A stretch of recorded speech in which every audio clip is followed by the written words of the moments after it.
The story begins in Qing City, in the underground black market. A guy knocked on a door, telling the boss inside that he wanted to sell a kidney, and also a cornea. The guy got inside, and now on the operating table the man asked him if he was serious. In the past 6 months, he had already sold a kidney, a spleen, a gallbladder, a pair of testicles, 1/3 of his liver, and parts of his small and large intestines. If he sold another kidney, he wouldn't last more than 4 days. The guy told him he was fine, as long as he could save his terminally ill sister, anything was worth it. The man told him fine, since he had guts, he would do it without holding back. He then raised his knife, and started operating. Sometime later, the guy was walking with the aid of a walking stick, his eyes blind, complaining about kneecap and hip joint pain. He went to a dark alley, opened his eyes, looked around. No one had followed him. He then healed his eyes. Same for his stomach that had been cut open. He happily held the cash and said to himself that with the 30 grand, plus what he had before, it should be enough to pay for the job transfer ritual. He threw the stick away and walked off laughing, knowing the man believed his made-up story about a sick sister and dying mom. The guy's name is Yahello, and he's a transmigrator, a textbook orphan. He doesn't have any sick sister, and this world is overflowing with spiritual energy, full of demons and beasts everywhere. There are also countless dungeon realms. As an orphan, surviving in this world is really tough, until he discovered his unique ability, body regeneration. No matter how severe the injuries, his body can fully recover within minutes. Even missing organs or limbs can regenerate. He used this regeneration ability to sell his organs and save up 100,000 yuan, just to pay for the class transfer ritual. Because only by going through the class transfer and awakening his power can he become stronger. Only then can he stand firm in this perilous world and protect the ones he cares about. And today is the big day for the transfer ritual. Other students were surprised to see him. A lady asked, "Why is he here?" The one behind her asked, "How can a poor student like him afford to attend the transfer ritual?" Yahello immediately held her hands in tears, saying that in order to attend, he had no choice but to take a class transfer loan. The girl, Wang, was surprised. "You took a transfer loan? If you end up with a useless profession, you'll be stuck working the rest of your life just to pay it back." She calmed him and told him, "Since it's already come to this, you should give it your all. Hurry inside, the class transfer ritual is about to start." Yahello thanked her, then went in. The ritual began. The supervisor called the next person to come up. Gao Days, from class 5, came forward. People talked about how his family wasn't rich. Someone else commented, when he paid the fee, it felt like his heart was bleeding. He'd be done for if he ends up with a support class. The principal told him to place his hand on the stone and relax his body. He did as instructed. Minutes later, the principal announced that his skill was a support-type class, a rank poultry breeder. People felt bad for him. He'd probably spend his life raising chickens and ducks. The principal told him not to get discouraged just because it's a support class. There are only useless people, not useless classes. The next person was called in, Zhu Dijinini. People were excited to see her, calling her their goddess. The principal wished her good luck. She thanked him, then placed her hand on the stone. Immediately, a light shot up into the sky, forming the figure of a phoenix. The principal, shocked, announced her skill as an SSS rank fire mage. He was overjoyed. Qing City Academy could finally hold its head high. Everyone was stunned. Yahello, unimpressed, muttered to himself, "She sure is lucky. An SS-level fire mage can rival an entire army." The principal told her that becoming an SSS class was a big deal for the school, and he'd discuss her training plan with the academy. She thanked him and left. Yahello was then called in. Confident, he walked up. Refusing to be a side character, he had waited for this moment. He would either live a miserable life or defy fate. It all came down to this ritual. He placed his hand on the stone. His energy flowed into it. Then, from the sky, an anomaly occurred. A dragon-shaped light shot into his body. Everyone was shocked. What kind of luck is this? They wondered. A poor student using a loan to get an SSS rank? Even Nini wondered if he was also SSS rank. The principal was also stunned. Yahello himself couldn't believe what had just happened. The principal then announced, with vigor, that Yahello's combat class was SSS, rank Forbidden Class Master. He told Yahello that today, he honored Qingcheng Academy. Tomorrow, the academy would be proud of him. But then, the principal paused. His expression changed. He announced again, but this time, Yahello is an SS rank Curse Master. The students burst into laughter, mocking the skill. It was said that no Curse Master had ever lived past 25, since the profession consumes the user's life force to activate skills. Because of this, Curse Masters are considered trash classes. He just got a loan, and now he's gonna die young? That's tragic, they laughed. Nini, however, felt pity for him. The mockery continued. Poor kids are meant to live miserable lives. The principal didn't mock him. He told Yilin, "It's too bad you're a curse master." Yilin asked, "Do curse masters really die before 25? The principal replied, "Don't be negative. As they say, it's better to burn brightly than live a meaningless life." Though disappointed, Yilin thanked him, saying, "I want to burn brightly too, and bring honor to the school." The principal told him to come with him. He'd create a good training plan for both him and Zhu Jianini. Yilin thanked him. Then he thought to himself, "Curse masters may die young, but that has nothing to do with me and my immortality." The ritual ended and Yelin was heading home. He felt so tired, so he decided to go get a good night's sleep. But then, Nini told him to team up with her because the more a curse master fights, the quicker they die. She meant no harm, she just didn't want him to die too quickly since they're classmates. Yelin politely told her, "No, thanks for the concern." She turned around angry, calling Yelin a stubborn idiot heading for death. Yelin was speechless. "That was weird," he said. Some guys then stopped him on his way. They asked if he thought he had risen up just because he switched to a curse master. He dared talk to Zhujinini? They reminded him that Juj works for young Master Ji. Yelin was speechless again, thinking to himself, women are really troublesome. He never thought just 2 lines from her would get him in trouble. He then told them to get out of his way. He was going home. They didn't. Instead, they got closer. They laughed at him, asking if the home he was talking about was that 10 square meter shack. The yellow-haired guy, who seemed to be the boss, told Yelin, "Now that you're SS ranked, how about calling me daddy and I'll get you a security job?" The third guy laughed. "Being a G-Corp security guard is a privilege. You should kneel to young Master G already." With a mocking tone, one of them told Yelin, "You'll be working at G-Corp tomorrow. And once you have money, you can buy some nice incense for your dead orphanage family." The first guy mockingly asked if an orphan even deserved a family, saying, "They didn't, that's why they're all dead." Recalling his orphanage family's death, Yelin became angry. He activated his powers and told them, "You're the ones who forced me to act." The guys panicked immediately. "Yelin, hope you're not really going to cast a forbidden curse," they questioned.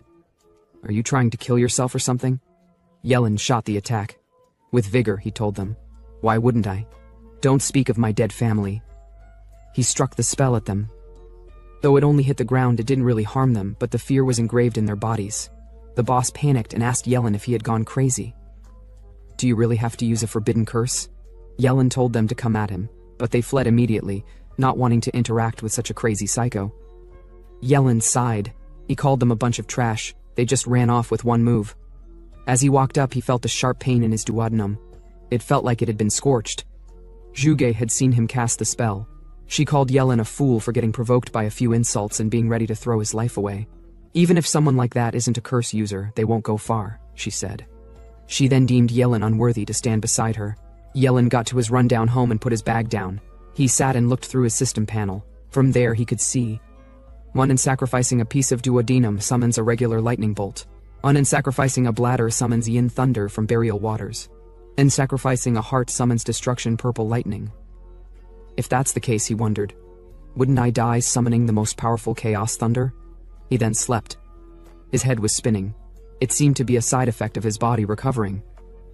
The next day, the G guy complained to his father, saying he had to avenge himself. He must get Yelin killed. He begged him to send someone to take him out. His father asked if he had forgotten what he taught him. Killing an SS rank curse user is very risky, and there's no benefit in it for them. Someone who goes all out using forbidden spells just because of a few insults is clearly emotionally unstable, he said. He told his son not to forget.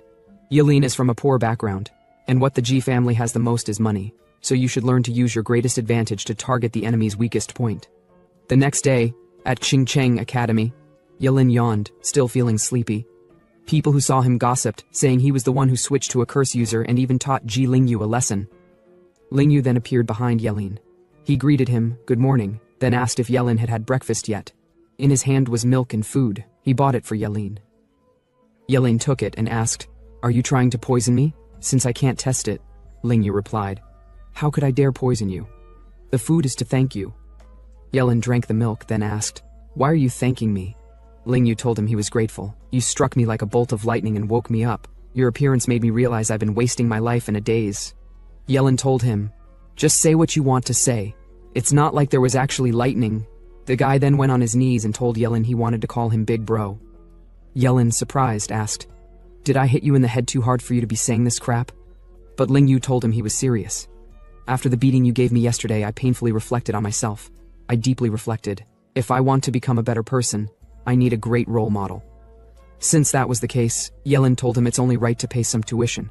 Happy, Ling Yu asked for Yellen's account number. Yellen called it out, saying he should transfer 2 million to the account. It would be his tuition for the first term. The guy was surprised by the absurd sum, but he decided to send it anyway. Now everyone gathered at the novice secret realm, which had just opened. The principal told them the test would begin shortly. He hoped all candidates from each academy would perform well. Seeing Yelin and Zhuge, one of the other school principals asked if they were the students from Qingcheng High who got SS rank professions this year. They sure look extraordinary, another principal commented. The Qingcheng Academy principal sighed. I already told them to keep a low profile. Just getting one SSS class job is enough, but they really don't know how to behave.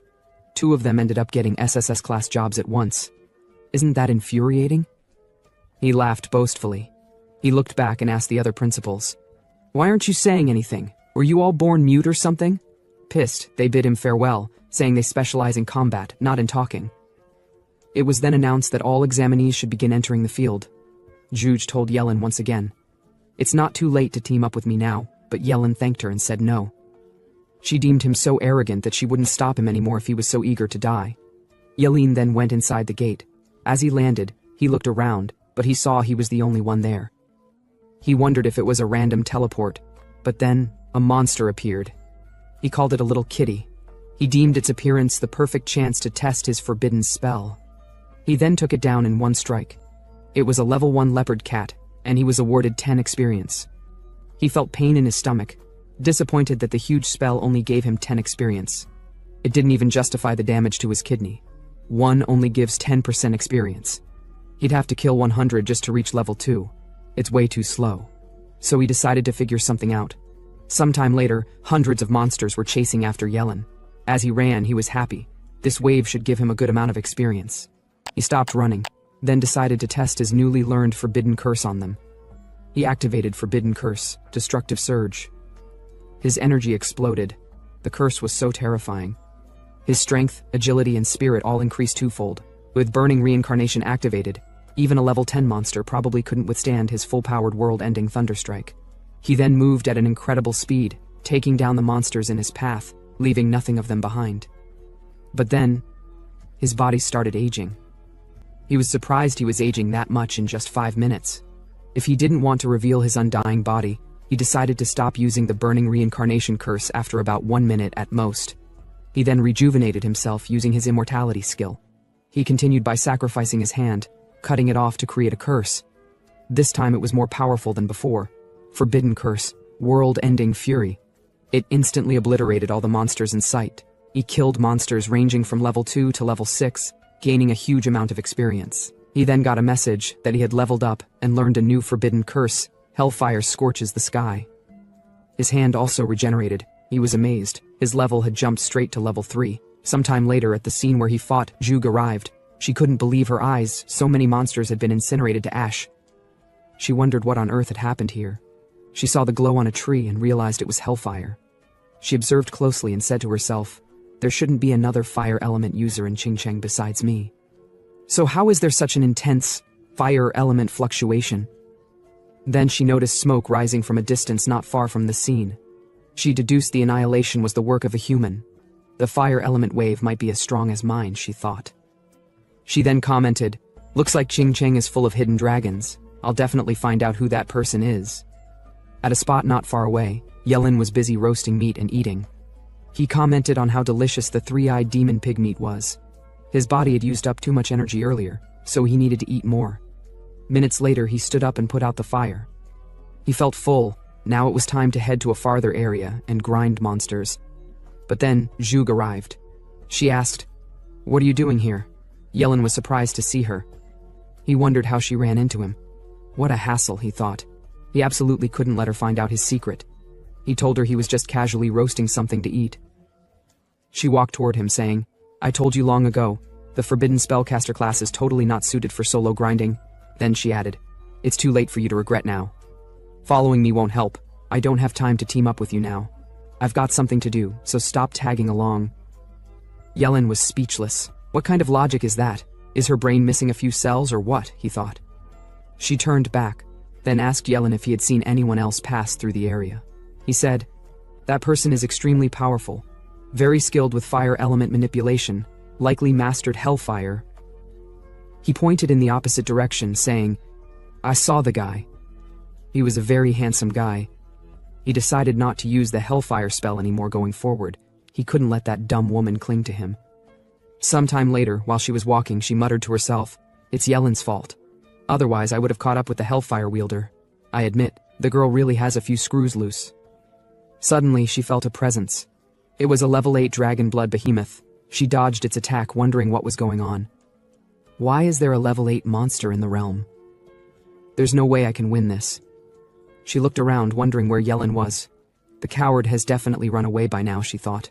She then shot Fireball Storm at the monster, but it didn't deal any damage. The monster charged again, and she dodged.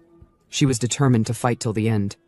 She cast multiple firestorm spells at it, but the beast blocked them with just a roar, sending the flames back at her. It burned her in the process, singeing her clothes and exposing some skin, but it wasn't a fatal injury. Looking weak, she said to herself, "I was too arrogant. In this beginner's secret realm, a level 8 dragon blood behemoth is unbeatable for anyone. It's so humiliating to die like this." But then, Forbidden Curse, Hellfire was used on the monster. It was instantly killed. She was shocked. A level 8 dragon blood behemoth, killed in an instant. With Hellfire?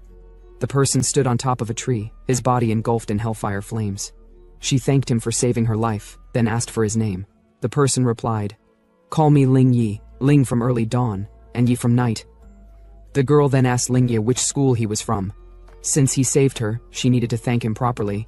Yellen, disguised as Ling Yi, said to himself that he didn't need the dumb woman's thanks.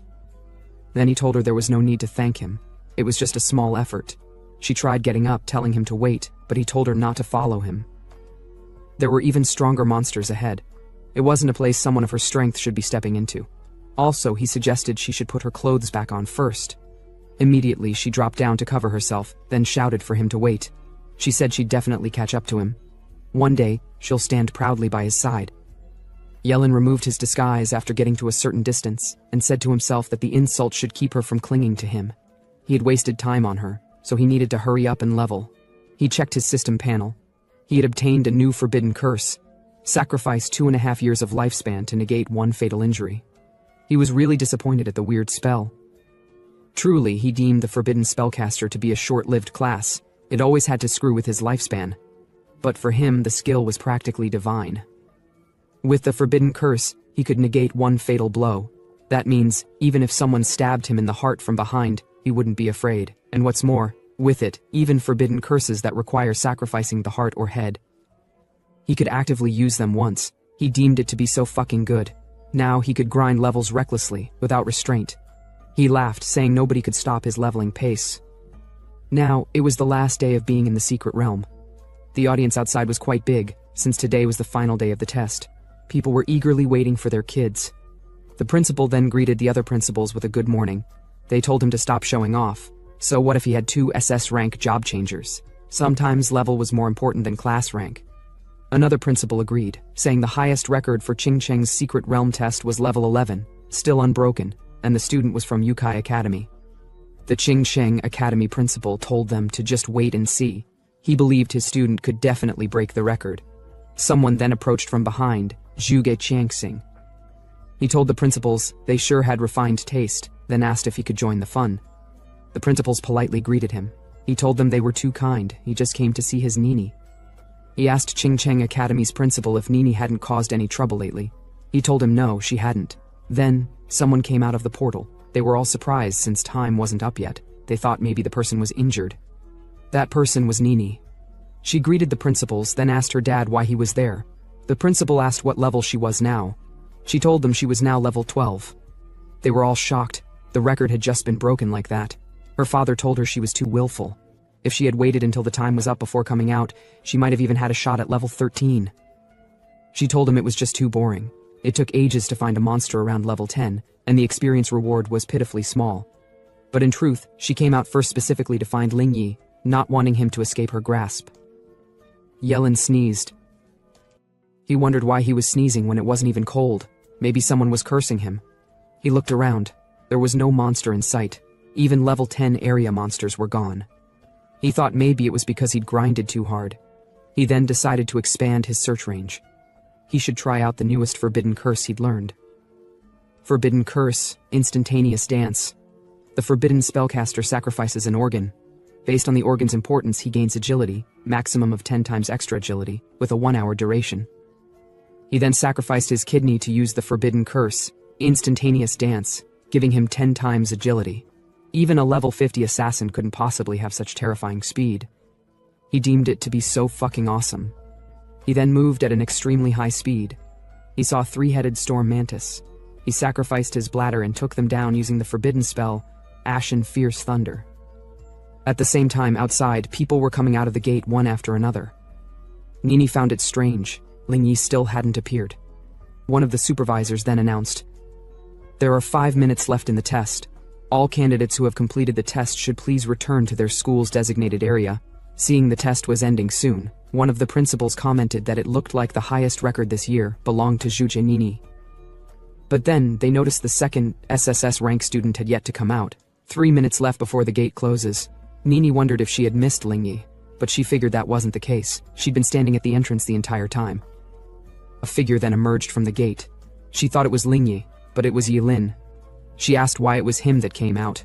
Yilin asked if there was any problem. Time was up, so he came out. She turned around. "Why is it you coward?"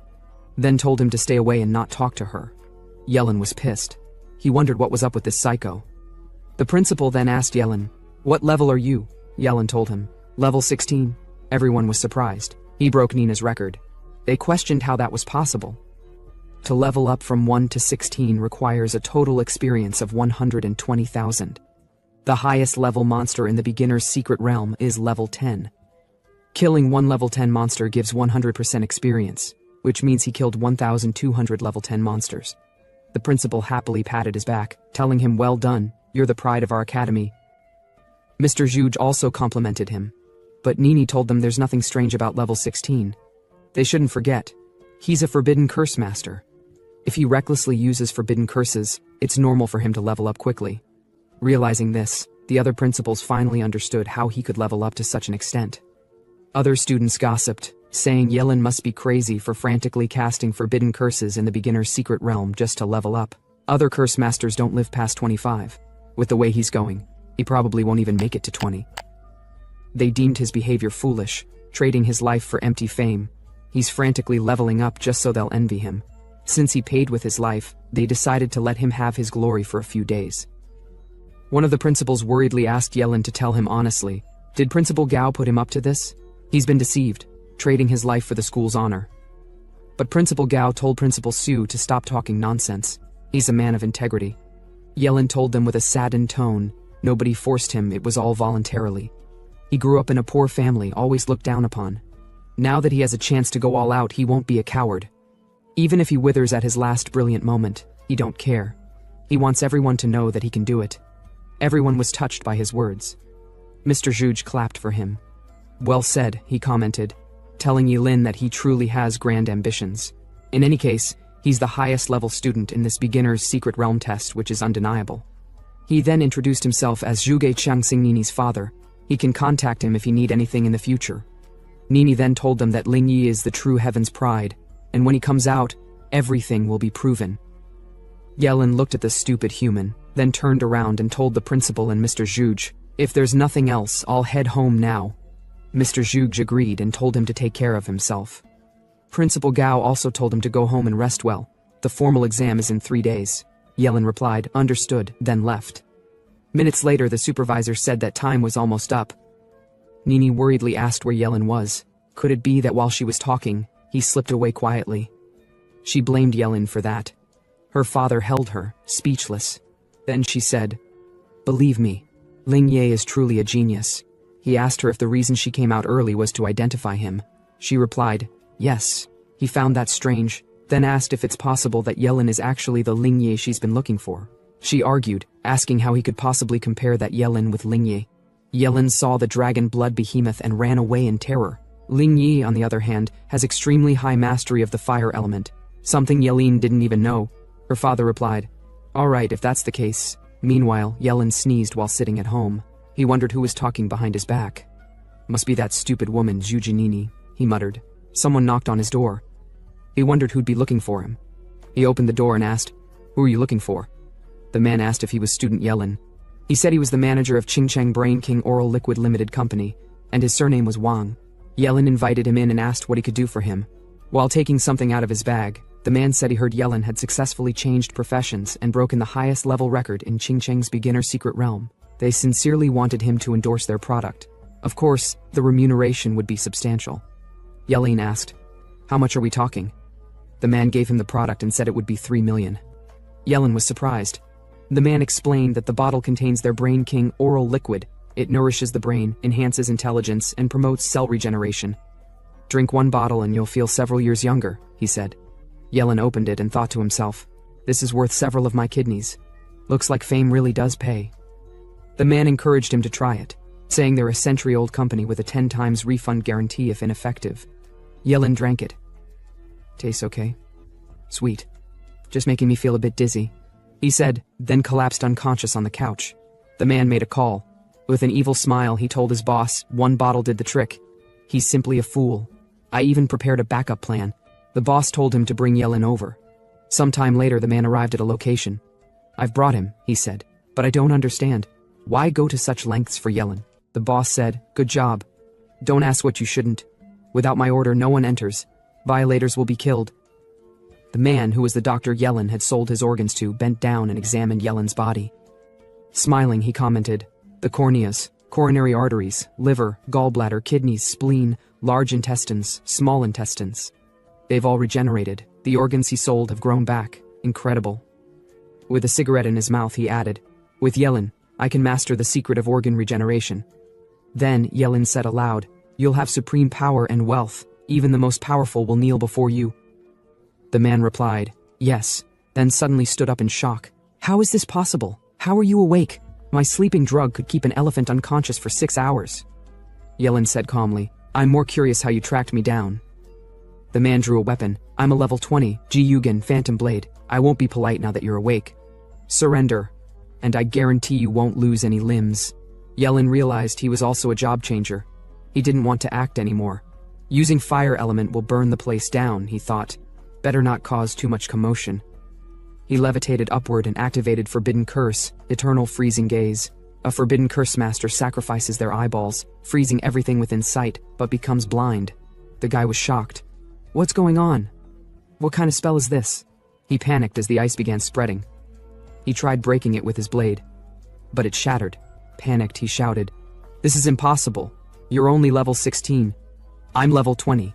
Even as a Forbidden Curse master, you can't possibly defeat me in 1 strike. What kind of monster are you?" Yellen sat, legs crossed. "All right, now we can talk properly."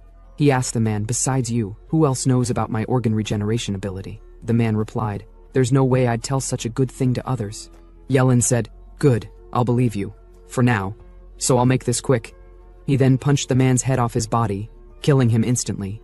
He went outside and took care of the others. The man who scammed him begged for his life. Yellen asked him, "Who's the boss behind all this?" The man stuttered, I can't say." Yellen said, "Tell me, or die." The guy broke. "Our big boss is Qingcheng's underground king, Kensen." Yellen killed him without batting an eye. As he walked, he muttered, "Kensen. That name sounds familiar. Isn't he one of Qingcheng City's top 10 outstanding philanthropists?" Things just got complicated. Sometime later, in Qingcheng's underground black market, the boss, Kensen, while smoking, asked the guy in front of him if he was saying Jihu had gone missing, and they lost track of a poor student. The guy replied yes, they haven't been able to contact him for half an hour. When their people arrived at the farmhouse, it was already burned to ruins. Judging by the fire, it was done by a job holder. The boss, furious, told the guy to find him. He wanted him found immediately. The next day, Yeli went to Lingyu's house. Lingyu came to welcome him. He told Yeli that as soon as he heard he was coming, he immediately sent someone to pick him up. Yelin, who came out from the pickup car, told him his house was quite big. By the way, about the 2 million he asked for, Lingyu told him he had already talked to his father, but it's not looking good. Yeli immediately told him he was disrespecting him by bringing up money right now. Since he called him boss, he had accepted him as his underling, so money is just a small matter.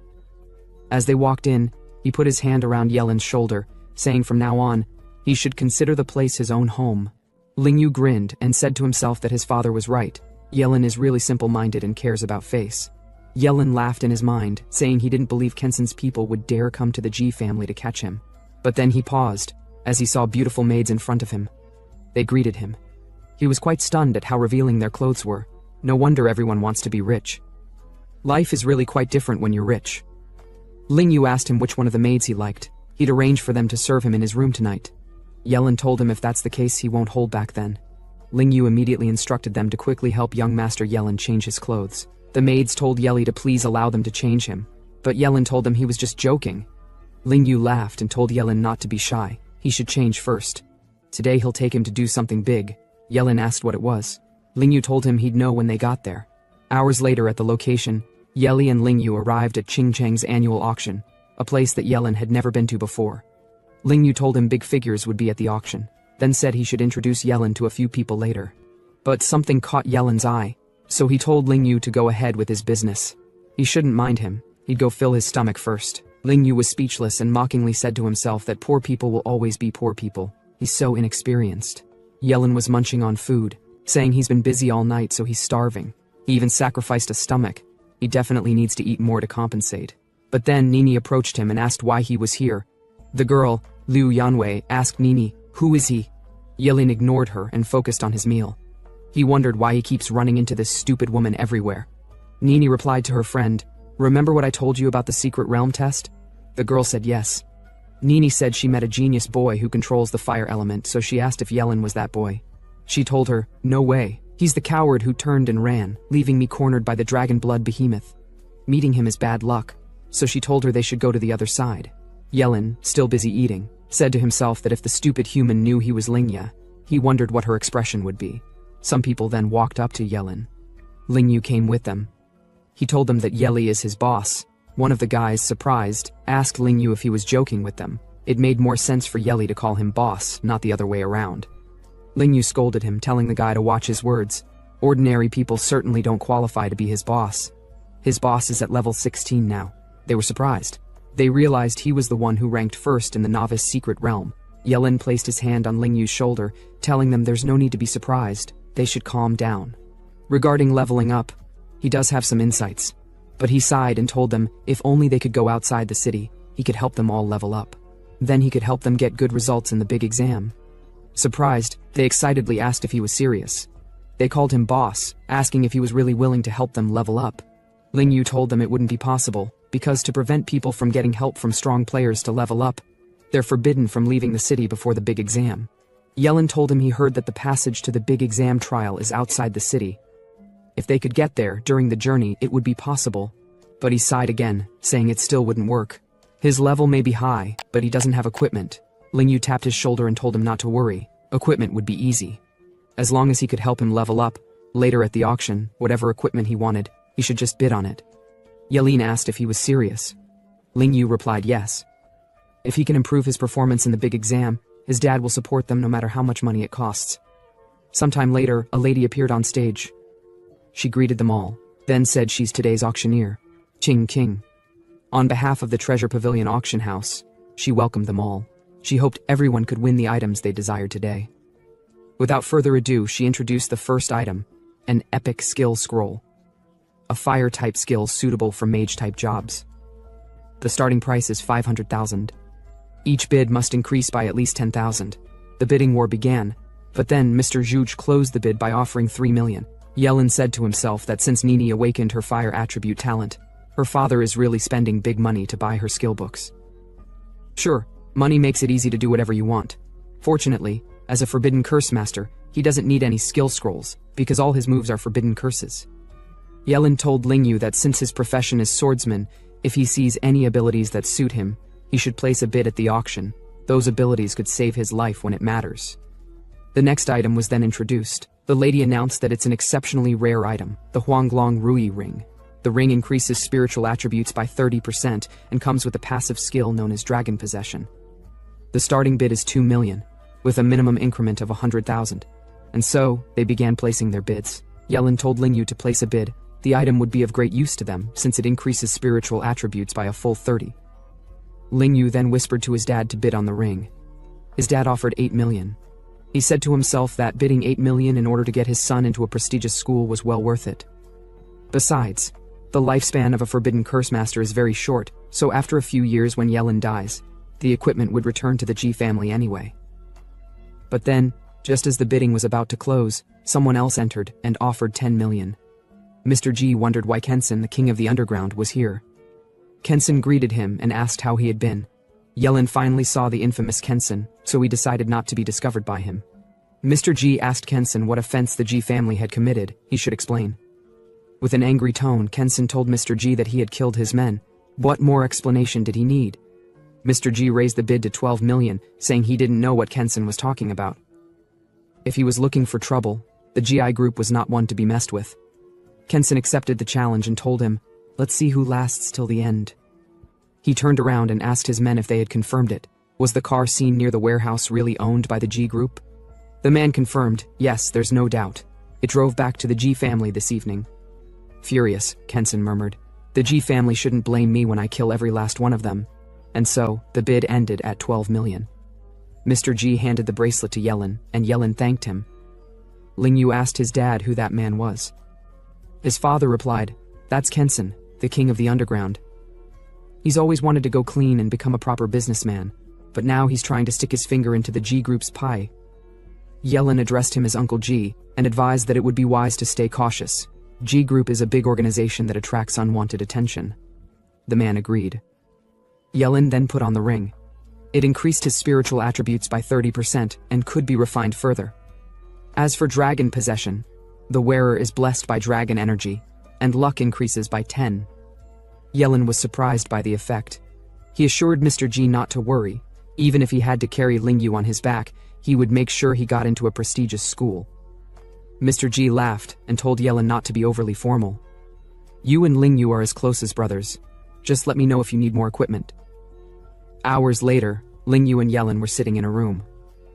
Ling Yu complained about how exhausted he was, then thanked Yellen. Because of him, his dad had shelled out so much for equipment. He asked Yellen what equipment he liked and told him to pick whichever he fancied. In front of them was Azure Thunder Ring, increases spiritual attributes by 15 refinable. It has the Thunder Enhancement feature, boosting lightning abilities by 20%. Molten Moon Necklace, increases spiritual power by 200. Dual Yin-Yang Bracelets, increases spiritual attributes by 40%. Special feature Yin-Yang Twin, when both bracelets are worn, healing factor is improved. Yellen put them all on. He considered all the equipment to be quite good, especially the yin-yang bracelets. Even if his body's secret was discovered by others, he'd have something to distract or explain it. He picked up a sword and commented, with this, he could use his level 10 nullifying skill.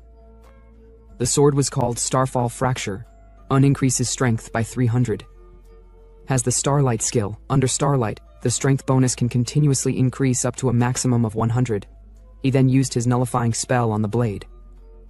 Effect: every time the sword deals damage, 1 year of the user's life is expended, but the damage doubles. This can stack up to 99 times. He told Ling Yu that with this weapon, they would be unbeatable in the upcoming exams. Sometime later, at Nini's house, she was taking a bath and muttering to herself. She really didn't understand what the G family saw in that coward Yellen. They had spent over 100 million on him today alone. She suspected they must be plotting something if they were willing to invest so heavily in someone like Yellen. Suddenly, someone informed her that Miss Liu had arrived and brought others along, claiming they had information about the person she was searching for. Excited, she stood up, wondering if it was about Ling Yi. She instructed them to wait in the guest room, she'd be there shortly. Minutes later, she came downstairs and asked if they had news about Ling Yi. Liu introduced the man beside her as Investigator Huang, saying he had information. He greeted her and said, "I do have information, but it's not good." He showed her a picture and explained that a farm in Qingcheng had burned down. Many had died. They found residual hellfire at the scene and traced it back to Ling Yi. The Investigator Bureau now wanted her cooperation. Shocked, she denied it. "Ling Yi can't be a murderer. He saved me back then." The woman beside her tried to calm her down. The man continued, "The Ling Yi we're investigating can use hellfire to kill level 8 enemies with one strike, but despite that, they couldn't find any other data on him. So he asked, could it be someone else? "Do you know anyone else with this capability?" She asked, "Who might that be?" The man replied, "Yelin." According to their investigation, there was a high possibility that Ling Ye is Yelin. Nini was stunned, then laughed. "You must be joking. Yelin is a coward afraid of death. He ran away from me. There's no way he's Ling Yi. He's not capable of using hellfire." The man activated his lie detection spell and asked again, "Are you certain?" She confidently replied, "Of course, I'm the only one who's met Ling Yi. There's no way he's that coward Yelin." Since no one can lie in front of a polygraph expert like him, he deemed Yelin not to be the suspect. He thanked Nini for her cooperation and told her to contact him if she found anything new. Another scene. Ling Yu brought Yelin to a place where they could test their equipment. A lady welcomed them and asked Yelin for his level. He replied, "Level 16. She said she'd arrange a training room suitable for level 20 and below. Price, 100,000 per hour. But Yelin said he wanted a room for level 40 and below. Surprised, she still took him there. Yelin stood in front of the old training dummies, dozens of them, all registered as level 40. He scanned the empty sparring arena. No cameras, no instructors, just the scent of dust and rusted metal. In other words, the perfect place to go apeshit without getting reported. He stretched his fingers, cracked his neck, and decided it was time to try the life sword for real. With a mutter, he activated Burning Ring Connection, a curse-type enhancement that surged through the blade like liquid fire. The first slash was clean, too clean. The level 40 dummies? Shredded. Not just sliced, obliterated. Arms, torsos, reinforced joints, gone in a blink. It looked less like swordsmanship and more like a demonic blender on a warpath. And Yelin didn't stop there. He triggered the spell again and unleashed a barrage of slashes so dense it looked like a tsunami of glowing blades. Wooden limbs, metallic frames, all exploded into fragments that rained across the room. He finally stopped, glanced at the wreckage, and nodded like a chef who just ruined a kitchen on purpose. That spell? Good enough. Time to test the others. Meanwhile, just outside the sparring room, Ling Yu and an officer stood frozen as the ground trembled under their feet. Even through the walls, the pressure could be felt. The officer looked visibly rattled. Ling Yu tried to play it cool, casually explaining that Ye Lin had a habit of going a little too hard when he trained, especially before exams. The officer muttered that with intensity like that, Yelin was bound to do well. Moments later, Yelin walked out, sweat-drenched, mildly irritated, and not looking the least bit sorry for whatever chaos he just caused. Ling Yu asked if he was done already. Yelin said he was heading out for a rest, but then he turned to the officer and casually asked whether breaking things in the training room came with a bill. The officer scoffed. If a level 16 could accidentally obliterate level 40 equipment, that sounded more like a facility problem than a user issue. No compensation needed. Ye Lin grinned. Good, that settled it. He told Ling Yu they should get going. The officer, still curious, stepped inside the sparring room to assess the damage. She lasted 3 seconds before falling to her knees, whispering to the heavens in disbelief. The entire room was wrecked, not cracked, not dented, annihilated. Dummy fragments, shattered flooring, scorch marks. The scene looked more like the aftermath of a battlefield than a training session. And this was done by a level 16? The organization was going to need a new insurance policy. The scene then cut to the G family's residence. 2 guards stood watch outside, bored, tired, and blissfully unaware they were about to get deleted from the story. A sharp needle pierced one of their necks. He collapsed without a sound. The other turned to ask what was wrong, only to realize, too late, he should have been watching his own 6. A figure crept up behind and snapped his neck like a glow stick. Silent, efficient, overkill. Inside, Mr. G heard a faint noise and grumbled about the disturbance. Before he could investigate, his butler staggered in, covered in blood, barely standing. He tried to warn Mr. G to escape. He didn't get the chance. A blade buried itself in the butler's gut, silencing him forever. The attacker stepped into the light. Kenson, smiling like this was a reunion, not a home invasion. Mr. G instinctively pulled a gun and pointed it at the intruder. He demanded answers, trembling with fury. Kenson didn't wait. With one swipe of his sword, the gun split in 2, clattering to the floor. Mr. G slumped, defeated. Kenson then told Mr. G that only a fool would use a gun against an awakened. Well, he wasn't wrong. One of Kenson's goons entered, reporting that he couldn't find the other 2, Mr. G's son and Ye Lin. Kenson's grin vanished. He asked why the hell those 2 bastards were allowed to escape. No reply came, just silence and sweat. He gave a cold order, take Mr. G to the base. Kenson had plans for him. Later that night, Ye Lin and Ling Yu returned to the residence. Something was off. The lights weren't on. No signs of movement. Ling Yu wondered if it was a power cut. until Yilin stiffened and whispered that he could smell blood. Yilin didn't wait. He kicked the door open and rushed inside. Ling Yu followed. The switch flipped, and the horror show lit up, bodies everywhere. The living room was a massacre site. Ling Yu stood frozen, muttering that this couldn't be their home. This had to be a mistake. The wrong house. Yilin wasn't so optimistic. He warned Ling Yu to be careful. Whoever did this might still be around. Ling Yu snapped out of it and began screaming for his father. Yilin joined in, calling out for Uncle Ji. That's when he noticed the letter on the table. He picked it up and read. It wasn't just a note, it was a threat. If they wanted Mr. Ji back alive, they'd have to hand over Yilin at the underground black market. Every 6 hours that passed without a delivery, Kensen would slice off another piece of the old man. No poetic threats, no riddles, just a promise of mutilation on a timer. Ling Yu read the letter, then snapped. His voice cracked as he shouted that it was Kensen. That bastard was going to die. He wasn't going to wait. He was going to kill the man himself and drag his father back alive. But before he could charge out like a rookie in a revenge movie, Yilin tapped him gently on the shoulder. Yilin quietly admitted it was his fault this happened. He was the target. So he told Ling Yu to go into hiding, somewhere safe, somewhere far. He'd handle it. Ling Yu shook his head. No way. This was personal now. Kensen had crossed a line, and Ling Yu wanted to end it with his own hands. He looked Yilin in the eye and insisted, Boss, I have to do this. Unfortunately for him, Yilin had no time for noble speeches. A swift chop to the neck, and Ling Yu dropped like a sack of potatoes. Yilin caught him mid-fall and whispered that he'd bring Uncle Ji back safely. Then, carefully, he laid Ling Yu down to sleep. Probably the only peaceful rest that poor guy was going to get for a while. Yilin turned to leave. His jaw was tight, his eyes cold. Internally, he muttered that Kensen was about to find out exactly how terrifying a curse master with zero self-preservation instincts could be. Hours later, Yilin had arrived at the black market. Not walking, not sneaking, but flying through rooftops and ceilings in sin mode, moving like a damn ghost. His body blurred between shadows, his cloak flickered like torn smoke. No one saw him, no one even heard a step. He landed silently near a corner and peeked from behind a pile of junked crates, assessing the situation. Guards, too many. But still manageable, assuming no one had tech strong enough to catch. Oh, never mind. One of the bodyguards turned, smiled, looked directly at him.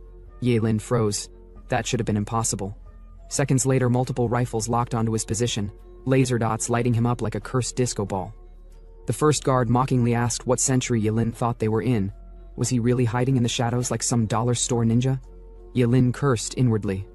They must have used infrared night vision. Since when did back alley black markets have surveillance gear this good? The guard invited him inside, saying their boss had been waiting. But Yilin was already tuning him out. He made up his mind. If this was going to end in a fight, then screw stealth. He activated burning reincarnation. The curse aura exploded around him like a wildfire from hell. The temperature rose, the floor cracked, and then... he winced. His right kidney just grew back. That was fast. Fine, he muttered internally. I'll sacrifice the left one this time. The bodyguards saw the aura and panicked, yelling that their boss warned them Yilin was a pain in the ass, so just shoot him now. They fired. He moved. At that speed, he saw the bullets in slow motion. He dodged through them like a dancer through falling leaves, then released the flames. Boom. The area erupted in a wave of searing fire. The unlucky ones near him didn't even scream, they just vanished under the blast. From within the flames, Yilin emerged like a demon. He activated Fleeting Dance, carving through skulls like a sculptor on a tight deadline. Blood, dust, and curses filled the air. As he moved, he told himself coldly, anyone who saw him tonight had to die. No witnesses, no loose ends. Not if he wanted to keep his identity intact. He whispered Kensen's name like a death sentence. Your master is here, and it's time to die. More guards appeared. Dozens, maybe over 50. Yilin didn't slow down. He unleashed wind blades, slicing a wave of them in one sweep. He actually paused and blinked in surprise. That was almost too easy. He continued forward, now stepping into the outer domain, where stronger fighters were stationed. 2 awakened warriors blocked his path. One had delicate features and long lashes. Yilin raised an eyebrow, wondering if this guy was the market's PR rep, or just someone who never skipped skincare day. The first one snarled and called Yilin a brat, warning him that walking in alone was suicide. The second, apparently his 7th brother, tried to calm him, reminding him that the boss wanted Yilin alive. The first one shrugged. He'd keep him alive, sure, just without a few limbs. Yilin didn't bother answering. He raised his sword and grinned. Let's see how many of you I can stab before I get bored. Then he activated Starfall Trees and his signature core spell, Life Sword. The moment the skill activated, he began counting out loud in his mind. First sword. He slashed through the first brother, blood spraying in elegant arcs. Second sword. He ducked and jammed his blade into the second guy's chest. They both stumbled, wounded but not down. One muttered that Yilin was fast, but was he just trying to scratch them to death? The other chuckled, as if Yilin was nothing but a warm-up act. Yilin didn't even blink as the two awakened guards ran their mouths. He let them finish their macho warm-up lines, then casually assured them they had no idea what his sword could do, but they were about to find out. Third sword. He struck. One of them managed to block, barely, but Yilin wasn't here to play fencing games. Fourth sword. Another slash. Then came the fifth, sixth, and seventh.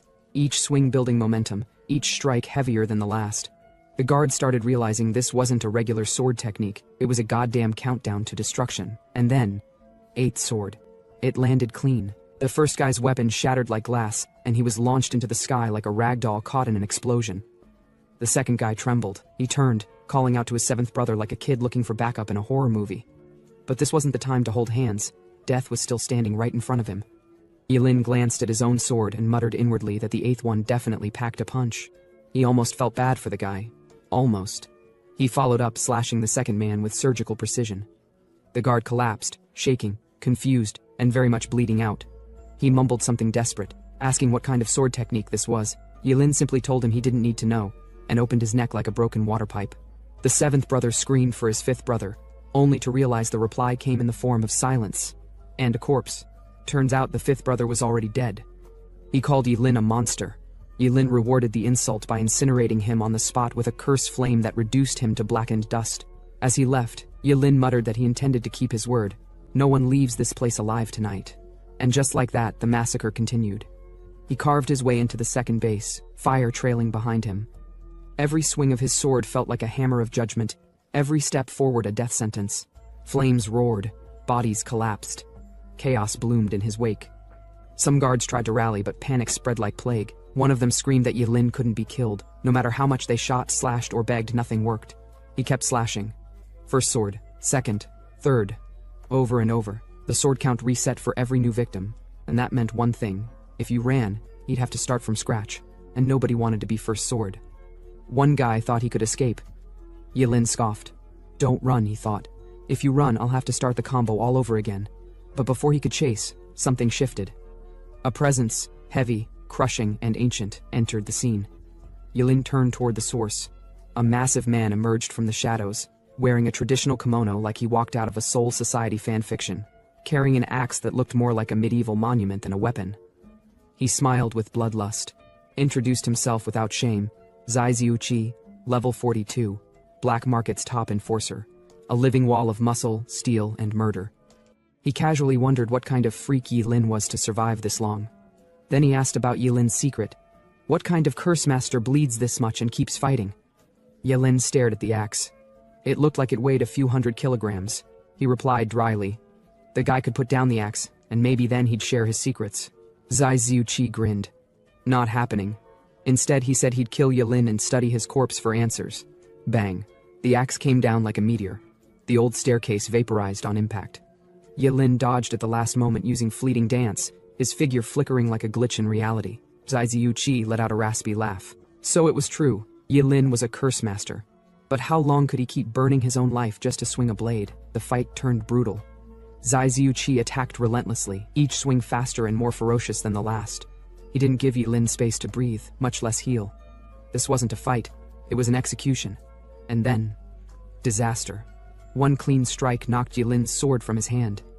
It clattered to the floor and skidded away. The huge guy struck again, and Yilin was thrown back, slamming into a pillar with bone-cracking force. He collapsed, breathing but barely. Zaiziuchi approached slowly, grinning like a devil. He said this was just warm-up. Why was Yilin already dying? But Yilin wasn't dead. Not even close. With blood trailing from the corner of his mouth, Yilin staggered back and admitted. At close range, his sword skills were far from perfect. A brutal truth, but a necessary one. Then, with a flick of his hand, he muttered the word, "Recover." His body responded instantly. Shattered bones realigned, torn muscles stitched themselves back together. He stared down the hulking brute before him and said coldly, this was his fault. And then he sacrificed everything. Liver, kidney, left lung, stomach, gallbladder, duodenum, spleen, pancreas, large intestine, a full internal organ liquidation sale. Even the wind paused. Something heavy stirred in the clouds outside. Boom, lightning. Not just any lightning, living lightning, intelligent, sentient, and royally pissed off. He had activated world-destroying thunder, a forbidden curse that brought judgment from the heavens themselves. The massive bolt didn't just strike, it hunted. Zai Ziuqi looked up, realization dawning. It was at that exact moment he knew. He fucked up. Boom. The lightning collided with him. His screams were brief. His body? Shattered. His upper half was reduced to ash before his legs even registered what happened. After frying the walking mountain with thunder, Yilin stood over the smoking crater that used to be Zai Ziuqi and said aloud that, yeah, maybe his sword skills weren't top tier. But his thunder? Now that was something worth fearing. Of course, there was no one left alive to hear it, so he told the ashes to go have that conversation with the King of Hell. With the outer base in ruins, Yilin moved toward the inner chamber, the final zone, where Kensen was waiting. But as he walked, the price of his power crept up behind him. He staggered slightly. Turns out sacrificing your liver, lungs, spleen, and half your digestive system wasn't a sustainable lifestyle choice. Still, immortality had its perks. Meanwhile, inside the boss room, also known as Kensen's glorified pleasure den, the bastard was living like a man who hadn't just lost half his men. Beside him, a lady in a revealing dress leaned in and asked if he'd heard about some intruder downstairs. Kensen waved it off. Nothing to worry about. Not with Zai Ziuqi, the strongest freak on payroll, stationed down there. Nobody could get past that monster. Right? He turned back to the woman and said he had something delicious for her to taste. She giggled like she was in the wrong genre entirely. But then, boom, the door didn't open. It exploded. Yilin walked in like a revenant, bloodied, burned, breathing heavily, but standing.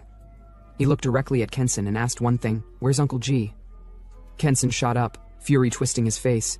He demanded to know how Yilin had made it this far. Where was Zai Ziuqi? Yilin answered coldly, the big guy was dead, and Kensen was next. Then he lunged. But Kensen wasn't some two-bit thug. He caught Yilin's blade mid-swing, laughed, and tossed him like a child's toy. With one hand, Kensen grabbed Yilin by the throat and lifted him, fingers digging in like steel clamps.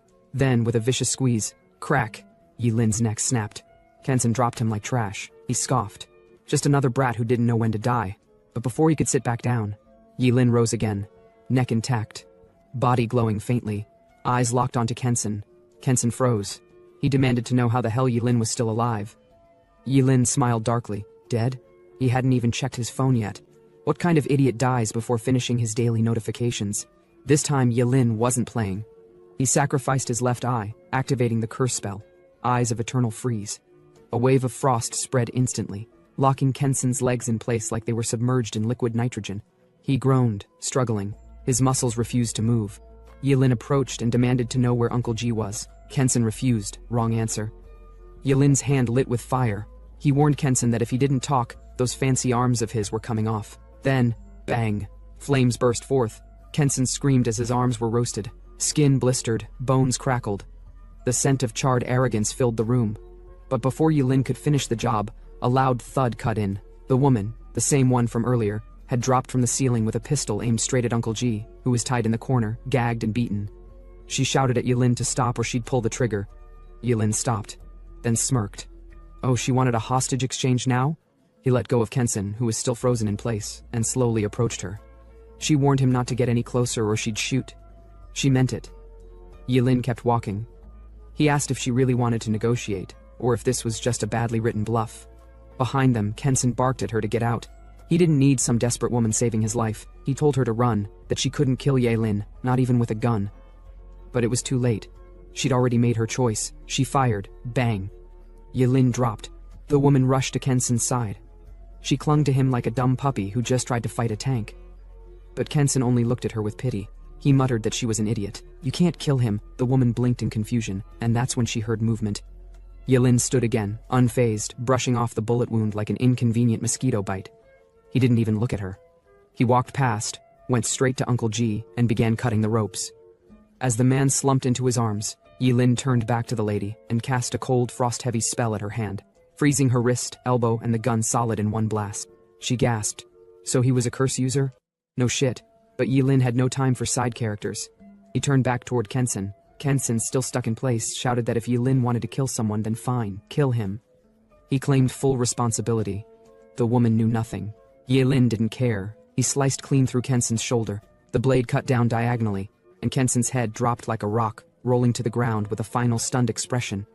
Yilin stood over the corpse and muttered that the bastard talked too much. If he was so desperate to explain things, he could go explain them to the king of hell. After killing Kensen, Yilin wiped the blood off his blade and turned toward Uncle G, who was still tied up but breathing. His mission was complete. No more delay. With steady steps, Yilin lifted the weakened man onto his back and began walking out of the black market stronghold. Behind him, the lady who had earlier pointed a gun now sat trembling in the corner. She called out, asking if Yilin intended to kill her too, now that Kensen was gone. Yilin didn't even turn around.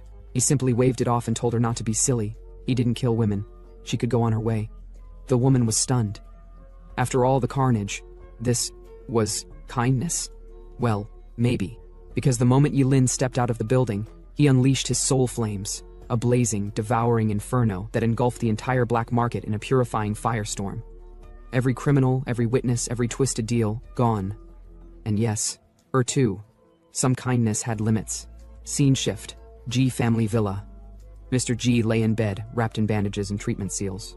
He looked exhausted, but alive. Ling Yu rushed to his father's side, tears running freely. He couldn't believe Mr. G was really back. The fear of losing him had nearly crushed him. But Mr. G, ever composed, asked why his son was crying. He assured him, as long as he was breathing, the G family would stand strong. Then he turned to Yilin and asked the obvious question, how did this rescue even happen? He'd been unconscious for most of it. Yilin shrugged and calmly replied that he didn't really know either. Some powerful guy, a man named Ling Yi, had come out of nowhere, wrecked Kensen's base, and rescued him. Total bluff. A clean lie to keep his own identity under wraps. Mr. G squinted. He'd never heard of any Ling Yi before. Where exactly did this mysterious powerhouse come from? Yilin kept it vague, said he'd only known Ling Yi for a short while. Mr. G raised an eyebrow but didn't press further. He had bigger concerns. He reminded Yilin and his son that the awakening exams were close. No time to slack off even after near-death experiences. They'd need to get ready. Yilin nodded. They would. But just as they were about to leave the room, the air changed. 3 men in black suits stepped in, all wearing identical dark sunglasses. They looked like something straight out of a budget Matrix sequel. One of them raised his badge and announced himself, Officer Huang, Investigation Bureau. He informed Yilin that he was being arrested, suspected in connection with a major citywide murder case. He flashed the warrant, crisp and real. Yilin blinked. He hadn't expected them to move so fast. Resisting now would be reckless, so he sighed and agreed to go quietly, for now. As they led him away, Ling Yu shouted, demanding to know why they were arresting his boss. The agents ignored him. Yilin glanced over his shoulder and calmly told Uncle G to remember to pick him up. Mr. G raised a hand and promised he'd get the best lawyer available. Scene change. Mr. Zhuang's mansion. In a lavish room, Mr. Zhuang turned to Ning Ning, the red-haired bitch. He told her there was news about the man she'd been looking for, Ling Yi. She stood with a cold smile. Finally, Mr. Zhuang nodded and told her to change her clothes. Officer Wang from the Investigation Bureau was waiting downstairs. As she left to prepare, Zhuang's expression shifted. He began coughing into his sleeve, then chuckled bitterly. He knew damn well it wasn't Ling Yi who took down Kensen. It was Yilin. The brat did it alone, and soon, Yilin would come to him. He always did. Scene change. Qing City Investigation Bureau. And no, this wasn't some cozy civilian holding cell. This was where they stashed monsters. Yilin sat alone in a cold, dim room, awaiting interrogation. A man entered. Not polite, not patient. He demanded answers. Yilin told him flatly, "No talking without a lawyer." The man snapped. He grabbed Yilin by the collar, slammed him into the wall, and demanded to know, "Where is the key?" Yilin blinked, confused. "What key?" The officer slammed him harder, yelling at him to drop the act. Yilin dropped to the floor, blood trailing from his mouth. He didn't know what the hell this guy was talking about. He muttered that if they harmed him, they'd regret it. They wouldn't get what they wanted. But the man snarled and grabbed him again. "You have it," he growled. "The key from Kensen." Yilin frowned. He had no key. He told the man to take him out of here first, then he'd show him whatever it was they were looking for. The response? A punch to the ribs. Yilin choked up blood again and thought grimly, this bastard has zero chill. As he struggled to breathe, he asked for a phone. Maybe he could contact someone. Maybe someone who had this damn key. Surprisingly, the officer handed it over. "If you'd said that earlier," he scoffed, "you wouldn't have had to suffer." Yilin took the phone, his fingers trembling. He looked at the man coldly. Sooner or later, he promised himself, this guy's going to pay, tenfold. 10 minutes later, the door creaked open, and in stepped the last person anyone expected. Mr. Zhuge. The officer blinked in confusion. Yilin just sat up slowly, stunned. He hadn't expected the man he called to actually show up, and certainly not with that level of confidence. Mr. Zhuge approached casually, holding up a small object. The officer squinted. A key. Zhuge waved it in front of the man's face like a parent calling out a bluff. This was the key they were looking for, wasn't it? So enough with the thug tactics. If they wanted it, here it was. He handed the key over without a fuss, then told the officer plainly that he had no further business here. Yilin was under his protection now. The officer hesitated only a moment before bowing out. Of course, he wouldn't be disturbing Mr. Zhuge again. Not today. Once the door closed, Yilin sat there blinking. Internally, his thoughts were spinning. Why the hell did Zhuge have Kenson's key? Something about this didn't add up. Was he caught in something deeper? He quickly stood, thanked Mr. Zhuge for saving him, but Zhuge brushed it off. He didn't do it out of kindness. He had his own reasons. If Yilin's little secret, his undying body, ever got out, the world's most powerful people would line up just to tear him apart. Yilin froze, so Zhuge knew. The secret was out. He briefly considered killing the old man right then and there, a clean cut, quick and silent, but he decided to play dumb. Scratched his head, chuckled awkwardly. Immortality? What immortality? Zhuge smirked. He'd seen the murderous flash in Yilin's eyes just now, and that confirmed it. Yilin really was immortal. And yet, so weak. Yilin narrowed his eyes and asked what Zhuge wanted from him. Zhuge didn't hesitate. He asked Yilin if he was willing to become his disciple. Yilin stared blankly. Disciple? Out of nowhere? Zhuge coughed lightly and admitted he didn't have much time left. He could die any day now, and he wanted to pass down something important. Something only Yilin could carry forward. Still stunned, Yilin tried to make sense of it. And that's when Zhuge reached into his coat and pulled out another key. Yilin blinked. Wasn't that the same one he just handed to the officer? Apparently not. That one was a fake. The one in Zhuge's hand now?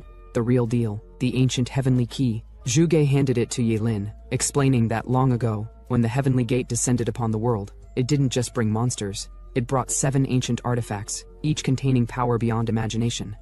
Those relics were scattered across the land. This key? It unlocked the gate itself. Yilin felt the weight of it, not just the metal, but the meaning, and the threat. Zhuge asked again. Was he willing to become his disciple and help complete this task?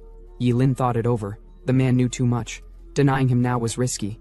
So Yilin agreed, called him master, accepted the title, and said he'd do his best, even if he wasn't sure he could pull it off. Zhuge just laughed. Since when did Yilin become so modest? If he enrolled in the Supreme Academy, his future would be limitless. Zhuge was sure of it. Then he added one final request. Yilin asked what it was. Zhuge looked a little more serious. If anything were to happen to him, Yilin should take care of his daughter, Ningning. Yilin blinked. That red-haired loudmouth? He awkwardly scratched his head and told Zhuge not to talk like that. The man would live a long life. Zhuge chuckled again. He said Ningning had potential. Sure, she was young and sharp-tongued, but relationships could be nurtured, over time, no pressure. For now, their only goal was simple, ace the final exam. Yilin agreed. It was time to get out of here. Next scene, Zhuge's mansion. They arrived at the grand hall, and the moment Yilin stepped inside, the peace shattered. Ningning practically screamed at the sight of him. She couldn't believe it. Her dad took this coward in as a disciple? Yilin folded his arms calmly and told her to ask her father that question herself. She scoffed and barked more insults, calling Yilin useless, untrustworthy, and unqualified to be anywhere near their family, much less living in their house. Then Zhuge himself walked into the living room. The moment Ningning saw him, she launched into full-on daughter mode, demanding to know what this joke was. Zhuge smiled warmly and asked his little princess why she was so mad the moment she got home. Then, casually, he confirmed it, yes. He did take Yilin in as a disciple. Ningning nearly had a stroke. She shouted that her dad must be out of his mind. Yilin was a forbidden curse caster. What could Zhuge possibly teach someone like that? He probably wouldn't even live to see 25. But Zhuge kept his tone calm. He asked her not to be so harsh. Yilin wasn't as weak as she thought. In fact, he informed her, Yilin was Lingye, the guy she's been searching for. Ningning wasn't buying any of it. She stared at Yilin with pure disbelief and scoffed. What kind of joke was this?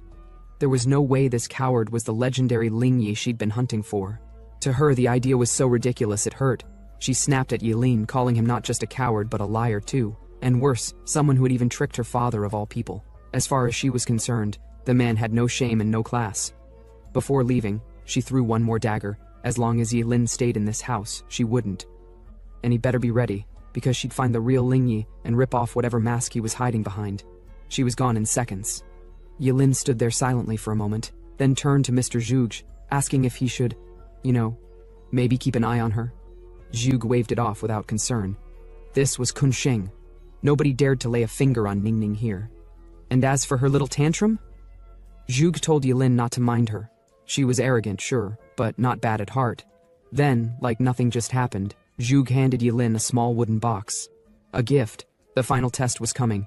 He figured this might help. Yilin opened the box and pulled out the item inside. A mask. Strange texture. Smooth. Lightweight. Zhuge explained. This was lotion skin. A disguise mask that could alter Yilin's voice, aura, and even presence to mimic another person. With this, he could be anyone. Yilin smiled and thanked the old man. This was going to be very useful, and with a respectful nod, he thanked him again. Scene shift. Kunsheng Academy Arena. Thousands of students gathered under the open sky, a buzzing crowd of hopefuls waiting for the test that would change their futures. From the distance, Ling Yu spotted Yilin approaching. He rushed over, calling him boss, relieved that he showed up. Honestly, he was starting to think Yilin wouldn't make it, but Yilin grinned and replied that he wouldn't miss it for anything. After all, today was the day he kept his promise. Ling Yu nodded, then whispered that he heard from his father. The Kensen incident was already settled, and Yilin had officially become Zhuge's disciple. From the shadows nearby, Ningning overheard, and couldn't take it. She scoffed loudly and muttered that her father had clearly been tricked by this con man. Again. Ling Yu turned to her and snapped, told her to shut the hell up.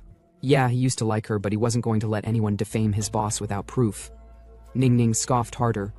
This guy dared to impersonate Lingya, and they were just going to let it slide? She swore that she'd find the real Lingya during the exam, and expose Yilin for the fraud he was. Before the tension could escalate, the scene shifted. Multiple luxurious buses pulled up in formation. From one of the buses, an elderly man stepped out, clearly the headmaster. He faced the sea of students and spoke with practiced gravitas. 10 years, he said. That's how long it takes to craft a fine sword. And today was the day they tested their edge. He wished them luck, and reminded them Kunsheng Academy would rise. The students shouted in unison, yes, they would! 30 minutes later, outside the Qing city gates, the same buses now unloaded dozens of students. As they stepped down, one boy gasped. It was his first time seeing the city gates. Another commented that they were ridiculously tall, towering over them like ancient monuments. Yilin and Ling Yu stepped off together. Yilin reminded him, once they were out there, they'd follow the plan closely. Ling Yu nodded, ready. Near the front, a red-robed instructor addressed the crowd. The gate was about to open, and once it did, the test would begin. To enter the official test zone, students would need to travel 10 kilometers through wilderness. Their survival? Entirely up to them. He asked if they were ready. The crowd responded, loud and eager. The gates groaned open, releasing a massive cloud of ancient dust into the air. Yilin, Ling Yu, Ningning, and hundreds of others stood at the threshold, staring into the wilds. The instructor raised his voice one last time. The final test had officially begun. A moment of silence, then chaos. The students sprinted forward like their lives depended on it. Because it did. If you hesitated, you'd be Monster Chow before anyone could remember your name. As they ran, Ningning shouted over the wind that she wouldn't lose to Yilin. Not this time. She'd crush him in scores and take first place. Yilin didn't reply. But he didn't slow down either. High above, on a cliff edge, 4 figures watched the swarm of students below. The red-haired instructor chuckled and asked how many would make it into Daxia Academy this year. Another responded that last year, only 5 students made it in. He doubted there'd be more this year, but the headmaster smiled confidently.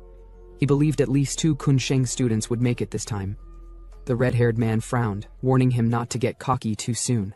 Back in the wilderness, students were still running. Until they stopped, one of them suddenly gagged, covering his nose. Something reeked. Another groaned that the smell was disgusting. Something wasn't right. Suddenly, from the swirling dust near the exam gates, something slithered out. Something huge. Students froze mid-step. Then came the scream. One of them finally recognized it. A level 11 bloodthirsty demonic lizard. Panic erupted instantly. Everyone ran. In every direction. No formation, no strategy, just chaos. Up on the cliff, the red-haired instructor sighed, bored. He muttered that this year's batch really was pathetic. A single level 11 lizard and they were already pissing themselves? But the old headmaster smiled. He calmly replied that those students down there weren't from Kunsheng. Because his students? They'd face anything head-on. Right on cue, Yilin stepped forward. He didn't flinch, he didn't hesitate. One clean swing. And the bloodthirsty lizard was sliced in half. Yilin stood in a hero pose, looking like he belonged on the academy brochure cover. The instructors up top blinked. One of them muttered that the sword he was holding, it had to be a rare piece of equipment. No average student could move like that. Another narrowed his eyes. That wasn't just any student. That was Yilin, the forbidden spellcaster, level 16, a walking contradiction with illegal magic and clean technique. Still, one of them wondered why Yilin hadn't finished the monster off completely. And then it made sense. Yilin turned and casually called out to Ling Yu, telling him to come over and end the beast. Ling Yu answered immediately. Stabbed it clean through the head. Bang. The system responded. Team kill, level 11 bloodthirsty demon lizard, 40 XP each. Both of them leveled up slightly. The crowd watching didn't miss it. The students were stunned. They finally realized what Yilin was doing. He wasn't hogging the kills. He was feeding EXP to Ling Yu by letting him take the finishing blow.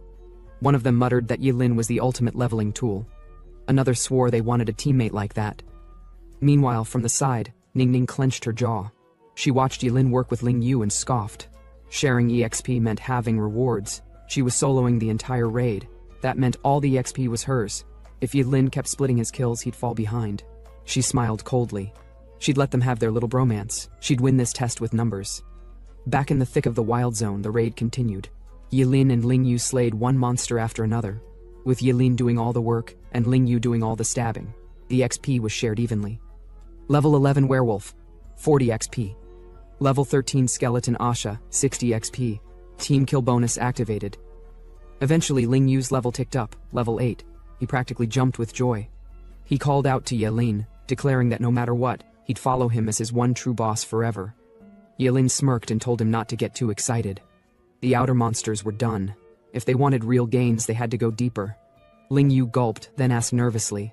Deeper meant monsters in the level 20 to 30 range, right? Yilin nodded. That was correct. He could handle level 20s just fine. If a level 30 showed up though, they run. Back on the cliff, the headmaster was still watching. He saw where Yilin was headed, deep into the danger zone, and narrowed his eyes. He asked aloud, what was Yilin trying to prove? With his current level, he'd already secured a spot in Dagza Academy. Why take unnecessary risks? His assistant beside him responded calmly. Examiners had already been placed throughout the danger zones. If something went wrong, they'd step in. Back on the field, Yilin and Ling Yu pushed forward through the brush and brambles, blood-stained and focused. They entered a clearing, and stopped. Multiple shadows loomed ahead, a pack of level 20 monsters. Yilin scanned them, then turned to Ling Yu and warned him to stay sharp. These things weren't just stronger, they were faster. Ling Yu nodded, clutching his blade. He wasn't trying to be a hero, he wanted to live. Bang. The fight erupted, the monsters lunged, and our boys went to work. As the level 20 monsters swarmed around them, Yilin shot into the sky like a streak of black lightning. Mid-air, he muttered inwardly. The lifespan sword skill was too exhausting. His body couldn't keep it up for long. He was burning out. Time was short. So, he sacrificed his heart, and without hesitation activated the forbidden spell, world-ending thunder. Boom. The sky cracked open like divine judgment. Thunder fell like a vengeful god, and in a single deafening instant, the entire battlefield lit up in a massive explosion of arcs and flame. The level 20 beasts were obliterated. Ling Yu blinked, then yelled that this was too brutal. Level 20 monsters, wiped out in one go? He asked Yilin if this was how he normally hunted monsters. Yilin landed silently, sheathing his sword. He said it was nothing. The brutal part hadn't started yet. Just then, a figure emerged from the smoke, a man in black robes with a badge clipped to his belt. An examiner. He stepped forward and told them both they were heading too far. Students were not allowed to exit the test area without supervision. It was dangerous. Yilin nodded slowly. Oh, so they couldn't go any deeper? Got it. They'd turn around now. But then, he froze. Something was wrong. Yilin's eyes narrowed, and he suddenly shouted at the examiner to watch his back. A huge shadow loomed behind them. growing larger by the second. Even Ling Yu felt his legs freeze in place, but the examiner scoffed. He wasn't falling for that old trick. He'd been doing this job for 20 years. A fake distraction to escape the test zone? Please. Yilin gritted his teeth. Look behind you, you dumb monkey. And then the roar came. A goblin hero. Level 33. It was real. The examiner finally turned around, and his soul practically left his body. Ling Yu screamed for everyone to run, but it was already too late, especially for the examiner. The goblin strike landed with devastating force, smashing the man and sending him flying like a rag doll through a collapsing tree. Yilin caught him mid-fall by the collar and shouted that this was what happened when people didn't listen. He ordered Ling Yu to run. Now, he'd handle the goblin. But Ling Yu, bless his dumb loyalty, refused. He wanted to fight together, so Yilin kicked him, hard. Told him that when he gave orders he expected silence, not teamwork speeches. As they landed, Yilin thought quickly. He couldn't expose his full strength. Not yet. Not with eyes watching from above, but he still had to buy time. So he sacrificed more organs and activated another forbidden spell, Sudden Dance. His sword vibrated, splitting into afterimages. But the goblin was fast, and pissed. The examiner, somehow conscious, staggered back to his feet and told Yilin he'd handle it. He'd signal for help.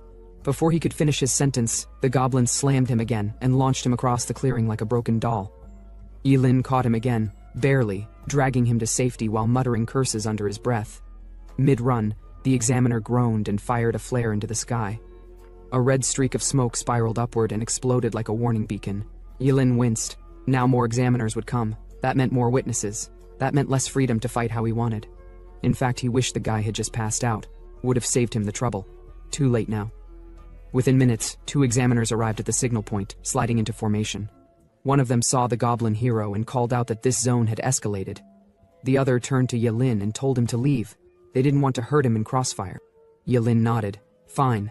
He'd carry the injured examiner out of the fight zone. He moved a good distance away, but then paused. An idea formed. He chuckled. A dry, dark laugh. Perfect time to test Mr. Zhuge's mask.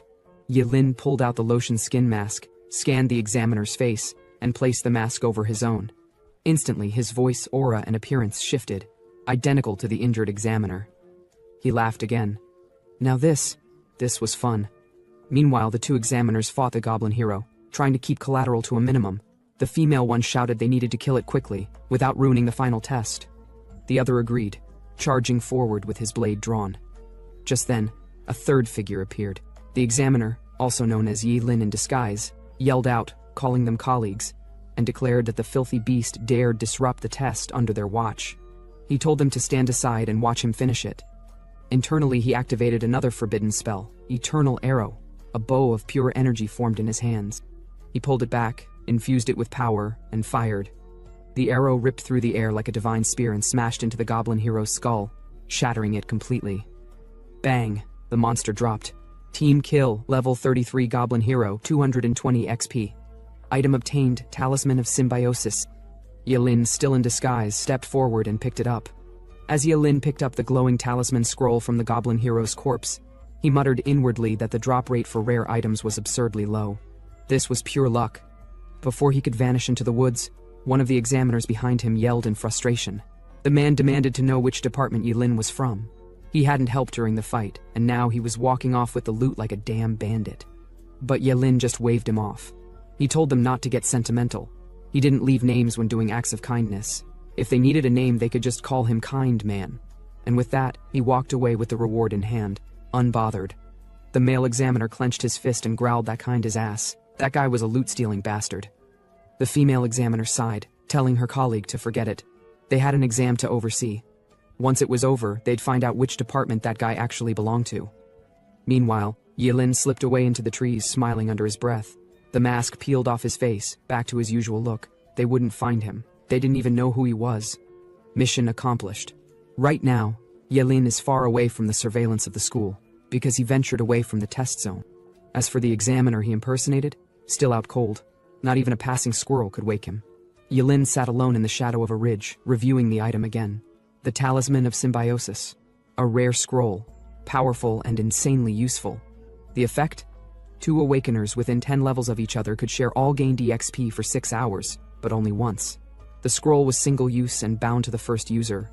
Yelin smirked. If used right, it was like duplicating your level gains. EXP from 2 directions with 1 grind. Then, as fate would have it, he heard someone screaming. He looked up, instantly recognizing the familiar cry for help. Ling Yu, obviously. Who else could it be?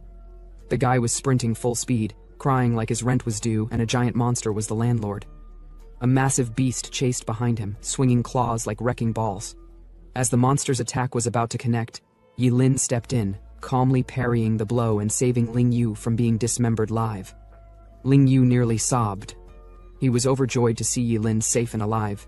He asked what happened to the goblin hero. Yilin brushed it off. Other examiners took care of that. Then he held out the talisman scroll, instructing Ling Yu to grab his hand so he could activate it. But of course, Ling Yu misunderstood. He blinked. He blushed. He muttered something about not knowing Yilin was into men. Yilin froze. A nerve snapped. Without a word, he slapped Ling Yu across the face, hard enough to leave a print. The monster they were about to fight? Yeah. Even it paused for a moment, silently watching the human drama unfold like a soap opera.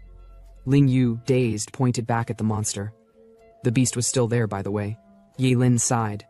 Without hesitation, he drew his sword and instantly vaporized the monster using lifespan sword skill. 1 clean hit. 1 dead beast. Kill confirmed, level 13 Anubis soldier. 130 EXP. EXP shared symbiosis effect active. Ling Yu stared wide-eyed as the system screen lit up in front of them. He yelled that this was a symbiotic talisman. He asked Yilin where the hell he got something so rare. Yilin ignored him completely, still furious from that earlier comment. He grunted that Ling Yu should go kill his own mobs and walked off. Ling Yu called after him, trying to explain it was a misunderstanding. He was definitely straight. Yilin didn't care. He told him to scram. Now that they had the scroll active, it made more sense to split up, maximize their gains across 2 fronts. Ling Yu nodded reluctantly. It was true. He just didn't have many monsters he could take down solo, but he'd try. Scene cut. Elsewhere in the test zone. A group of 4 students had surrounded a level 10 werewolf, trying to kill it. They weren't even close. The monster wasn't dying, it was just mildly annoyed. One of the students shouted for the others to finish it off already. But before they could strike, Yilin appeared, out of nowhere, like a shadow wrapped in thunder. And with a casual wave of his hand, 3 lightning bolts fired off and vaporized 3 nearby monsters. Gone. The students dropped their weapons and stared. One of them asked what kind of spell that was. How did he kill 3 werewolves in an instant? Another finally recognized him. That was Yilin, the forbidden spellcaster. Upon hearing the murmurs around them, one of the nearby students gasped. A forbidden spellcaster with a short life? Was Yilin seriously using such destructive magic to grind XP? Did he have a death wish? But then their shock doubled. Because right before their eyes, Yilin began recovering. Wounds, closing, blood, receding, stamina, back like nothing happened. They stared in disbelief. One of them muttered that it must be the equipment on his wrist. Probably some high-tier regen item. Maybe that's how he was cheating death. That's exactly what Yilin wanted them to think. Internally, he smirked. He already knew he was being watched. Students, instructors, examiners, everyone. So he deliberately wore a fake regeneration band on his wrist. That way, every time he used his powers and self-healed, they'd assume it was just gear-based regen. No one could suspect his true secret, immortality. Elsewhere, another student screamed for help as he sprinted from a giant kobold. A second group scattered in panic, shouting that a level 20 minotaur had entered the zone. They knew damn well. Level 20 seconds weren't just tough, they were killers. But before the monsters could turn the field into a buffet, Yilin walked up. He let out a dry laugh, sword already drawn. He shouted at the students to run, every last one of them. He'd handle this. And he did. What followed wasn't a fight, it was a slaughter. Yilin tore through beasts like they owed him money. Throats slashed, limbs scattered, bodies dropped. He didn't give them time to breathe, quite literally. They were too dead for oxygen. Behind the chaos, Ling Yu was watching his system light up like a fireworks display. Notification after notification. EXP points pouring in from Yilin's kills. EXP shared, symbiotic talisman active. Ling Yu laughed wildly. He shouted that his boss was too damn powerful, and this was the best way to level up in the entire continent. At the Academy Command Center, the instructors watched the field through their magic monitors. The old headmaster sighed. He muttered that if Yilin wasn't a forbidden spellcaster, Kunsheng would have had a true dragon on their hands. His assistant nodded. Most of the monsters had already been wiped out, by Yilin alone. Because of him, the number of injured or disqualified students had dropped significantly this year. He'd cleared the path for hundreds. Another instructor observed the map and noted that the way forward was now clear. Nothing but clean terrain to the teleportation gate. He told the students nearby to move fast and head for the final zone. Meanwhile, Yahello stood alone, soaked in blood and dust. He checked his system, level 18. He muttered that the higher the level, the harder the grind, but he was getting there.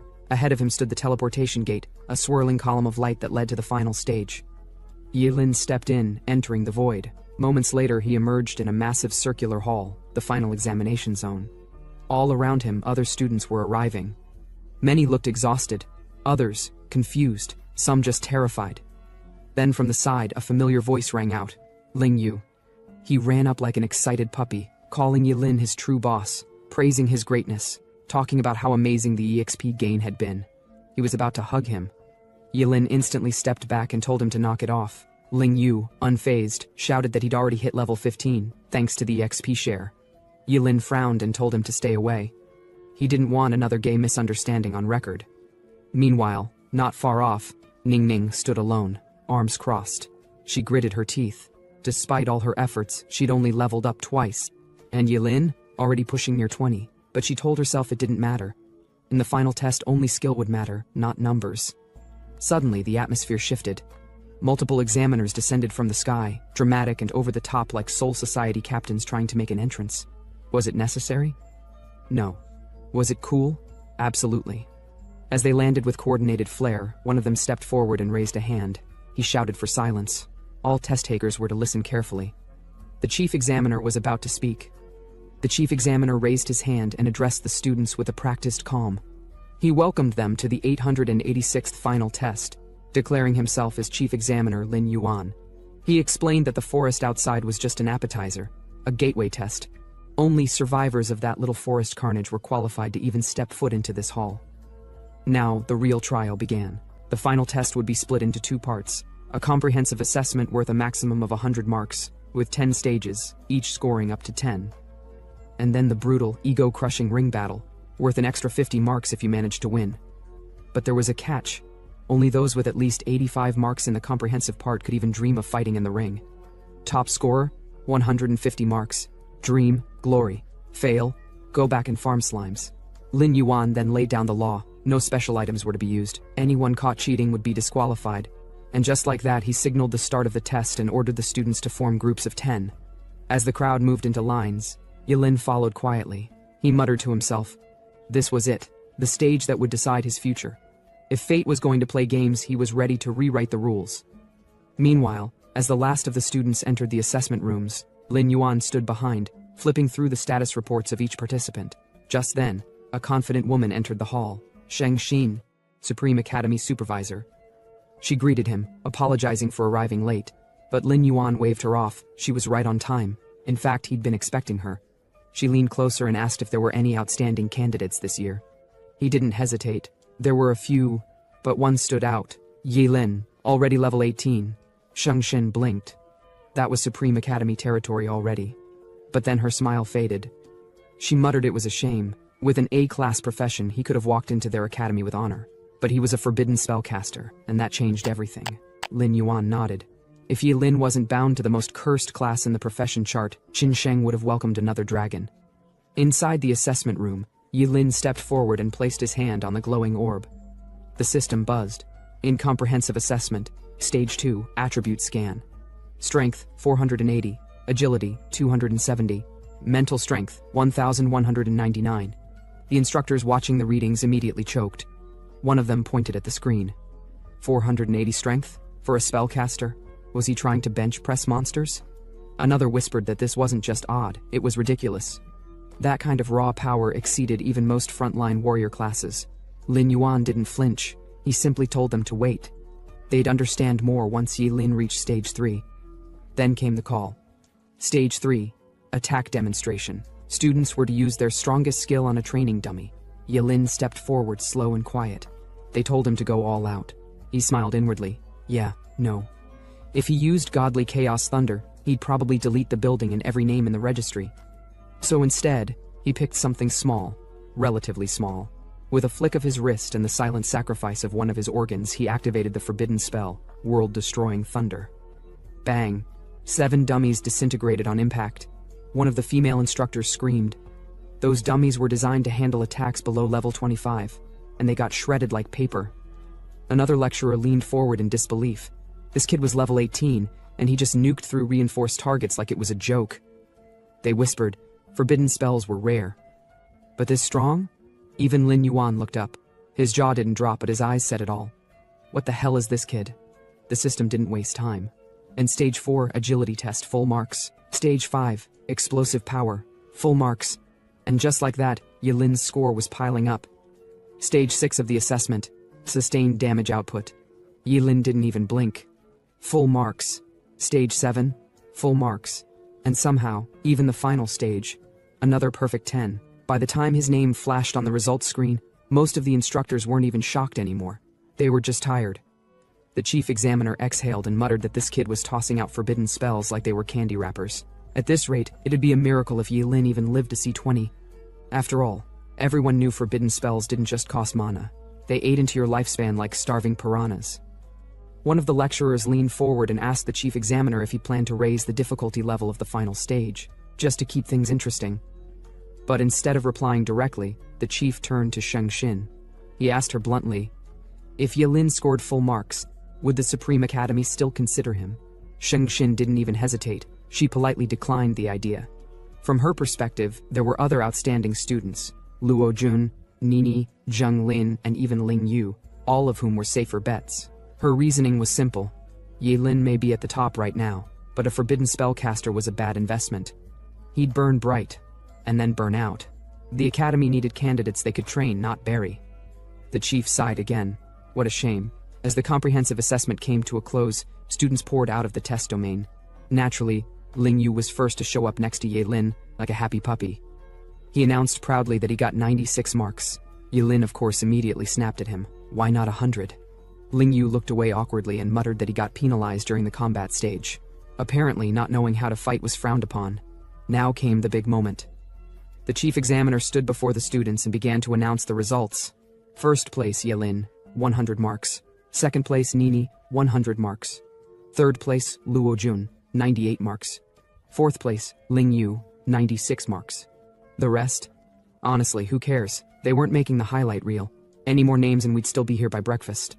Then came the order. Anyone with below 85 marks should leave the area under supervision. Those above 85 could also leave if they wanted to forfeit the upcoming match. But just as that was announced, Nini's aura darkened. She marched up to the chief examiner, arms crossed, and demanded to know why she was ranked second, even though she had the same score as Yilin. Internally, she was raging. How the hell was she behind that disgusting Yilin? The peanut gallery, mostly other girls, started murmuring too. One barked that it was misogyny. Another accused the academy of favoring men. This is discrimination, one of them cried. How much longer must women suffer? But the chief examiner raised his hand and told everyone to shut up and look at the screen. The video playback started. First up, Nini's highlight reel, her battle against a colossal beast. The crowd gasped. As expected from Mr. Zugei's daughter, her talent was evident. After that, Yilin's video played and the whole student were filled with awe to see how he defeated 7 level 25 dummies in one strike. But after the video ended, the chief asked if anyone still had objections. Silence. Even Nini clenched her fists and said nothing. The scoreboard didn't lie. Yilin's performance simply outclassed hers. The examiner declared the break. Students with qualifying scores had 30 minutes to rest and prepare for the ring tournament. The audience was surprised. Yilin used only one forbidden spell, yet he won 3 rounds consecutively. They wondered if the final test was that easy. Maybe he could get full marks without even doing anything. Well, they decided to look at the other test takers. At the other arena, 2 guys were fighting. Wang Zhengguang, Iris Sword, level 13, against Luo Jun, Dragon Shadow Spear, level 14. From behind, Guang told Jun it looked like he was going into the losers group. Jun told him not to dream. He wasn't capable of making him lose. The audience could feel the chill from their battle, as expected when 2 strong people fought. Someone commented that he would have been defeated if he was the one on the stage, since he couldn't even see where Guang was. Others could feel the gap in strength. One of the instructors then asked Teacher Su who she thought would win. She replied, Luo Jun. Now swiftly, Luo Jun activated Shadow Cloud Pierce and slammed Guang straight to the ground, breaking his weapon. Their battle ended with Luo Jun's victory. As for Yellen, his 5th round battle was skipped. Yellen sat feeling bored. He could see from the other arena that Lingyu was fighting Nini this time around. It would definitely be an interesting battle.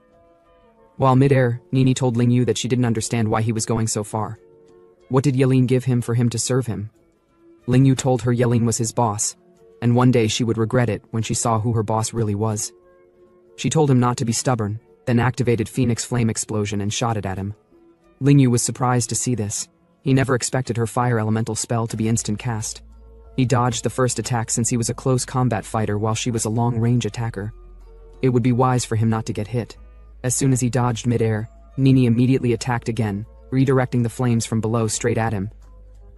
Seeing he couldn't dodge it, he decided to just attack the flames. He used Sword Skill Flash and cut the flames in half. Just from that one attack, he was already breathing heavily. He told her he wasn't scared of her. She called him an idiot. Then from her spellbook, she activated Red Flame Surge and told him to surrender now, but Lingyu told her with vigor that those who underestimated him would pay the price. Yellen was worried, since he knew Lingyu was not the dumb woman's opponent. The examiners were worried too. Lingyu was really crazy, he was going to lose. The referee was told to prepare to save him. Nini was shocked as Lingyu used his body to withstand her flames. "He's really out of his mind," she commented. He then charged toward her through the flames and pierced at her with his sword, which she dodged. Still confident, he told her he'd be giving her a warning. Though she could provoke him, she was not to provoke his boss. He then fell to the ground and fainted. The examiner immediately told the referee to hurry and save him. Yellen was the first to get there. He told Lingyu to hold on. He would protect his heart using the yin-yang bangle. Worried, Nini told Yellen she didn't mean to hurt him. She didn't know he would go that far. Yellen told her he knew it wasn't her fault. It was then announced to the test takers that Lingyu was not in any life danger, but there were massive burns on his body, so he needed to be sent to the hospital. Lingyu told Yellen to give it his all. Now, minutes later, it was the battle of the quarterfinals. Nini would be fighting against Lin Linglin, and Yellen against Luo Jun. This year's final test scores would be born among the 4 of them. One of the principals then asked Principal Su if he thought Luo Jun would win. Principal Su replied, "Of course, he's a genius from Yukai Academy, I have full confidence in him." Someone commented, "It looks like Yukai Academy will get another top scorer this year." Ching Cheng's principal told him he didn't think Luo Jun would win.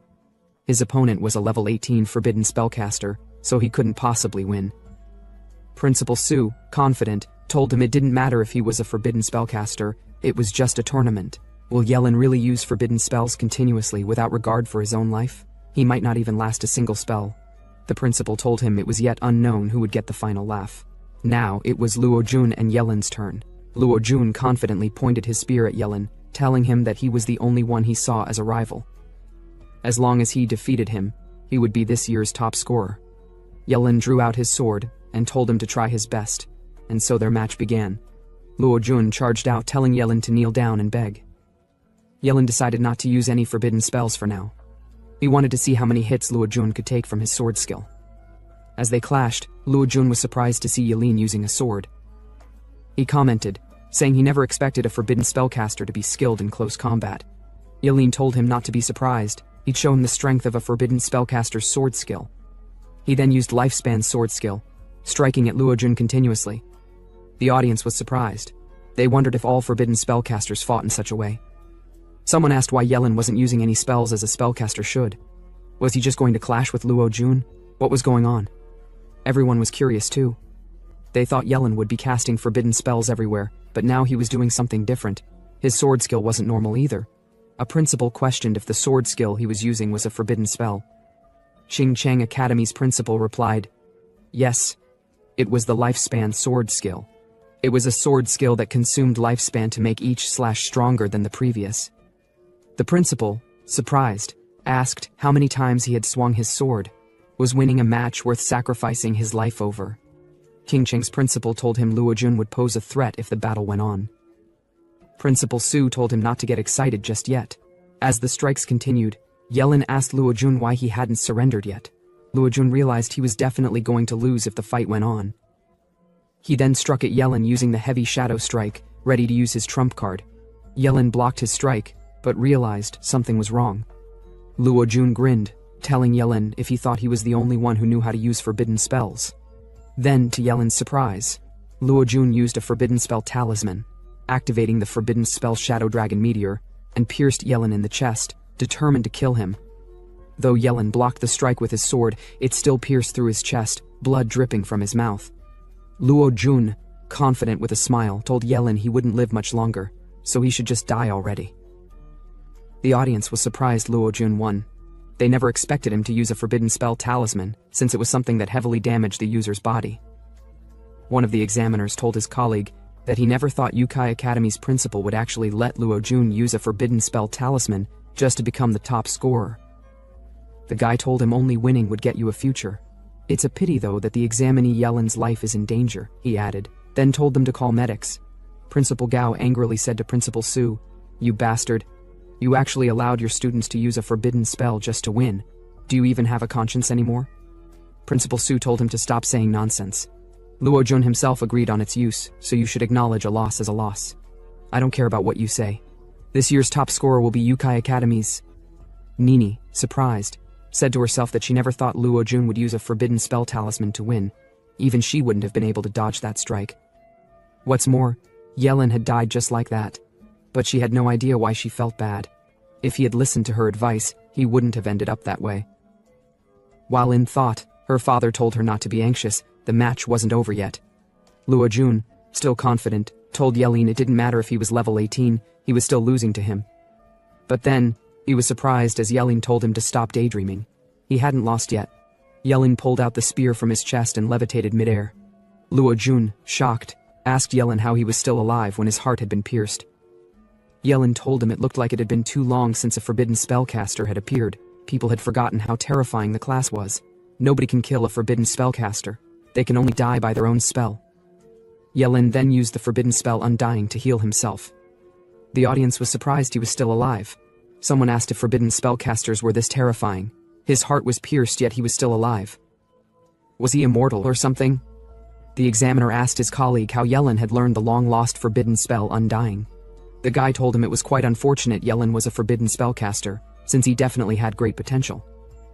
Using his lifespan in exchange for immunity to a fatal attack, and now using equipment to heal his wounds, he was too calm. Yelin then decided to attack. He activated the forbidden spell World Destroying Thunder. Luo Jun stood frozen, unable to dodge the attack. Then the attack shocked him badly. The examiner immediately rushed over and worriedly told the medics to come immediately since Luo Jun was in a bad condition. Yelin looked back. He noticed the expression on their faces, so he coughed up blood to make things more realistic, to stop them from suspecting his healing abilities. The principals were shocked to see Yelin in such a state. They thought it was because his forbidden spell had backfired. Principal Gao commented worriedly, "Yelin used such a strong spell. I'm afraid all his internal organs are damaged." But then, Principal Su raised his hand, saying he wanted to make a report. Qing City Academy's Yelin used such a powerful spell against a level 14 job changer. It is attempted murder. Principal Gao, shocked, asked him, "Do you not have any dignity at all?" Luo Jun was the one who used a powerful spell first. Everyone agreed with him. Yukai Academy was going too far. Seeing that nobody supported him, Su angrily left the arena and told Gao that things wouldn't end just like that. He would report him to the Ministry of Education. Yelin said to himself that the final exam was annoying, more tiring than killing Ken Sen, and that something even more troublesome was coming up. Nini approached him and told him to rest if he wanted to. She didn't mind waiting until he recovered before they fought. She didn't want to take advantage of him. Yelin was speechless for a moment, then told her there was no need. 30 minutes later it was announced that the long-awaited final round would begin, and the winner would become the top scorer of this year's exam. Nini said to herself that her fight with Luo Jun just now had proven forbidden spells were extremely dangerous, so she must not get hit by one. On the other end, Yelin thought that he needed to think of a forbidden spell that wouldn't hurt her. If he seriously injured her, her father would definitely not let him off. Such a headache. Nini activated Explosive Phoenix Flame and shot it at Yelin. She told him she must win the fight no matter how strong he was. Yelin dodged all the flame bombardments swiftly. He decided to stall until she ran out of mana, since all the spells he had would definitely injure her seriously. He used Forbidden Spell Dance, dodging all her incoming attacks. The audience had no idea what was going on. Someone asked why Yelin was only dodging. Couldn't he just win by using the thunder spell he had used against Luo Jun? Another said maybe the spell was too exhausting and he couldn't use it again in a short time. Or maybe Yellen pitied Nini and that's why he wasn't attacking her, letting her win on purpose, because rumor had it that her father had taken Yellen as his disciple. Nini angrily asked Yellen what the hell he was doing. Did he only know how to dodge? Was he trying to humiliate her? Yellen asked if there was a rule that said he couldn't dodge. She angrily raised her spellbook and told him they would see how he dodged this time. She then used the spell Red Flame Surge, a large area of effect skill. Yellen decided to teach her a lesson since she was dumb and really hard to deal with. He used speed up to dodge the attack, came out of the flames and hit her on the head with the back of his sword, telling her she had lost. Tears dripped down her face. She felt humiliated. How dare he humiliate her like this? Now she was determined to kill him, not wanting to lose to a disgusting person like Yellen. Yellen dodged all the flames she sent at him. She performed a much more powerful spell and told him to dodge it this time since he was so good at dodging. Everyone was shocked at the incredible skill she used. The pressure from it was no joke. She then sent the fire tornado spell at him. Yellen wasn't scared. He easily dodged it, but the spell followed him. He realized it was a homing skill. Nini landed on the ground, breathing heavily, and told Yellen to admit defeat already. Yellen asked what she was talking about. She should be the one to admit defeat. He then turned toward her as the spell followed him. He told her, "When fighting a fast opponent, using a homing skill is the same as committing suicide." Such a simple truth. Have you not heard it in class? She was speechless. He told her to give up now and end her skill, but she was stubborn, determined not to lose to him even if it meant dying. Her father worriedly told her not to do something so stupid. The examiners rushed out, ready to save both of them before anything bad happened. Seeing she was ready to commit suicide, Yellen couldn't believe how crazy she was. So he immediately grabbed her and used a spell, Forbidden Spell Wailing Wall. It was a spell that sacrificed lifespan to summon a wailing wall from the deepest depths of hell. It blocked incoming attacks, nullifying them unless the attacker was 20 levels above the spellcaster. The wall successfully absorbed the flames with no damage at all. The audience was surprised to see he used Wailing Wall. They never expected an examinee to be able to cast such a forbidden spell. Yellen wiped the blood from his mouth. Luckily, he had unlocked the forbidden spell, or else he wouldn't have known what to do. Yellen told her to stop dozing off and to turn around. Her hair was messed up. She blushed, her heart beating so fast. She thought maybe he wasn't as disgusting as she had believed. The audience was surprised at the romantic scene. They could feel something was going on between the two of them, an arrogant princess meeting a strong yet gentle knight. But then, Yellen kicked her off the stage. He told her to get down. He was the top scorer. She fell to the ground. The scene shocked everyone. They thought something was really going on between them. Angry, she shouted at Yellen, telling him she wasn't finished with him and that he should just wait. The examiner then announced that Yellen had won the final round of the ring tournament and gained 10 marks. He had reached 150 marks, making him the top scorer of this year's Qing City final exams. Everyone congratulated him. One of the audience asked which academy he wanted to go to as the top scorer. He confidently replied that he wanted to go to the Supreme Academy. They were all happy to hear he would be going to the Supreme Academy, but someone among the audience wasn't happy. A lady came down with Gao and told Yellen that she was sorry but he couldn't enter the Supreme Academy. Yellen asked her why. She landed and told him it was because he was a forbidden spellcaster. Since the appearance of Job Changers, the longest living forbidden spellcaster had only lived until the age of 24. This meant he had no value to be trained. Yellen was speechless for a moment, then told her he understood. The audience was surprised to hear that Yellen wouldn't be entering the Supreme Academy even as the top scorer. Zhuge hurriedly stepped forward and told her to wait. He might have already found a solution to the thing she was worried about. She asked what he meant by that. He told her he had found a new way. Since Yellen was his disciple, it could greatly reduce the harm caused to forbidden spellcasters when casting forbidden spells. She could do a checkup on Yellen's body if she didn't believe him. Gao and the other man were surprised at this news. They asked Zhuge if he was serious about it. But the lady told Zhuge that he was skilled in astrology, yet he was claiming to be knowledgeable about job changers. Was he as skilled as the professors inside the Supreme Academy? What if Yellen still didn't live past the age of 25? Would Zhuge pay for the resources they lost? Zhuge told her not to ruin a genius's future because of their relationship. She insisted she was serious about her words, saying she wasn't rejecting him based on personal feelings. The Supreme Academy would not recruit a forbidden spellcaster. Yellen told Zhuge to forget about it. It was fine if he didn't enter the Supreme Academy. There were no hard feelings, it was just an academy. But then, from behind Yellen, someone charged and attacked. calling him arrogant for dismissing the Supreme Academy as just an academy. Zhuge was surprised to see the attacker and shouted for Yellen to watch out. Yellen blocked the attack with his hand, which injured him. Blood dripping, he asked the guy who the hell he was. The guy told him, "How dare someone like you, a forbidden spellcaster who's going to be dust in the wind, speak so boldly?" He then told Yellen to remember his name. It was Yunguan Lu from the Supreme Academy. The lady told him she'd make sure he went back and wrote an apology letter if he dared try to injure someone again. He told her he didn't mean to hurt him, he was just trying to say hello, and he never expected Yellen to be so weak. Gao and the other man worriedly asked Yellen if he was injured anywhere, if he was okay. Yellen told them he was fine. Yellen then walked towards the guy and told him he'd remember what happened today. The guy laughed. "If you're not convinced, you're welcome to challenge me any time." Yellen told him there were too many people here today, so he'd let him go this time, but he'd definitely get his revenge. The guy was speechless, then laughed loudly, calling Yellen trash. "Does he really think I care about him just because he talked to me? You'd never beat me in this lifetime." Yellen looked at him, then said, "After 1 year I will find you. We'll have a battle of life or death. Do you dare accept it?" Everyone was shocked to hear about the life or death challenge. Even Zhuge worriedly told him not to act rashly, but Yellen didn't listen. He asked the guy again if he dared to accept. The guy nonchalantly told Yellen he accepted the challenge. "It's a deal," Yellen commented. As he left the arena, he said to himself that the Supreme Academy was a bit interesting. He'd definitely crush them all to pieces. Principal Su told him he did a great job. The Qincheng Academy finally got a top scorer, and all the students were even praising him. A few hours later, Yellen was talking with Zhuge. He asked if Nini was doing okay. Zhuge told him she was fine, just feeling down because she lost to him, but she'd be back on her feet in no time.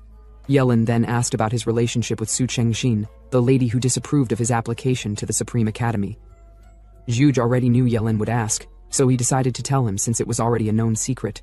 He removed his glasses, then told Yellen that she was his first love. Nini came down, surprised to hear she was his first love.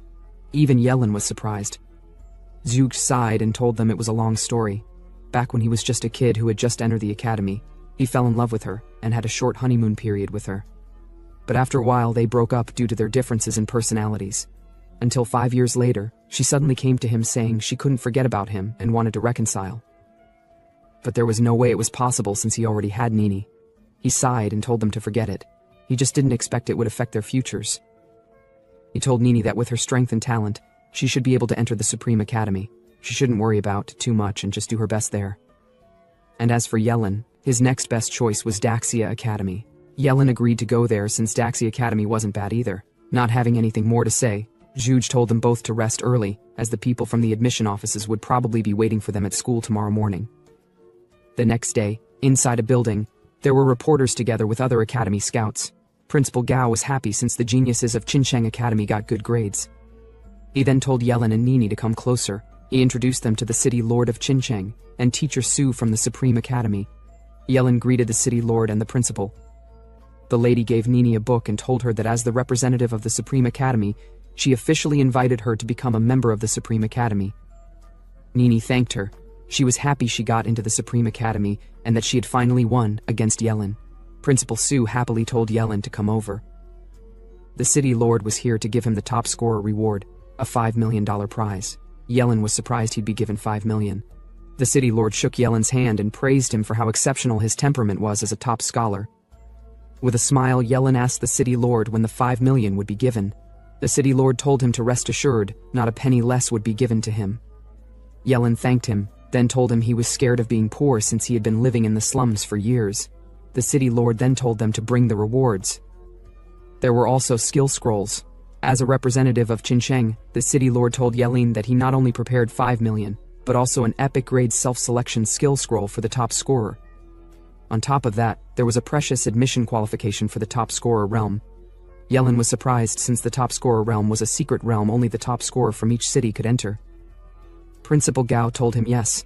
All those who enter the secret realm would also be immune to any damage. Yellen was excited by what he said. With immunity to damage, he asked if that meant he'd be able to get his levels to 99 before leaving. Gao touched his shoulder with a smile and told Yellen it wasn't that exaggerated. The monsters inside the top scorer realm were limited, but immunity to damage was indeed suitable for him. The City Lord told Yellen they had high hopes for him. The top scorer realm was also a test for him this time. He must take the title of the national top scorer back for Qinsheng. Yelin was surprised. He never knew there was a title for the nation's top scorer. Gao told him, of course. If he obtained the highest level from the top scorer realm, then he would be the nation's top scorer. Yelin told him he never knew there was such a thing. If that's the case, wouldn't the national top scorer rewards be even better? He questioned. The city lord told him to rest assured, and Yelin said he'd definitely become the nation's top scorer. The city lord told him, "Great, it's good that you have confidence." The three then posed to take a group photo. A few hours later, Zhuge was walking with Yelin. He told Yelin there was something he must remember. He should not use any lifespan-consuming skill inside the top scorer realm. Although the secret realm gives immunity to damage, it can't stop age progression. Sometime later, Yelin arrived at Shenzhen. He was impressed at how different the big cities were. It was his first time outside Shenzhen. He walked towards a hotel. The receptionist welcomed him. She introduced herself as Bai Lin, then told Yelin to follow her to his accommodation. As they walked, she told him the top scorer realm wasn't opened yet, so he had plenty of time to rest. If he had any problems during his stay, he could contact her any time. He replied, "All right," then thanked her. Minutes later, he lay down on the bed. Since the top scorer realm still hadn't opened yet, he decided to go out and take a look around. But then, he heard a bang on his door. Someone was trying to open it. Yelin stood up and walked towards the door. He had no idea who was knocking since he thought it was a single room. He opened the door. It was a lady standing there. She asked who he was and why he was inside her room. Yelin told her he was the one who should be asking. "Who the hell are you?" "Damn you," she said angrily. "Pervert, laying your hands on me and staying inside my room." Yelin had no idea what the heck she was talking about. Immediately, without saying too much, she charged up her fist with energy and told Yelin she'd show him her true colors, so he should eat her fist. Yelin never expected such a sudden attack, but he dodged it anyway. The explosiveness burst through the window. She never expected Yelin to be that fast. Yelin was surprised that a little lowly like her could release such a large amount of strength in such a short time. He told her to hold on. She was mistaken. He wasn't a pervert. She argued, saying she didn't believe his lies, then decided to give him another blow. Yelin decided it was time to use force, so he sacrificed his appendix and used the forbidden spell realm of wood, which entangled and suppressed her. She struggled to get out but couldn't. Yelin told her to stop struggling. "It's a new forbidden spell I just learned. It's specifically used against wild Lolis like you." "You pervert! What are you trying to do?" she scolded. Yelin showed her room card, 6099. "Take a look, it's certainly my room." Surprised, she said, "That's impossible. My room card is also 6099. Yelin released his spell. She hurriedly checked her bag and told him he could see it for himself if he didn't believe her. As she brought it out, she was surprised to see it was 6609. She had definitely held it upside down. She immediately apologized for acting rashly. Yelin told her to forget about it and reminded her to tell the staff to fix the door when she got out. Feeling guilty, she asked if it was okay to treat him to a meal as compensation. He told her there was no need for compensation, but since he was planning to go out for a walk, she could come with him if she wanted to. Minutes later, they both walked down the road. By the way, he asked her what her profession was. Since her explosive strength felt strong, she told him her name was Mi Shui, and she was the top scorer of Hacheng. Her profession was an SS-class berserker. Yelin finally understood why. He told her he was from Qinsheng. She asked if he was attending the Supreme Academy. He laughed and told her no. He was planning to go there, but they didn't want him. She surprisingly asked why. With the strength he had just shown, how could they not accept him? He sighed. "That's what fate decided for me. I'm a forbidden spellcaster, a short-lived forbidden spellcaster." She felt awkward as she realized he was a forbidden spellcaster. She dragged his hand and told him they shouldn't talk about such depressing stuff. She'd bring him to a place to eat something good. They arrived at a restaurant. She told him the place was known as Shenzhen's famous restaurant, so they should find a place to sit. Yelin told her okay. But then, a girl approached them. She called out to Mishui and told her it was surprising a brute like her could find a man to eat with her. Mishui angrily shouted at the girl Yining to mind her business. Yining smirked and told Mishui it looked like it was her mating season. She then approached Yelin. "Handsome, what do you like about Mishui? She has nothing to offer." Mishui told the girl she didn't want to fight today, so she should get lost. But Yining insisted. She decided to seduce Yelin with her big breasts and told him to come with her. She'd introduce him to some of her beautiful friends.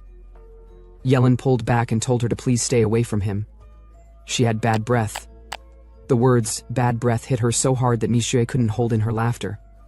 The girl angrily said to Yellen, "You little brat. I gave you a chance, but you refused." Yellen ignored her. He told Mishue they should go somewhere else to eat. This place was a bit smelly. Mishue laughed and told him, "Alright." Wu Shaoqi, Angel Paladin, level 22, immediately stepped in front of Yellen and angrily asked if he had told him to leave. He demanded that Yellen apologize to his woman immediately, saying he hated poor trash from backwater places the most.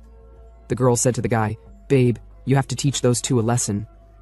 Mi Shui told Yellen the guy was a level 22 Angel Paladin.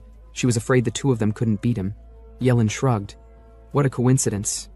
Well, a poor guy like me despises rich punks like you who reek just as bad." The guy, furious, activated his skill. Yellen wasn't scared either. He activated his skill, wanting to fight an Angel Paladin. Their commotion drew the crowd, but then an investigator told them job changers were not allowed to fight inside the city. Violators would be fined 30 grand and detained for 30 days. Mi Shui told Yellen the top scorer realm was opening soon, so it wasn't worth it fighting them here. Yellen agreed and retracted his energy. The guy left with the girl. He told Yellen he'd remember him, and they had better not cross paths inside the top scorer realm. Though he might not be able to kill him in there, he could make him suffer a fate worse than death. And so, they left. Mi Shui sighed and apologized to Yellen for causing him trouble again. Yellen asked her who that girl was and why she was so against her. Mi Shui sighed and told him she was actually her half-sister, and she had been against her since childhood.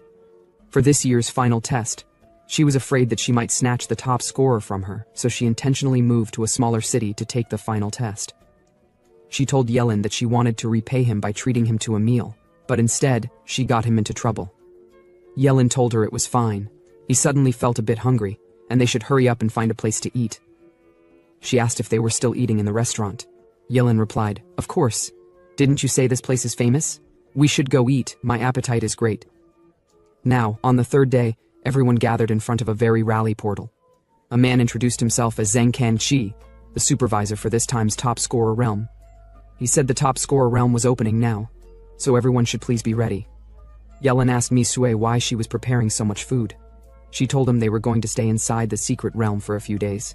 She had nothing else to give him, so she prepared some food so that he wouldn't starve inside the secret realm. The supervisor told them that before the secret realm started, there were a few things he needed to say. The first thing was about the secret realm's rules.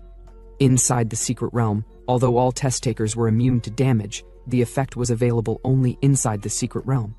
So if any test takers took continuous or lethal damage, they should remember not to leave the secret realm.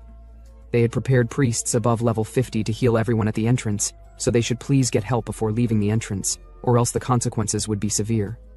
The second thing was that inside the secret realm, if any of them lost a limb, they should remember to bring it with them if they could.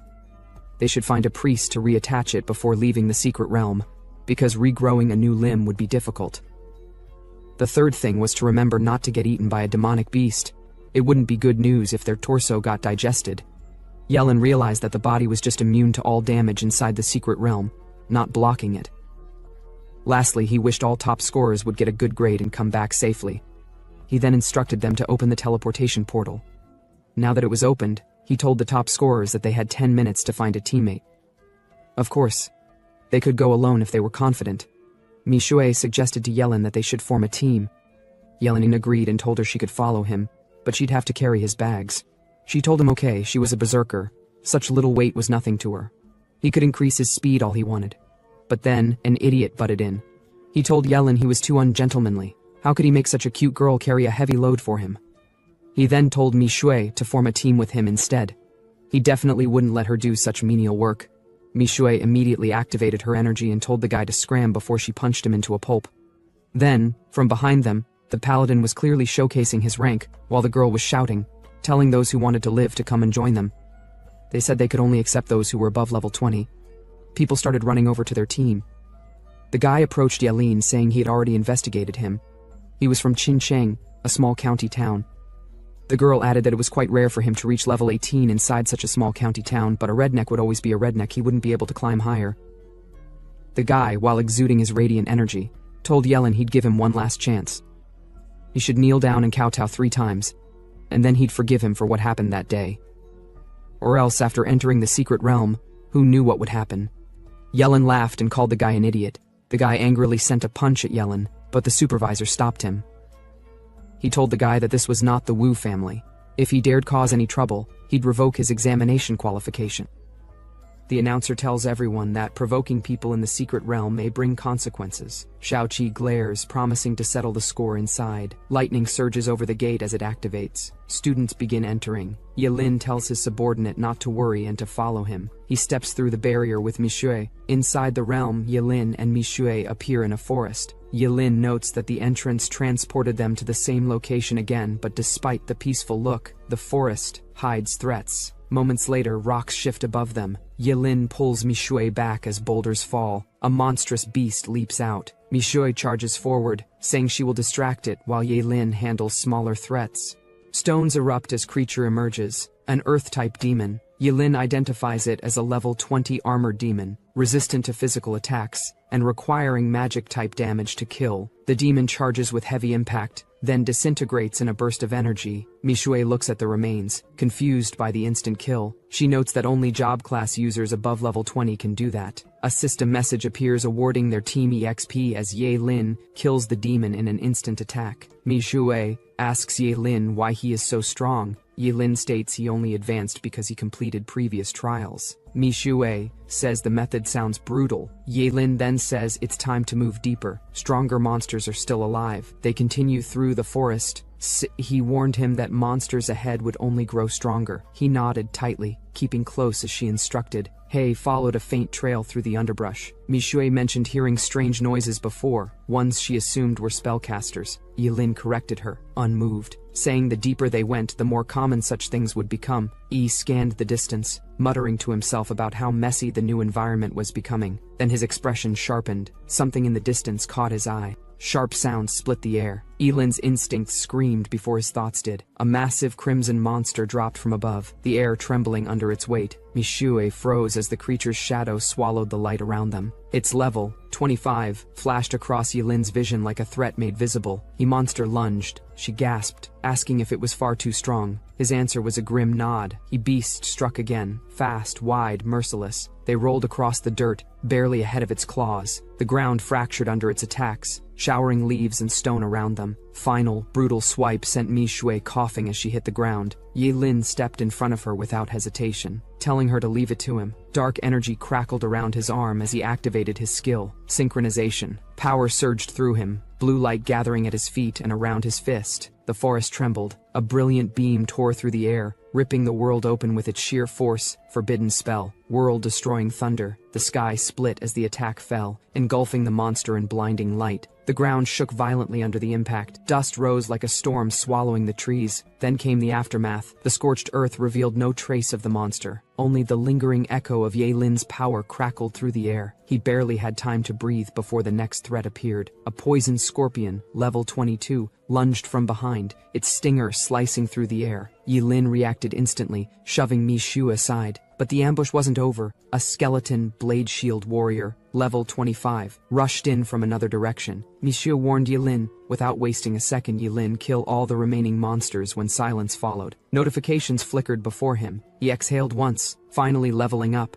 While they caught their breath, she chattered about his strength, unpacking her lunch with the ease of someone who'd already accepted his madness as normal. He admitted he could do a little more now. Just a little. A new talent window opened before him, good enough to unlock something stronger. He asked for the fireball scroll she'd picked up, and she handed it over without hesitation. Flames surged the moment he activated it, rising higher than any ordinary spell should. He analyzed its structure calmly, letting the simulation trait twist it into something far stronger. The spell ignited, mutating, expanding, until it became a forbidden technique of pure inferno. He laughed softly under his breath, surprised at how easily it evolved. He tested it immediately. Fire coiled in a tight sphere, the pressure thick enough to warp the air. She stared, asking what kind of spell that even was. He didn't answer. The sphere detonated forward, carving a molten path and bursting into a sun-like explosion that lit the forest in blinding orange. The shockwave rolled across the valley, and she gasped at the scale, like a star collapsing. He simply noted that the experiment was a success. They moved on, continuing deeper to grind more levels. The explosion still echoed through the forest when Ning Ning narrowed her eyes, unsettled by the sheer volume of the blast. Her companion Xiao Qi murmured a guess about someone powerful stirring the secret realm, though the idea barely seemed believable. Far away outside the realm, the announcer looked toward the fiery glow rising over the trees, unsure what upheaval had taken place inside the realm to produce such force. Meanwhile, Yilin walked calmly through the underbrush, telling Mishue they should find a place to eat. Even he hadn't expected leveling up to snowball this quickly. A flicker of unease crossed his face as he sensed something in the shadows ahead. He paused, focusing, then motioned for her to follow. They slipped between the trees until the sight emerged, a massive golden toad sleeping by a waterfall, its stomach rising and falling in heavy rumbling breaths. She whispered in surprise, and he nodded, explaining the creature's value, its rank dictating the worth of the treasure inside its belly. He lifted a finger to his lips, urging silence. They circled into position. He whispered instructions. He would restrain it. She would collect the reward. She nodded firmly. The plan barely began before a shout tore through the clearing. A group of Ning Ning burst from the trees, calling his name with hostility dripping from their voices. The noise jolted the toad awake, its eyes bulging as it heaved to its feet. He reacted instantly, yelling for her to move, snaring the creature with shadowy tendrils as she dove forward, but the intruders collided with the moment, ruining everything. The toad thrashed wildly. He cursed under his breath as their interruption shattered the perfect setup.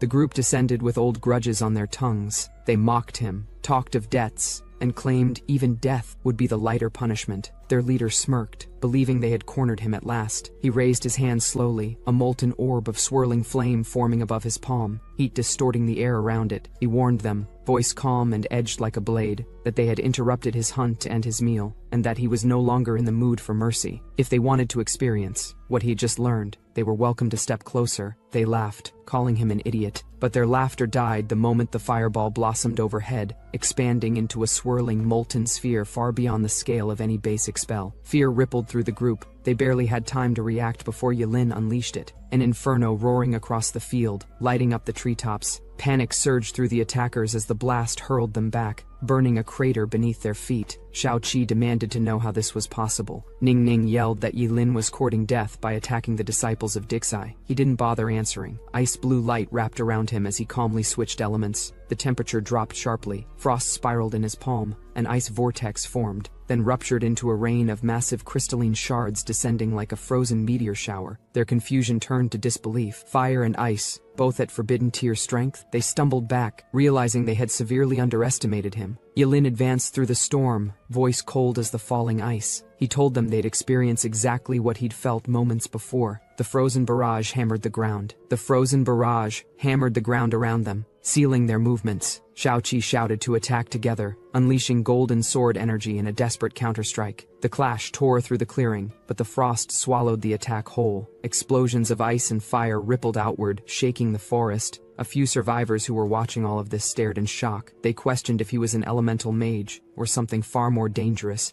Yilin released a final attack surrounding the Xiao Qi's group in a crushing wave. They were thrown violently across the battlefield. One of them yelled that Yilin was fighting too aggressively for a student. When the wave subsided, the group was buried in rubble. A deep crater formed, and the Duke's followers lay inside it. Someone from the watching group whispered that this must be forbidden spellcasting. They wondered aloud where Yilin had gone. Then they spotted him standing calmly at the edge of the crater. A few nearby spectators claimed he might be the supreme alchemy prodigy. Yilin lifted a finger, stating that the last attack wasn't even that powerful, and that the academy could send people if they wanted him. The ground trembled again. A massive stone sphere rose from the earth as leftover mana settled. Observers stared at it, guessing another spell was incoming. The group struggled out of the rubble, battered and shaken. One demanded to know if Yilin had lost his mind, yelling about how far he had taken this. Yilin looked down at them and repeated that they weren't in danger anymore. A large impact landed nearby, jolting everyone. Yilin ordered a few students to send the injured off to get healed. They hesitantly agreed and rushed to carry the bruised followers away. The group examines the frozen body inside the icy wall. Yilin tells that he froze the body so it does not harm them. He suggests they leave it alone and deal with the troublemakers from earlier. Mishu agrees quietly. They walk out into open sky. Outside, group of academy staff gathers near the stone monument. One of them reports that the top scorers this year are strong. Another says the students' performance has improved. They notice that the top scorers seem even stronger than expected. A group of injured students is brought back. One staff member wonders if they met a difficult monster. Another comments that the wounds are heavy. Asked what they encountered, One of the students explains they met a forbidden spellcaster. The instructor reacts with surprise at hearing that term. Night falls. Under the moon, Yahello comments that they've lost the monster. Mishue quietly blames the people who caused the earlier trouble.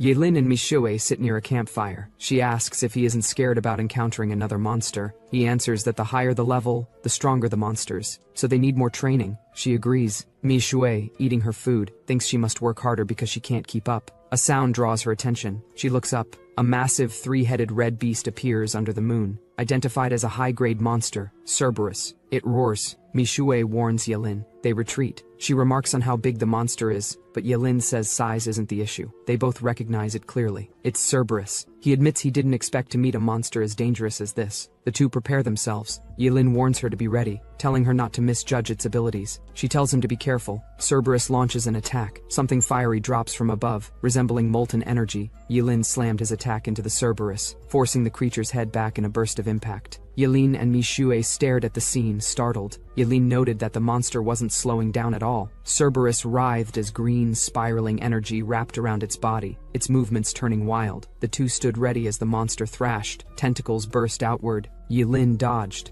noting aloud that the green liquid was extremely corrosive. Yahello stood near the spreading green fluid, as a warning echoed not to get caught in it. A sudden impact shook the area, and he turned sharply in surprise. He noted that high-grade monsters were harder to handle, then activated the forbidden spell Flame of Karma and surged forward. He taunted the beast, offering to let it consume everything he unleashed. A massive strike descended as the forbidden spell Eternal Thunder formed above and crashed down toward the multi-headed creature. The monster roared as toxic energy burst outward. A swirling attack gathered overhead before dropping onto the master, making it scream again. The monster thrashed in pain, and the ground shook around Yahello and Mishue beside him. He raised another spell, Forbidden Spell, Churning Maelstrom. As a huge force collided with the monster, electricity gathered around him as he prepared a focused attack and shouted for the creature to die. Launching the strike that pierced one of its heads, he challenged the monster again, preparing another surge of power, and the force dropped like a torrent toward the creature. Mishue asked if it was still alive. Black smoke rose as Yahello saw the monster's swelling energy and realized it was trying to explode. He immediately yelled for them to run. He ran with Mishue, warning her not to get burned by the black flame. The blast erupted behind them as they leapt over vines and escaped into the forest. A loud detonation lit up the sky, and both stopped at a distance. Yahello noted they were lucky to get away quickly, and Mishue agreed. A notification confirmed the level 56 high-grade creature was eliminated, and rewards were obtained. A croak drew their attention. Mishue looked toward the sound, and a familiar creature appeared. Yahello recognized it as the dragon testicle toad from before. The creature spat out an item, and Yahello examined it, identifying it as the dragon scale gold ore, valuable as material for blacksmiths. He considered it not bad and demanded the creature spit more out. The toad released another object. Yahello caught it, puzzled as it resembled an ordinary rock. Dissatisfied, he scolded the creature for giving him useless items and ordered it to spit out everything. The toad's croaks echoed as it tried to comply. Elsewhere, a man reported to a group in tents that the mission had been a success. He received confirmation that Wu Shaoqi and the others were almost fully recovered. The announcer, or say teacher, thanked the group and assured that their work would be reported to their superiors. Shaoqi limped forward on a crutch and confronted someone named Yahello, declaring he wasn't finished with him yet. Scene shift to the main protagonist. The toad was tied to a tree, croaking non-stop as Yahello and Mishue rested. Yahello threatened that if the creature still refused to give proper items, their next meeting might be its last. The creature finally croaked urgently, and Yahello approached it. He told the toad there was good news and bad news. Its days of suffering were over, but so were its days alive. As the creature panicked, Yahello unleashed his ability. A golden light burst from the toad as it spit out a long, dark staff. Yahello caught sight of it and identified it as an epic-grade magic staff. He inspected the weapon, noting that epic-grade items were rare, required magic power to use, and possessed strong attack attributes. Yahello told the toad that it could have avoided trouble if it had cooperated earlier. He then held the staff firmly and decided to test it. Flames ignited along the weapon as he swung it, releasing Flame Edge, followed by Flame Edge's Fury Slash. The attack carved a blazing path across the distant hillside, setting the area ablaze. The ground below showed more scorch marks as the force traveled far through the forest.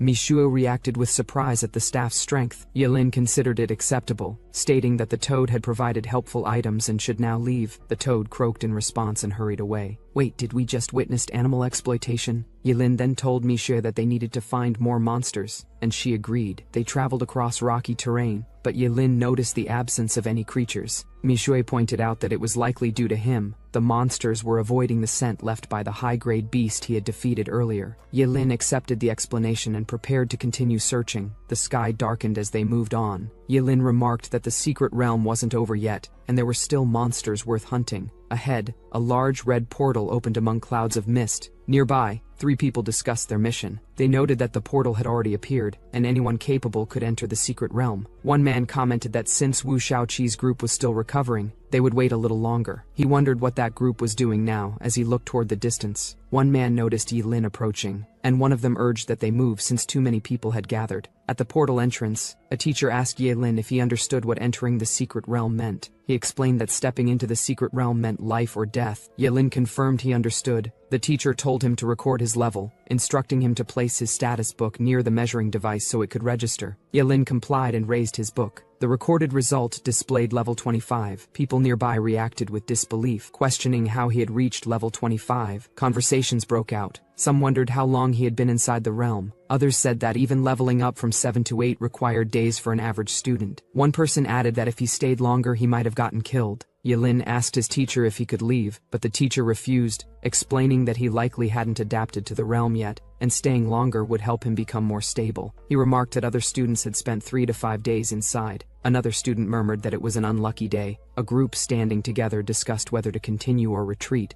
One of them insisted they couldn't turn back now and would follow the teacher's plan. Someone else urged a younger student to hurry and join them since they were the only group left, and others were already at level 15. Shaoqi, shaken and frustrated, clenched his teeth. One person stated that the problem was concerning, noting Yilin had entered at level 22 and left at level 25. The group facing them accused Yilin of rashly clearing monsters. Another explained that the most dangerous part of the secret realm was the Hall of Trials. Michue reminded them that they were the ones who let the monsters out, yet they were accusing Yilin. A tremor surged through the realm as a jagged pink crack spread across the ground. Yilin stared at it, unsure what was happening. Michue recognized it. More cracks spread. Students clutched their heads as the ground shook. Someone called for everyone to gather behind the teacher and said Yilin was causing the disturbance. A massive red fissure tore open, forming a swirling vortex. The vortex expanded and reached upward. Dark shapes emerged from its depths. Trees shook as the realm split further. A swarm of creatures poured out of the tear.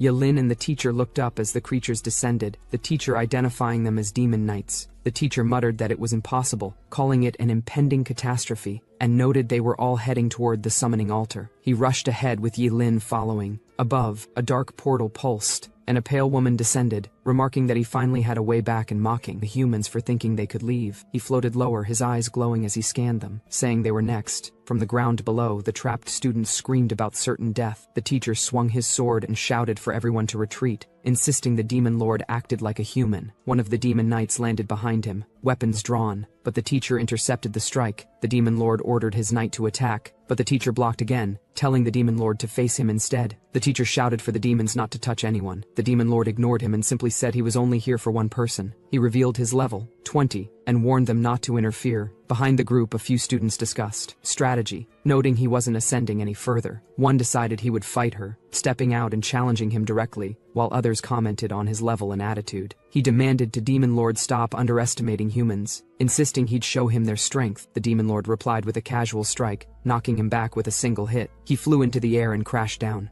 Yilin caught the student into him from behind. The impact sent him tumbling across the ground as he slid. The Demon Lord pointed toward Yilin, saying he had finally found him, and telling him to come to him. Two nearby students panicked about his attention shifting to him. One noted that his power was increasing. Shaoqi says, "Hey Yilin, did you watch any of the Spider-Man's movies? You know that too. With great power comes great responsibility." Voices echoed around Yilin, accusing him of entering the secret realm early, hoarding kills and ignoring warnings. They claimed he caused the realm to collapse. Two classmates shouted that he had ignored everyone and acted alone, demanding to know how he had reached such a high level. Another accused him of selfishly risking their lives. Yilin answered calmly, saying he was with Michue and acted according to the situation. Shaoqi argued that Yilin should take responsibility for the realm's collapse. He declared he wanted credit for helping Yilin and pushed for recognition before the collapse. Yelin handed Mishui some equipment and told her to keep it safe. Mishui warned him to be careful. The demon lord watched him, saying he was interesting and that he hadn't encountered anyone like him before. Yelin replied that he wasn't welcome in his realm and prepared to fight. Yelin smirked and formed a massive fireball. Students questioned what he was doing as the flames grew to a towering size. Students watching wondered if the fireball had always been that strong, and whispered that Yelin's skill looked different. The demon lord tried to dodge, but the fireball engulfed him. He screamed that it was impossible for him to have such power. The explosion erupted into a blinding sphere of golden fire. Students stared in shock, questioning if the fireball was truly that strong and noting Yelin's unusual output. One asked if Yelin had won,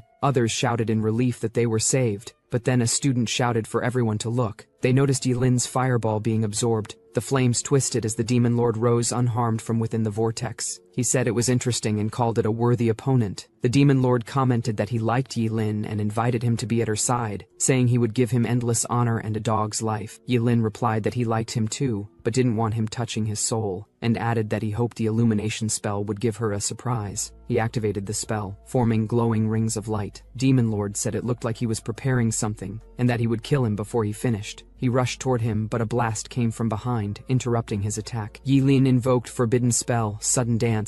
A large ice-like strike erupted upward. He attempted to interrupt it, but more pillars burst out around her. Yelin noted he could easily sense his skills. The students watching complained that Yelin wasn't doing any real damage, and that the demon lord was only toying with him. Some said they felt numb from watching the fight, while others noted their fingers were cracking from clenching. The demon lord said that as long as he wished it, Yelin couldn't escape. He opened a dark rift behind himself. Yelin asked if he was trying to escape, and told him to look around. Golden rings surrounded the area. He reacted in confusion, asking what it was. Yelin explained it was an elementary illumination spell and triggered it to explode. The rings detonated, releasing a spiraling blast of light around him. He tried to cast Magic Shield, but the swirling light force pulled him inward. Demon Lord shouted at him, saying he couldn't kill him. Yelin launched another forbidden spell, General Thunder, sending a golden blast downward. The attack struck Demon Lord and sent him crashing as he screamed. Demon Lord staggered upright with a spear impaled through him, calling Yelin a mere human and swearing he would kill him. Demon Lord charged, shouting for him to die. Yelin pushed himself to dodge, rolling across the ground. He struck again, but Yelin used the terrain to retreat. Demon Lord leapt and declared he would rip him apart. Meanwhile, injured Yelin cast a spell, Sacrifice, Forbidden Spell, Burning Karma. Yelin shouted, with this flame staff my fire element would be amplified by 50%. Let's see if you can withstand this. Before Demon Lord can understand anything, a massive fire tornado struck him from behind. Students wondered if it is over. Did Yelin won? When dust settled, Demon Lord whispered that it is impossible to him, defeated by a mere human. Whereas the teacher was so tensed while fighting with the Demon Lord's underling. The Demon Lord underling, Realist, the Demon Lord is defeated. Then he lunged toward the battlefield where Yelin was present. Teacher shouted Yelin to watch out. Yelin realized that he knows with great power comes great responsibility, but wondered if he's going to die without any responsibility. As he realized he couldn't defeat the guy coming toward him,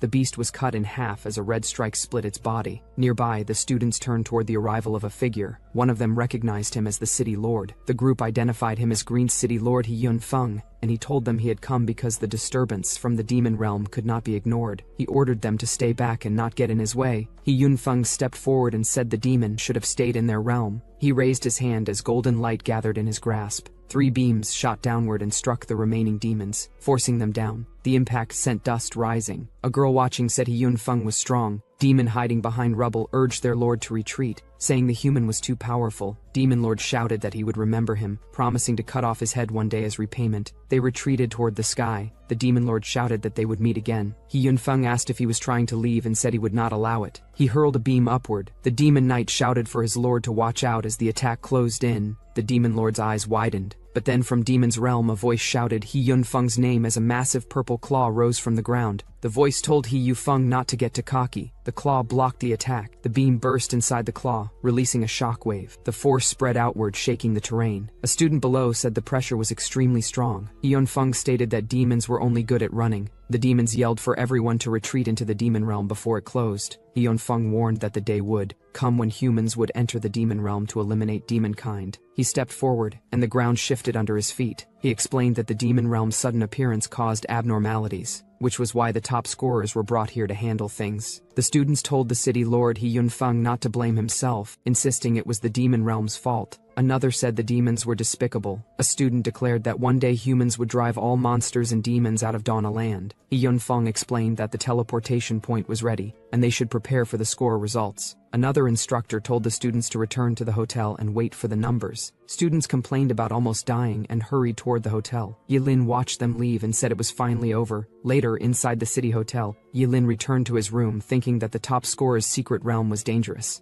A knock sounded at his door. He wondered if Mi Shui had come to the wrong room again. When he opened it, He Yunfeng stood there. Yilin greeted him, and He Yunfeng said he had come to see his injuries. Yilin said his injuries were minor and almost healed. He Yunfeng replied that he had heard Yilin fought the high-rank demon kind. Yilin answered that he was simply lucky. Yunfeng stated that staying in the secret realm would strengthen his power, and then asked if Yilin was willing to serve Shenchen. Yilin asked if he meant serving Shenchen. Yunfeng explained that Yilin's performance proved he could receive Shenchen's support, which would benefit him. Yilin considered it and said Shenchen's offer wasn't bad, but he wanted to speak with his master first. Yunfeng asked who his master was. Yilin answered that it was Zhuge Qianxing. Yunfeng recognized the name and said he would go ask Zhuge himself. A noise came from outside the room. Yilin noticed someone outside pointing out that the door wasn't locked. A hot waitress stepped out holding a tray of food, saying she was delivering meals for the top scorers. Yilin paused and sniffed the air, noticing a strange smell. She looked down at the tray as her expression sharpened. He Yunfeng sensed something and stiffened. The girl lunged forward with a dagger, aiming at Yilin and shouting for him to die. He Yunfeng warned Yilin to watch out. He Yunfeng restrained the girl and identified her as a level 50 assassin, demanding to know who sent her. Yilin stared at her in confusion. He Yunfeng ordered her to speak if she did not want to die. She refused and tried to stab again. He Yunfeng struck her away, forcing her to the floor. Her blade clattered across the ground. She grabbed it again and intended to kill herself. She declared she could not reveal anything. Her body crumbled. The last trace of her voice stated that betrayal in her organization meant death, and that she would rather die than disobey orders. Yilin wondered if the Wu family was involved. He Yunfeng said the investigation would confirm everything, and that Yilin should focus on recovering and training for the next month. Yilin began to reply, but He Yunfeng interrupted, saying the Wu family always acted arrogantly, and that this attempt might be connected to them. He Yunfeng then excused himself and left the room. Yilin watched him go and muttered to himself. Another knock sounded at the door. He wondered who it was this time. He opened the door to see Mi Shui in a blue dress, who told him the results were out,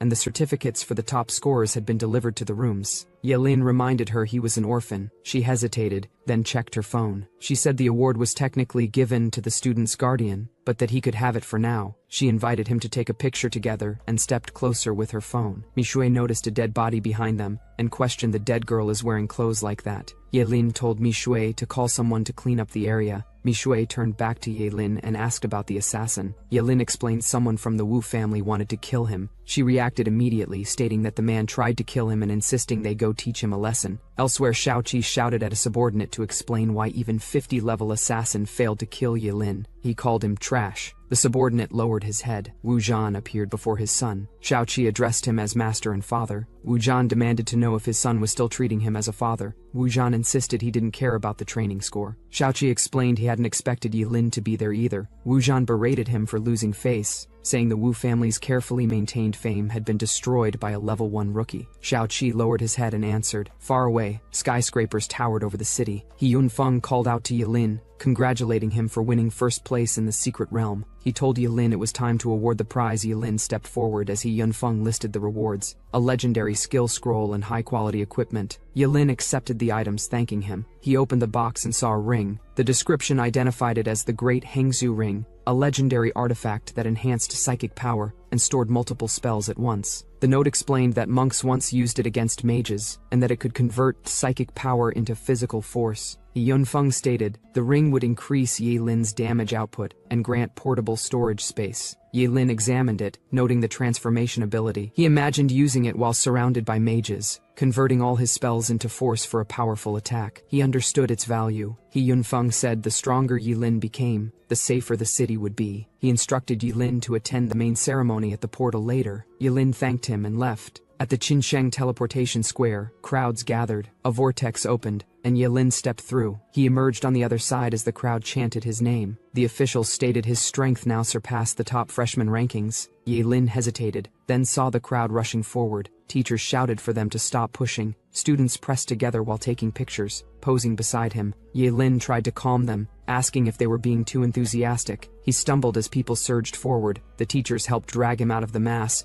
warning the crowd about the danger. One teacher added that Mr. Zhug wanted to meet Yahello. Scene shift and we see Yahello sits outside the tea house as his mentor pours tea, explaining that this place gives people a sense of calm even if nothing special happens there. The mentor adds that new monsters will appear next year. He listens quietly. When asked what interests him more, he answers that it's the date of the monster's first appearance. His mentor, Mr. Zhuge, confirms it, the day of the apocalypse. That same day, the strongest monsters will appear first, and also that place 1 had the 7 great ancient origin artifacts. Yahello asks if he wants to see the apocalypse. Mr. Zhuge replies that he'll go there with him. They stand beside the pond. Yahello reminds him that they must get to the job change center soon. He agrees. Yahello left. The mentor, Mr. Zhuge, then coughs to get attention, pulling out a glowing item. He says Yahello hasn't fully trusted him yet, and that he is only asking for a bit more trust. He mutters that he regrets many things in this life. Meanwhile, Yahello arrives at the entrance hall. The receptionist welcomes Yahello and guides him toward the job change area. Yahello, though there are too many people inside, wearing a mask, is advised to avoid trouble. He enters. Nini Zhuge notices him and pauses. She comments that he looks like someone she knows, someone she can't seem to remember clearly. She feels a strange familiarity and follows the sensation. She recalls a masked person with flames around them. She approaches him and greets him. He asks what's wrong. She explains that he resembles the person who saved her before and asks for his name. Yahello dismissed it, saying she must be mistaken. Nini was sure that this is Yahello, but she can't prove it.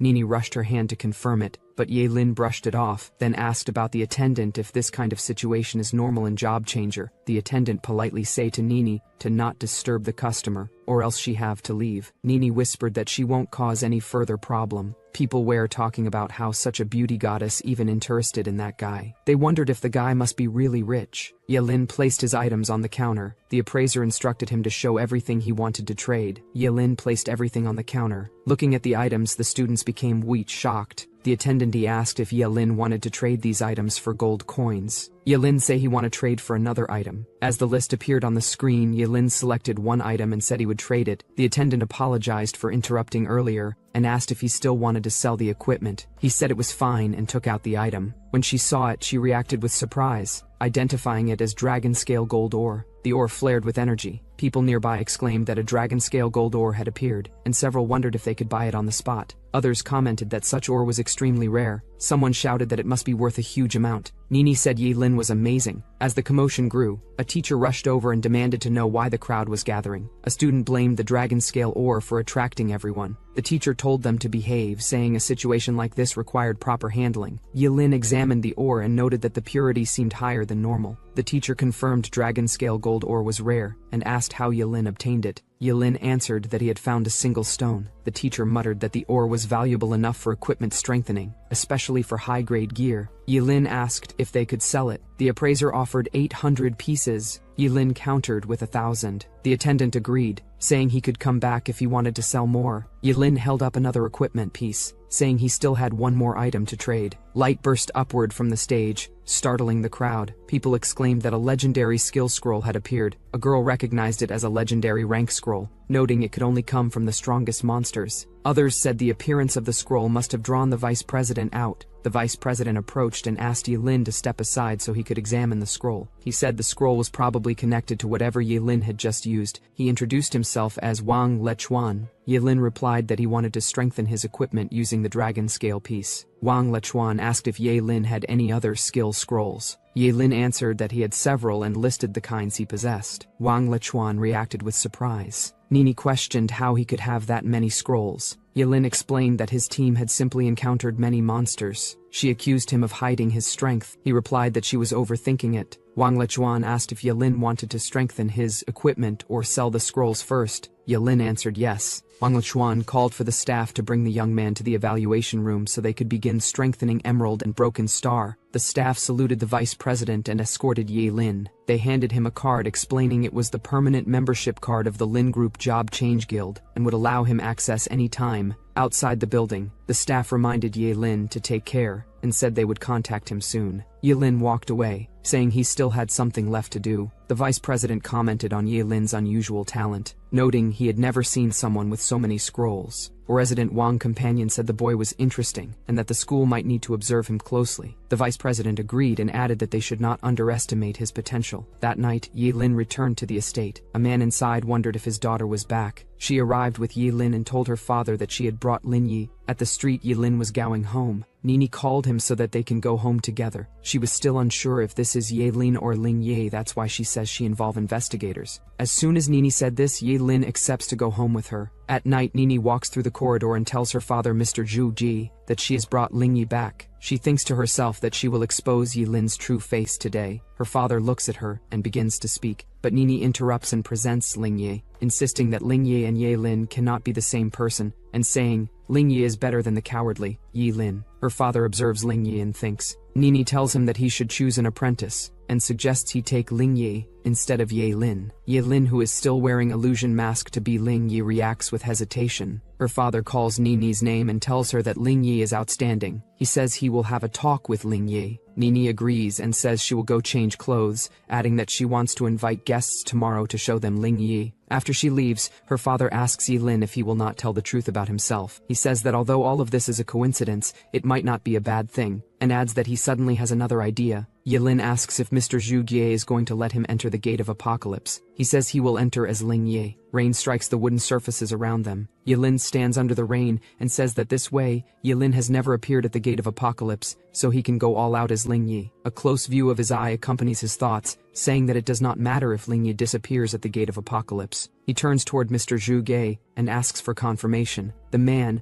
Zhu Gie Changxing, responds. Yilin thought that whatever is plotted against him, he is looking forward to it. Standing in the rain, he acknowledges Zhu Gie as teacher and says he understands. Zhu Gie says that as long as Yilin understands, he will deal with Nini and let Ling Yi off tomorrow. Yilin agrees. Later, Yilin sits in a room surrounded by crystal-like fragments. He thinks that one must not turn into the lackey of others. He decides he needs to make thorough preparations, especially regarding his equipment. A screen lights up with a ding as he presses review. Yilin examines a ring glowing with blue energy. The display shows that the Great Summer Ring refinement succeeded, increasing intelligence, mental power amplification, and cooldown reduction at refinement level 1 star. He notes that 1 star increases mental power bonus by 20%, which he considers equivalent to wearing advanced equipment. He decides to continue refining. Repeated messages of refinement failure appear. Yilin sees the failures and reacts, repeating his disbelief. He refuses to accept that thousands of refinement attempts will fail, and says he has plenty of other best quality stones. More refinement failures occur as boxes of stones fall open. He counts 10s, 50s, then hundreds up to 500 stones used. He becomes frustrated, shouting that only one out of several hundred stones needs to succeed for him to create hardware. Suddenly, refinement succeeds. The Great Summer Ring reaches refinement level 3 stars, increasing its stats. Yilin reacts with surprise and notes that mental power amplification has risen significantly. Days later, Yilin without illusion mask walks down a hallway, thinking that since several days have passed, he should check on Yilin.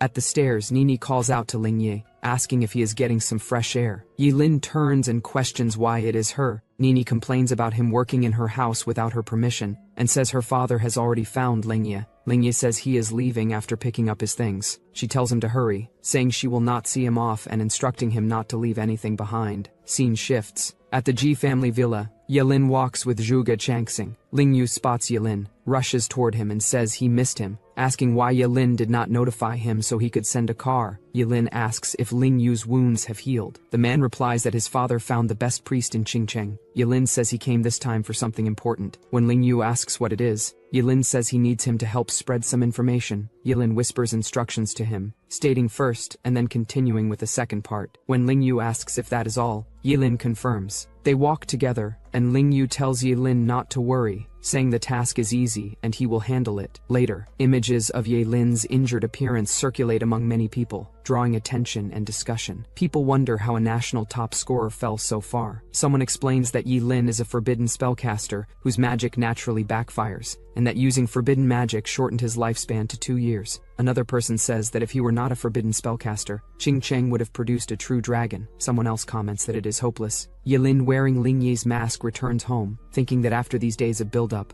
no one should still be paying attention to Yilin. Inside, Zhu Gie Changxing asks if he is ready. Yilin says they can leave now. As they prepare to depart, someone calls Yilin's name. He turns and sees Nini. She asks if something is wrong, then hesitates and asks if she can invite him to watch a movie when he comes back. Yilin replies that they will talk about it when he returns. Zhuge Chongxing tells Nini they are leaving. She tells Yilin to be careful as he departs. Lingye, or Sei Yilin, travels through the wilderness together with Zhuge, who instructs him not to call him teacher anymore for safety reasons. Instead, he should address him as Mr. Zhuge to avoid exposing their relationship. They arrive at a concealed location deep in the forest. As they step out of the car, Yilin notices the immense structure before them, a colossal, shimmering crack in the air. He asks if this huge portal is really the Gate of Apocalypse. Zhuge confirms it is, saying he was just as shocked the first time he saw it. Soon, a group of officials approaches them. One of them, Director Tan, greets Zhuge respectfully and comments that he would have sent someone to fetch him if he'd taken any longer. Zhuge thanks him politely. Director Tan urges Zhuge to proceed, as time is short, and asks him to open the Gate of Apocalypse immediately. Zhuge hands over a key, but secretly reveals to Yilin afterward that it is a fake key, meant to deceive Tan. Yilin feels uneasy, sensing danger, but Zhuge tells him to relax and simply follow instructions. Zhuge then instructs Yilin to get close to the gate. At Zhuge's command,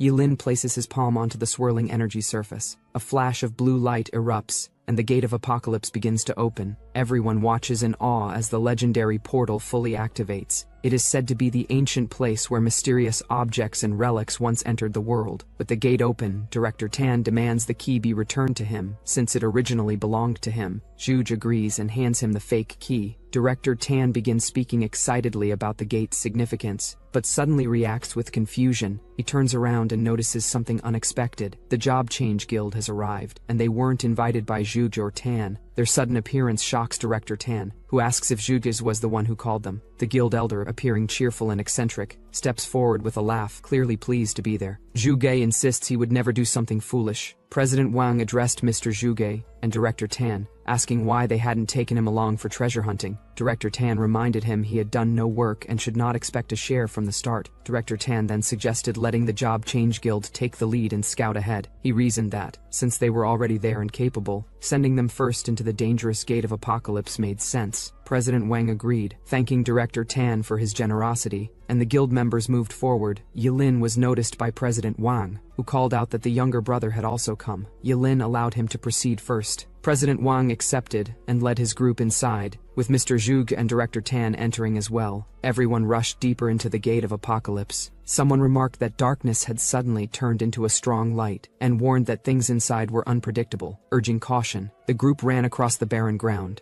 Yilin looked up, seeing a ruined, dilapidated version of Qingcheng. Someone questioned if the place was truly Qingcheng or an illusion. Another noted that entering would clarify whether there were still living people inside. They continued across the empty terrain. Someone wondered why they were still walking without seeing a single person or creature. The group stopped in front of the ruined city. Mr. Zhuge examined the ground. Director Tan asked if he had found anything. Mr. Zhuge held a fragment of a divine artifact, explaining that it had lost its value. President Wang commented that there was nothing in the area, no danger, no opportunities, only ruins. Director Tan wondered if there was truly nothing inside the Gate of Apocalypse. President Wang complained that they might have come for nothing. Zhuge suggested splitting up to search for anything useful, and said that if there was danger, they could shout because sound traveled far in the quiet area. Everyone agreed and dispersed. Yilin watched them leave and formed a small smile. He thought that the game of hidden agendas was finally about to begin. The ruins of the city stretched ahead. Director Tan asked if there were any living beings. President Wang replied that there were none, not even a ghostly shadow. Yilin moved carefully through the ruins, thinking that no one inside the Gate of Apocalypse could be trusted, including Zhuge. He decided to come up with a plan, and considered using an underground escape technique. He held a device and noted it would be useful. He activated a spatial leap, a forbidden spell that created backlash. Yellow energy wrapped around him as he teleported.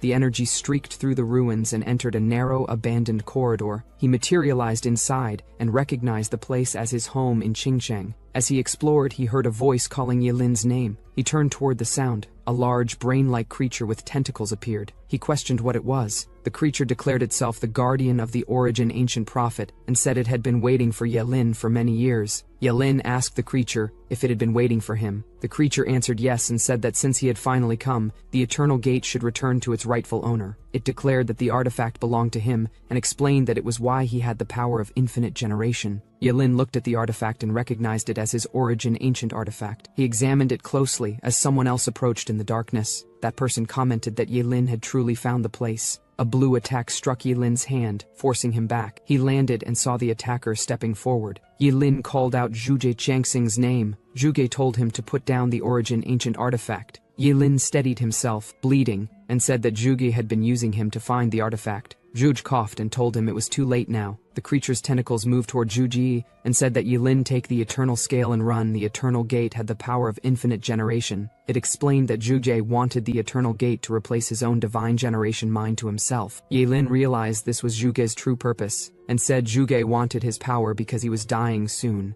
Zhuge dismissed his words and said he talked too much. He generated swirling blue energy and fired an enormous attack. The blast tore through the ruined buildings. The creature called for Yelin to run. The energy wave expanded outward, ripping through the empty city. Debris was thrown into the air as the force continued to spread across the collapsing structures. Yelin stands beneath in the ceiling, gripping his weapon while water falls around him. His eyes narrow as he senses a presence. Zhu Ji approaches, surrounded by a blue aura, and asks if Yelin is ready to fight. Yelin launches a blazing sphere of energy, but Zhu Ji blocks it without effort. Zhuge explains that a forbidden spell cast with an imperfect core drains the body and tells Yelin not to waste time struggling. He crushes the spell with a single punch, triggering a massive explosion that forces Yelin back. Yelin realizes his physical spell has been dispelled too easily. He gathers what strength he has left and forms a swirling vortex of red and teal energy that rises like a pillar. Zhuge remains unmoved and asks if Yelin still doesn't understand. He states that in the face of absolute strength, struggling is useless. Yelin uses celestial body incineration, sending a destructive wave, but Zhuge halts the attack by grabbing the weapon. He remarks on Yelin still relying on such a low-level skill and questions whether Yelin is looking down on someone of his caliber. Yelin collapses, coughing. Zhu Ji approaches calmly. He thanks him for the meeting and admits he has pushed himself past his limits. He explains that using the power of the first tier is like forcing frost to snow and that he needs Yelin's help to find an ancient artifact. Yelin tries to move but remains locked, calling Zhuge a sanctimonious jerk. Zhuge prepares a ritual tool and tells Yelin that they will complete the sacred rite together, and that he will try to lessen the pain.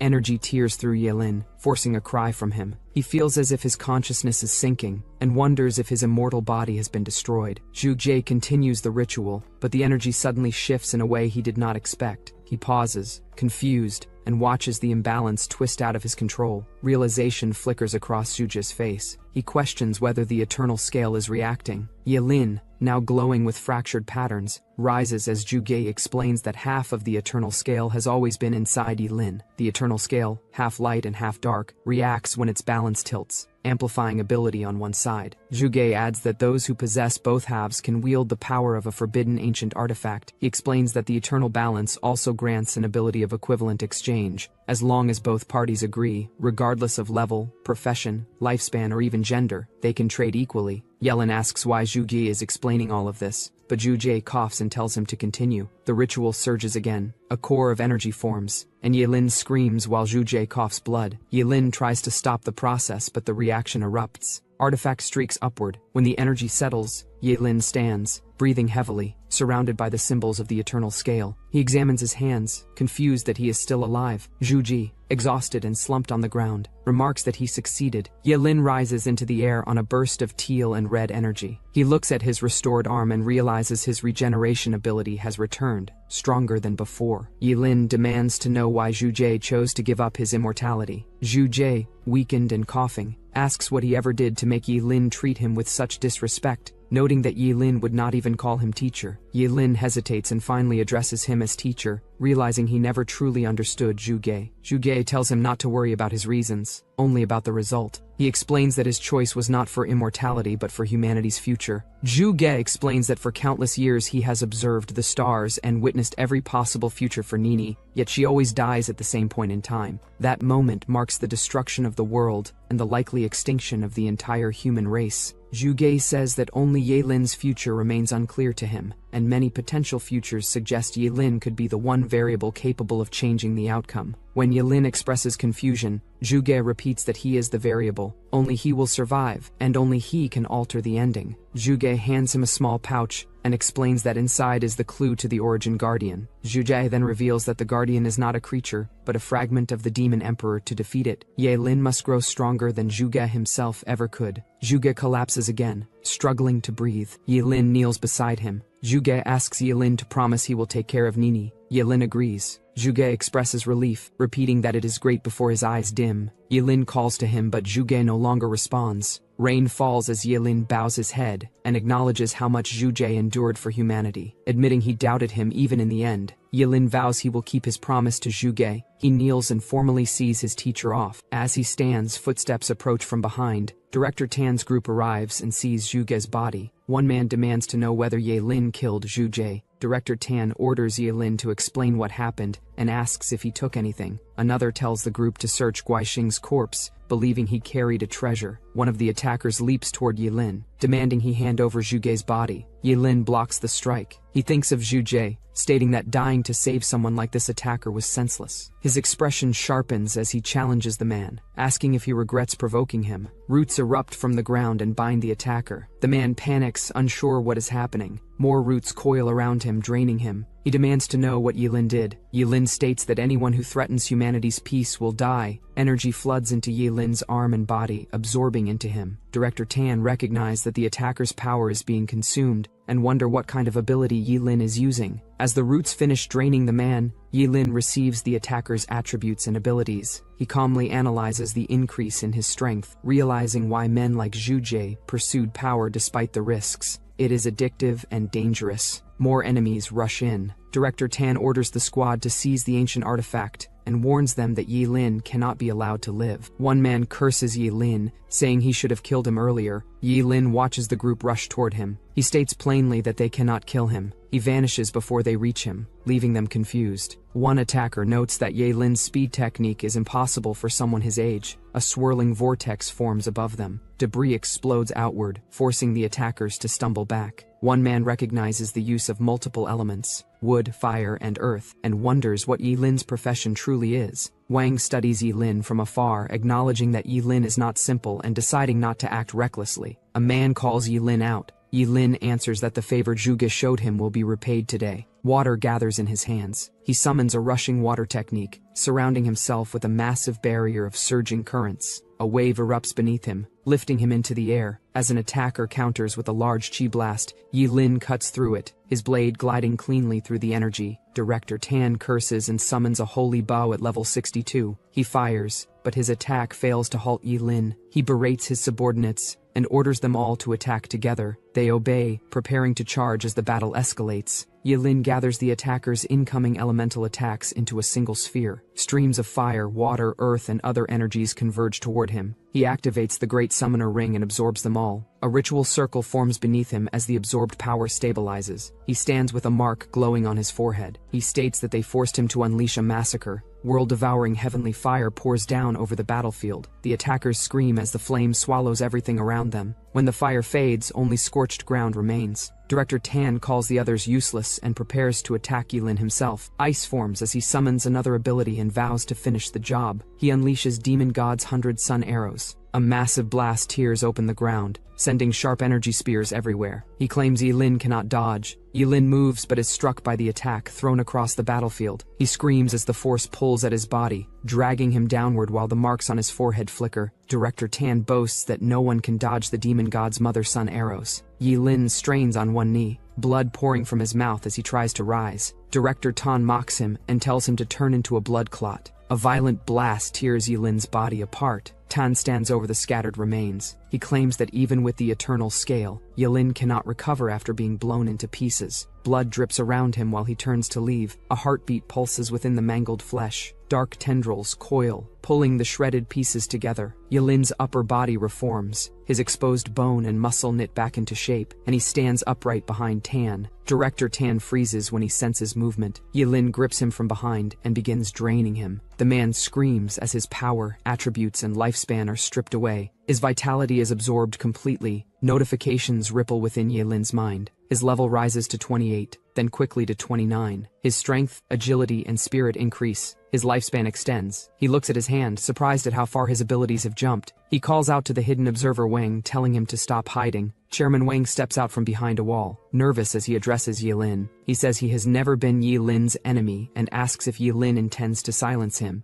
Yelin answers calmly, reminding him they are friends. Chairman Wang quickly pledges loyalty. He offers his own influence, the Jiangcheng Chamber Guild, and all its forces to Yelin's command. Yelin accepts and says he looks forward to working with him. Chairman Wang suggests they leave the ruined battlefield as soon as possible. Yelin stops him, saying there is something he must do first. A towering block of frozen energy forms as Yelin casts a forbidden spell, Extreme Ice Spirit Coffin, completely encasing his teacher in crystalline ice. Yelin approaches the coffin and gently adjusts the torn coat draped over Zhu Ji. He lifts his teacher's body, his voice steady as he promises to take him home. Chairman Wang waits beside him. Yelin signals that it is time to leave. Chairman Wang agrees, and together they depart with the frozen coffin. After a while, Yelin and Chairman Wang observe the devastated area and conclude that the danger exceeds their current ability. Yelin decides they should withdraw and return later when they are stronger. They reach a glowing entrance embedded in stone. Chairman Wang identifies it as the entrance and warns that something is wrong. Before they can move, a massive red dragon-like creature bursts out, shaking the ground. The dragon gathers energy and launches a condensed attack. Yelin steps forward and takes responsibility for stopping it. He draws power and unleashes a forbidden technique, Flame God's Fist, striking the dragon head-on. The dragon is destroyed. Its remains scatter across the ground as energy disperses. Yelin absorbs the remains, gaining experience, extended lifespan, increased attributes, and a trace of dragon bloodline. Yelin examines his condition and notes the unfamiliar dragon bloodline within him. At the same time, the entrance becomes unstable and begins to collapse, pulling everything toward it. As they attempt to escape, the suction intensifies. Yelin loses his grip on a key, which is torn from his hand and dragged toward the collapsing entrance. He reaches out, but the key falls into the void as the pull continues to grow stronger. The collapsing vortex contracts and seals shut. Yelin and Chairman Wang land outside as the pressure fades. The Gate of Apocalypse vanishes completely. Yelin confirms that the Gate of Apocalypse has disappeared. He notes that the ancient key of Apocalypse is also gone, and that when the gate reappears in the future, no one will know when or where it will emerge. Chairman Wang asks where Yelin intends to go next. Yelin states that he must first bury his teacher. He bids Chairman Wang farewell and says that if trouble arises, he will return. Chairman Wang responds that the Job Changer Guild will remain at Yelin's service. The scene shifts to the Zhuji mansion. The sign bearing its name hangs above a quiet interior courtyard. Inside, a tree stands at the center, with a frozen coffin placed before it. Nini stares at the coffin in shock and demands to know if the person inside is truly her father. She urges Yelin to answer. Yelin, who currently wore the illusion mask, therefore she addresses him as Ling Ye. Ling Ye apologizes, stating that he failed to protect his teacher. Nini rejects the explanation and accuses the two of staging a cruel joke together, insisting they are trying to deceive her. Ling Ye tells Nini that her father wished to be buried beside her mother. Nini rejects it and insists that Juje cannot be dead. She strikes the ice coffin, her strength failing as her hands slide against the frozen surface. Nini collapses against the coffin, clinging to it and denying reality, before finally crying out for her father. Her voice fills the hall as she breaks down. After a long pause, Nini asks how her father died. Ling Yi explains that Zhu Jie committed many sins, accepted divine punishment, and ultimately died for the people of the world. Nini rests her head on the coffin and says she understands. She tells Ling Yi to leave and says she does not want to see him again. Ling Yi says he made a promise. Nini orders him to leave immediately. Ling Yi agrees. He says he will leave, but if anything happens, she can come find him at any time. He turns and walks out of the mansion. Soon after, news spreads through Qingcheng City. Several important figures, including officials and guild leaders, disappear under mysterious circumstances. Reports also confirm that the renowned astrologer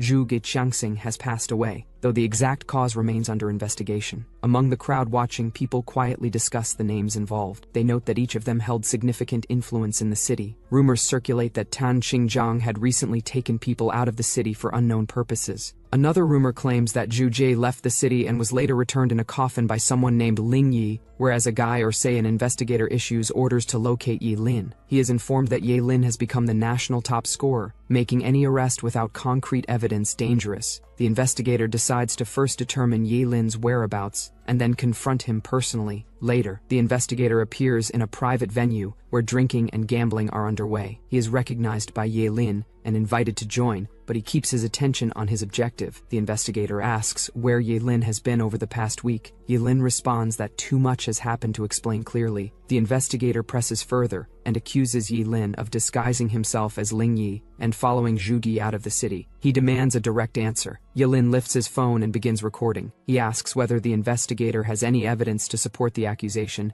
and warns him against making defamatory claims. The investigator's subordinate reports that there is currently no evidence proving Yi Lin left the city, noting only that Yi Lin has appeared frequently in entertainment venues over the past few days. The investigator clenches Yi Lin's hand in irritation. Yi Lin remains calm as the investigator suppresses his frustration. The investigator states that he will find the evidence himself and turns to leave. Before he goes, Yi Lin stops and tells the investigator that he can provide a piece of information for free. The investigator dismisses it, stating that Yi Lin's lies cannot deceive him. Yi Lin states that what he says is the truth. He explains that a few days earlier, he personally witnessed Ling Ye being blown to pieces. The investigator freezes. Confusion appears on his face as he realizes Yi Lin is not lying. Doubt follows immediately, and his certainty collapses. The investigator steps back, shaken, questioning how he could be wrong. His subordinate asks what is happening. Yi Lin tells investigator Huang to figure it out himself. He says he is leaving and suggests they drink together another time. Yi Lin walks away. That night, heavy rain falls over the Zhu Ji residence. The courtyard is filled with black umbrellas as mourners gather in silence. Rainwater runs across the ground, soaking the stone paths as the funeral continues under the storm. A portrait of Mr. Zhu Jie stood at the center, surrounded by white flowers. Nini knelt before it in mourning clothes, her head lowered. Those present whispered quietly. Zhu Jie had been respected, and his death left many unsettled. Someone remarked that his daughter was now alone. Another questioned why Zhu Jie's most capable disciple had not appeared. The answer came late. A figure arrived through the rain. Yi Lin stood at the entrance, soaked, facing the hall. Murmurs spread at once. Some recognized him immediately and questioned his absence until now. He stepped forward and stated that he had come only to pay his respects. Nini states that if he's done paying respect, he should leave now. Yi Lin explained that he have no other intention. He just wants to see his teacher's last journey. Nini rejected his presence outright. She declared that he was no longer her father's disciple and accused him of deception and betrayal. According to her, Zhu Jie had already severed all ties with him long before his death. Yi Lin did not argue. He attempted to explain, but Nini cut him off and ordered him to leave. A group of masked men arrives at the funeral hall under the rain. They move in formation, led by a man in a dark suit and hat. One of them addresses Nini directly and offers formal condolences. Nini turns toward them, startled. Before she can react further, the leader states that Zhu Gei's death is suspicious and that they intend to open the coffin to examine the cause. Nini immediately steps forward to block them. She refuses to allow anyone to touch her father's coffin and declares that no interference will be tolerated at the funeral. The leader remains calm and signals his subordinates to proceed. The masked men advance without hesitation. Nini's anger erupts. She stands her ground and warns them again to leave. The surrounding mourners pull back as the tension escalates. An order is given. One of the masked men draws a weapon and attacks. The moment breaks the stillness of the funeral, turning mourning into violence as the clash begins in front of Zhu Jie's coffin. Screams break out as guests flee the funeral hall. Panic spreads through the corridors, and people rush outside calling for help. Nini turns back toward the masked men and releases a wave of flame toward them. The fire surges forward but stops short, dispersing before reaching its targets. The leader and his subordinates remain unharmed. The leader steps forward through the fading flames. He shows no urgency and dismisses the attack as ineffective. Nini realizes the gap in strength and identifies him as a high-level job changer. Before she can react further, the leader closes the distance and seizes her by the throat, lifting her off the ground. He restrains his force and makes it clear that she is alive only because she is Zhu Ge's daughter. He gives the order to open the coffin. The masked men move immediately. As they advance, a voice interrupts them. The command to stop comes from behind. The leader turns. Yilin strikes without hesitation. His attack lands directly on the leader, forcing him back and breaking his control. The masked men recoil as the sudden intervention disrupts their formation. The confrontation shifts as Yilin places himself between Nini and the intruders, stopping the forced opening of the coffin. He declares his intent to stop them. The masked leader responded with amusement rather than anger. He commanded his subordinates to erect a barrier, sealing the area. A towering spell formation descended, isolating Yilin and cutting off escape. From within the barrier, Yilin sacrificed his liver and prepared a forbidden spell. Energy gathered violently as the attack took shape, aimed directly at the intruders. The masked leader turns sharply as danger approaches. His subordinate is struck by a yellow arc of force and is thrown violently across the hall, his body slamming into the wall. The formation breaks as the attack cuts through them faster than they can react. The masked leader shouts a warning too late. Several of them stagger back, cursing as blood spills onto the floor. The sudden reversal leaves them disoriented. Their confidence collapses as they realize Yilin has already closed the distance. Yilin steps forward through the wreckage. Energy coils tightly around his arm, sharp and unstable. His expression is fixed and controlled, with no hesitation. He makes it clear that anyone who dares disturb his teacher's soul will not be spared. The force is released again. The man in the hat attempts to evade, but a strike passes through his position, tearing up the ground and sending debris outward. The space behind him fractures under the impact. The masked leader calls out for the fourth brother as the dust settles. Yilin continues walking forward, his breathing heavy but steady. His arm is torn but his pace does not slow. Behind him, Nini stands frozen near the coffin, her face pale and damp with sweat. She watches Yilin with disbelief, struggling to understand his resolve and the danger he is courting. The masked leader suggests his subordinates to not be scared by this guy, as he is just a forbidden spellcaster. He stated that the guy is already exhausted, so just kill him. Yilin announced that his teacher sacrificed his own life just to save scoundrels like them, and then he charges forward. Yilin attacked one of them, but the masked leader moved behind him. Nini, watching this, cried for a warning to watch out. Yilin turned too late. The blow landed cleanly. His body locked, then sagged, his body tearing apart and fading as he fell to his knees. The attackers recoiled a step, surprised by the stillness that followed. Silence spread through the room. Nini clutched her chest, unable to look away. As the weight of the moment settled, the masked men moved to carry out their order, already convinced the target was dead. The coffin was to be opened and the body retrieved. Before they could act, a surge of energy erupted behind them. Yilin stood upright where his corpse should have been. His body was reconstructed by forbidden magic, the remnants of death peeled away by force. The spell Undying completed its effect. His presence alone disrupted the field.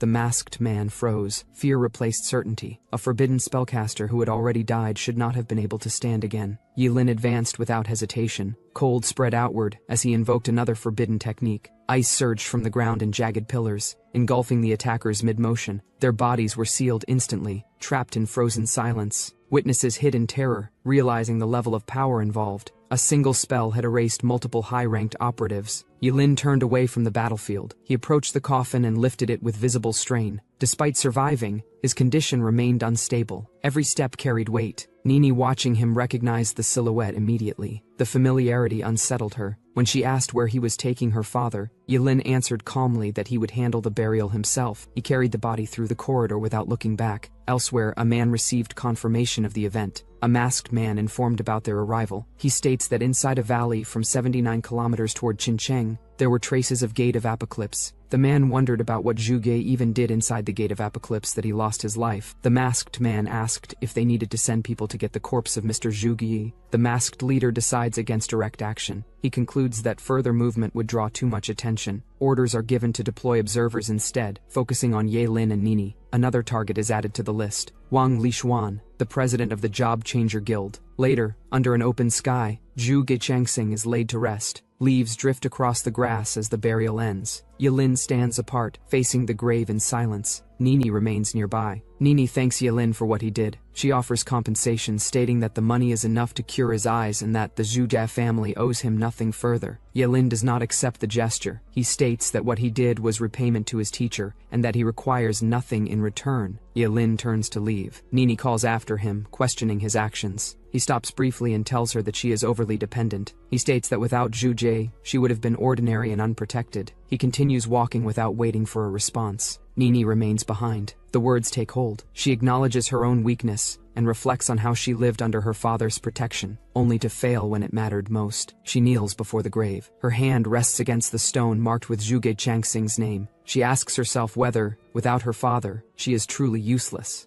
At the Ji family residence, Ling Yu greets Yelin, saying he has finally returned and mentioning that he heard Yelin went to Mr. Zhuge's funeral. Yelin confirms it briefly. Ling Yu notices something unusual about Yelin's eyes and brings it up, but Yelin responds that he is fine. Uncle Ji approaches Yelin and asks about his next plan, suggesting that he stay with the Ji family, and warning that the path of a job changer is too difficult and may not be worth taking. Yelin replies that he understands Uncle Ji's kindness, but he still wants to go to university, explaining that he does not have much time left and wants to leave without regrets. Uncle Ji remains silent for a moment, then says that since Yelin has made his decision, he will support him no matter where he goes, and will always stand behind him. Yelin thanks Uncle Ji and says he will go back to his room to rest. Uncle Ji agrees. Later, Yelin lies on his bed and says he is really exhausted. A small pouch appears, and Yelin wonders if it is a secret pouch left for him by his teacher and how it fell out by itself. He notes that the teacher did not leave any message, only 2 skill scrolls, and questions what this means. The scrolls explain their contents: Phantom Technique, which allows the user to create a phantom shadow in front of them to confuse the enemy,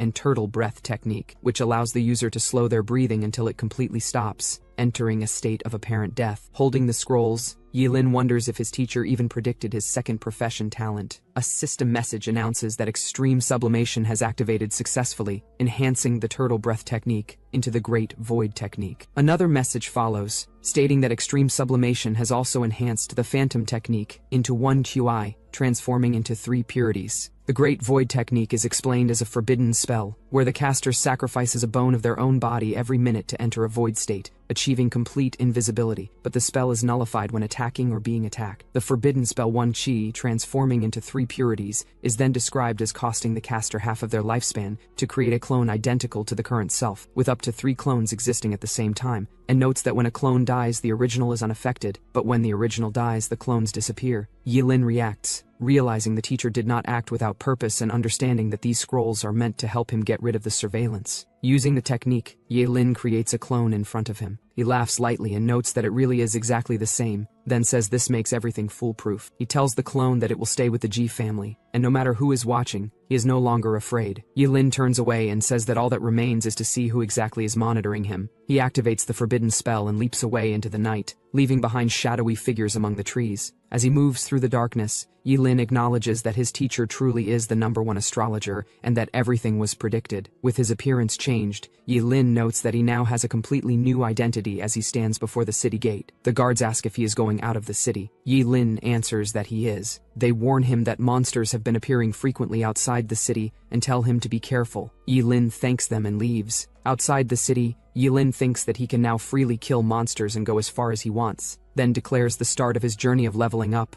A wolf-like monster notices him and lets out a roar. Yelin looks at it and remarks that it is a cute little dog, saying he will help it cool down. Ice magic forms around his hand, and he decides that from now on he will only use ice-type skills to make it easier to hide his identity. Yelin casts a forbidden spell, Frost. A massive ice strike crashes down and freezes the monster. A system message reports that he devours a level 32 normal monster, gaining water, fat, protein, carbohydrates, and minerals. Then states that his lifespan increases by 125 years. Experience points increase by 320%. Strength increases by 6 points, agility by 1 point, and spirit by 1 point. More frozen monster remains are shown as additional messages report devouring a level 36 normal monster, gaining the same resources, followed by an increase in lifespan by 360 years, experience points by 360, and an increase in strength. System notifications continue, stating that after devouring a level 37 normal monster, Yelin gains water, fat, protein, carbohydrates, and minerals, with increases to agility, spirit, and other attributes. Another message reports his lifespan increasing by 245 years, experience points by 370, strength by 5 points, agility by 1 point, and spirit by 3 points. Yelin says that he needs to level up even faster. 3 days later, Yelin returns to the city through the gate, and notes that after 3 days outside the city, he has finally reached level 30. He reflects that even though the speed at which he has been killing monsters over the past 3 days has already reached his limit, it is still not enough, and wonders if he can ask someone else for help. He then decides to go to the Job Changer Guild first. At the Job Changer Guild, Yelin observes that the business there does not seem to have been affected by Wang Lichuan's disappearance. A staff member greets him and asks how she can help.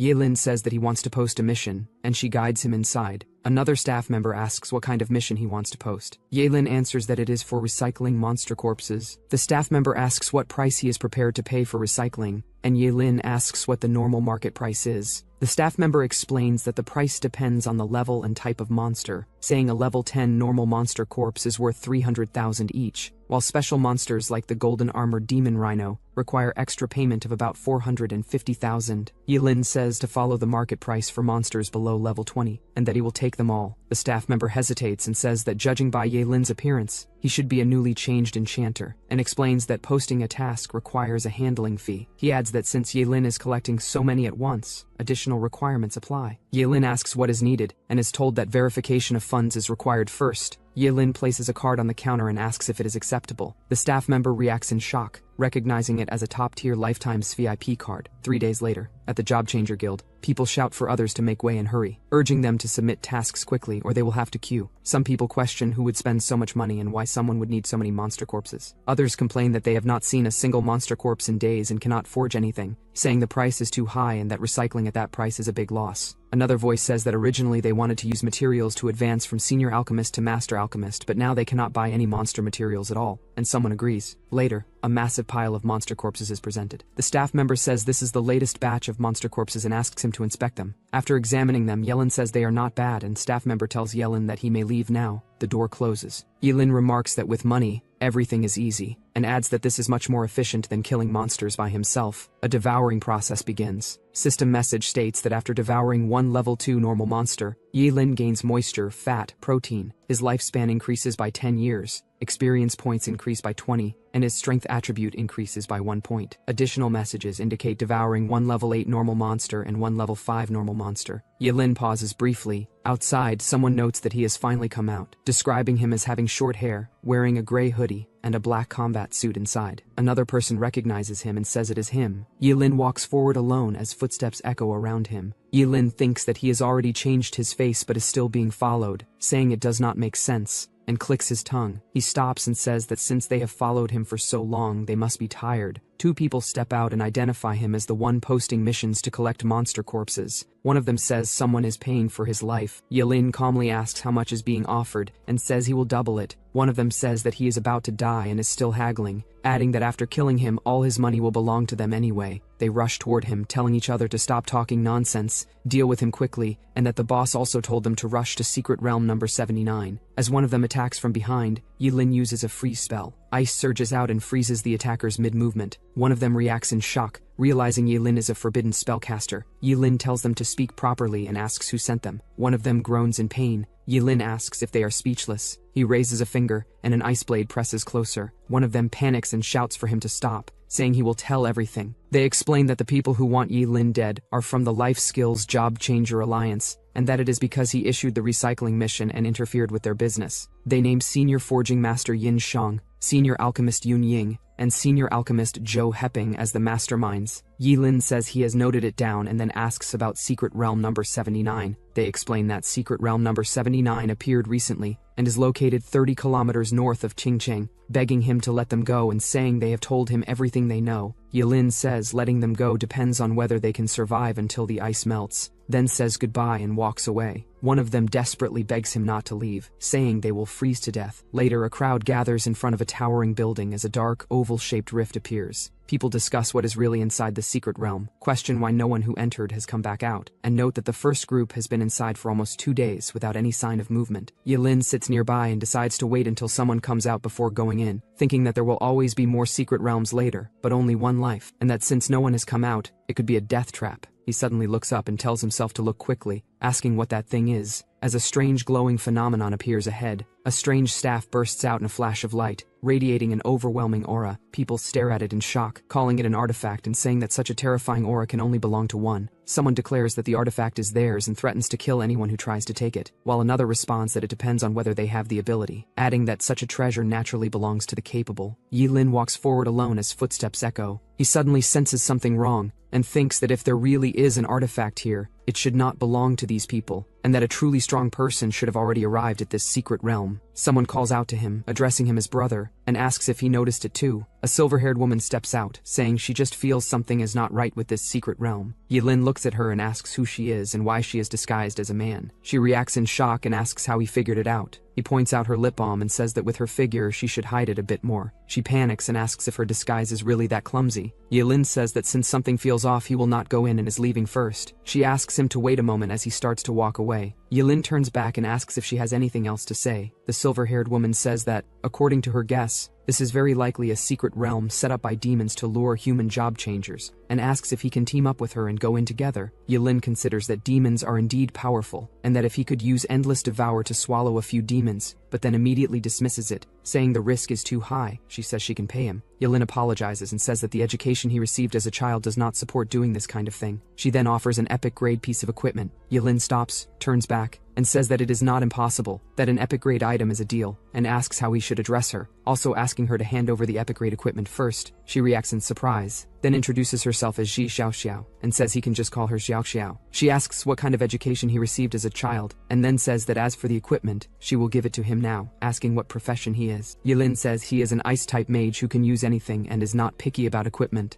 Xiaoxiao says that is perfect, and that she happens to have something suitable for him, and hands over a box. Yilin opens it and is shocked, noting that it actually has special attributes. The item is revealed to be the Heart of Ice Crystal, level epic, with a spirit attribute and 60% power amplification that can be refined. It also comes with a skill called Absolute Zero, which allows the wearer to extend a domain centered on themselves, approaching Absolute Zero infinitely, greatly increasing the power of ice-type skills. Yilin reacts in shock at the sight of a domain skill. Xiaoxiao asks if he will agree or not and tells him to answer quickly. She says that if her mom finds her, she will be taken back. Yilin thinks that this woman is really rich and wonders what her background is, and whether she could be connected to some mysterious big shot. He asks if she sneaked out of the house. She responds that it does not matter, and then asks his name and what level he is, saying she can feel that he is pretty powerful. Yilin says his name is Yimushuang, and that he is almost level 45, then asks about her. Xiaoxiao says he looks about 20 years old and is already level 45, calling him a genius. Yilin says she flatters him. Xiaoxiao says that compared to her, he is not even close, that she is 17 this year and already level 37. Yilin says that is awesome and thinks that no one wants to compete with her. He asks if she is already the top scorer in the final exam. Xiaoxiao says she did not take the final exam and that her dad said it was a waste of time. Yilin says that since that is the case he will agree to team up with her to enter the secret realm. Xiaoxiao says great, that she will give him the equipment, and that from now on they are teammates, telling him to go in. He says let's go. A desolate landscape with broken statues and strange terrain is shown with onomatopoeia. They arrive there and she says, it seems right, so there must be real demons inside this secret realm, and this stench is very familiar. He asks if Xiaoxiao often deals with demons. Xiaoxiao says previously her parents were always by her side, and this time she is coming out alone to face the demons. She wonders where those people went, and mentions randomized locations. A demon appears and attacks, and he warns Xiaoxiao to be careful. The demon roars as it charges, and he shouts Ice Blade, releasing ice to block the attack. Xiaoxiao notes it is amazing how powerful the Ice Blade spell is, and Yelin says he is an ice-type mage. Xiaoxiao asks why he is collecting these corpses. Yelin says he is an orphan. These monster corpses can be worth a lot of money. He has no way out. The job change fee alone is 100,000. Equipment and skill books cost money. Nothing is free. He has no family or support. His life is hard, and he does not believe in fate. Xiaoxiao apologizes for asking. She tells him not to worry. After they hunt the demons he can have all the corpses. She does not want any, and demon corpses are much more valuable than monster corpses. Yelin thanks her and says she is a good person. She asks him to help record a video later to prove to her family that she can hunt demons, and he agrees. Yelin thinks this young lady's mind does not seem very sharp. He notes that Xiaoxiao has been intentionally leading him in one direction all along, or she can sense the Demon King's traces in this secret realm. D-bar of fire burns on stacked logs. 3 people sit by the fire, and one says 2 more people are coming to snatch kills, while another says it is okay because they do not look very strong. Yelin says there are so many people here, and their gazes feel unfriendly, and Xiaoxiao tells him to ignore them and says the demons are already very close. Yelin wonders why it feels so cold around here. He and Xiaoxiao move forward quickly, and she say the demons are very close, just ahead, and he agrees. A demon appears and notices humans. Yelin says there really is a demon over level 40. Xiaoxiao says she will attack, and tells him to start recording, and Yellen asks if she can handle a level 40 demon. Br. Xiao tells him not to underestimate her. She charges toward the demon as thin transparent threads spread around him. She uses entangle and traps the demon with star puppet threads. Yellen records with the camera while the demon roars. He reacts, thinking what skill this is, and notes that this young lady is terrifying, saying the transparent silk thread is a strong weapon for a surprise attack, and that even a level 50 job changer could lose their head if not careful. The demon curses humans and struggles, and Xiao tells it to stop struggling, and says, once the prey is entangled in her star puppet thread, they cannot break free. A red orb forms above the demon as it hisses. Yahello shouts for her to get out of the way. The demon launches the red attack and says to prepare to die. Human. Xiao activates shield formation and blocks the attack with a barrier. The ground breaks apart as debris falls, and she stands in the center of the shattered terrain. The demon says these damned humans will be eaten alive. Br. Xiao says it seems she underestimated it. She activates star puppet line and releases full power. Br. Threads move as she flies upward while the demon moves below. She asks if the demon is running away. She says, let's see where it can run to. Yellen warns her not to chase, and says it might be a trap. The demon lands on a circular platform as the threads strike. Xiao tells it to run and says why it is not running anymore, asking if the demon is prepared to die. The demon laughs and says running is a mistake and it should be her instead. Demon asks who should run. Xiao and Yellen stand on the slope as many demons surround them, and she says it is impossible. Qingcheng is just a small town, so how could so many demons appear in the secret realm here? Xiao says it is her fault he got involved, and when the fight starts, she will use the star puppet strings to hold back all the demons, telling him to run straight away and not worry about her. Yahello asks, what about her? Xiao tells him not to worry, says she has a way to escape, and tells him to just run. He agrees. Yahello says he will go first, and she tells him to hurry up. The demon shouts not to let him get away, and says today in this secret realm, not a single human should be left alive. Yahello says they think they can hurt him at this speed. Demons shout not to let him get away as they chase. Yahello says he will go ahead first, and then says he will hide here first. Yahello says he wants to see how she will escape. She notes that he ran pretty fast. Br. She says she's not playing with them anymore and says bye. The demon shouts to stop her. Xiao says they cannot stop her. She says they will settle this score with them next time and says goodbye. The demon says trying to leave is not so easy and launches an attack. Xiao thinks they are still chasing her. She turns and says there is no way they can stop Br. She screams. Yahello says it looks like she cannot escape. Xiao is trapped inside a cage and says that the demon actually used the heavenly demon prison cage and that the demon must be willing to spend big. The demon explains that the heavenly demon prison cage is a human capturing device forged by masters of the demon kind with imperial bloodline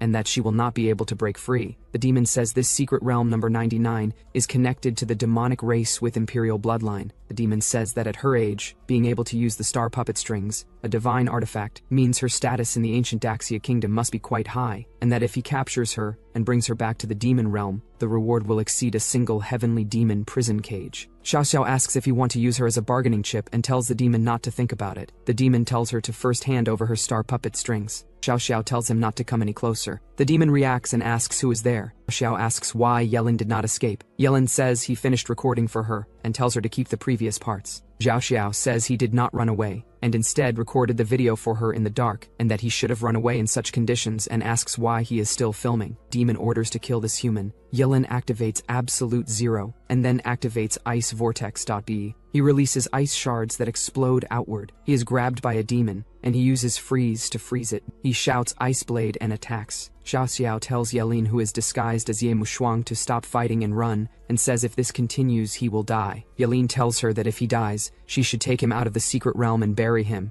and says he does not want to be chewed up and swallowed by these monsters. Then she tells him to just run already. Yellen is pierced and screams. A red vortex attack appears in front of him as he is thrown away, and Xiao calls his name. Yellen coughs and the demon wonders if he is even human, and how he is not dead after taking that much damage. Yellen says they have had their fun, and now it is his turn. Demons gather together and say this is just his last gasp before death, and ask if he really thinks he can kill all of them. Yellen stands as the demons moves to attack him. Yellen clasps his hands and says forbidden spell. Ice erupts from the ground as he uses eternal ice seal. The demon says their aim is terrible. Yellen says they bunch of idiots. It is over and says detonate. Ice shards rush forward and strike, and a massive ice pillar crashes down. Xiao Xiao watches in silence. She thinks that he actually killed more than 20 demons in an instant, and that such power is absolutely terrifying. Yelin coughs and says he told her it was a guaranteed win. Barbier, Xiao Xiao asks if Yi Mushuang is okay. Yelin groans and says the backlash from the forbidden spell. Xiao Xiao asks if Yelin, who is currently Yi Mushuang, is alright, while both of them breathe heavily. A shadowy figure forms behind them.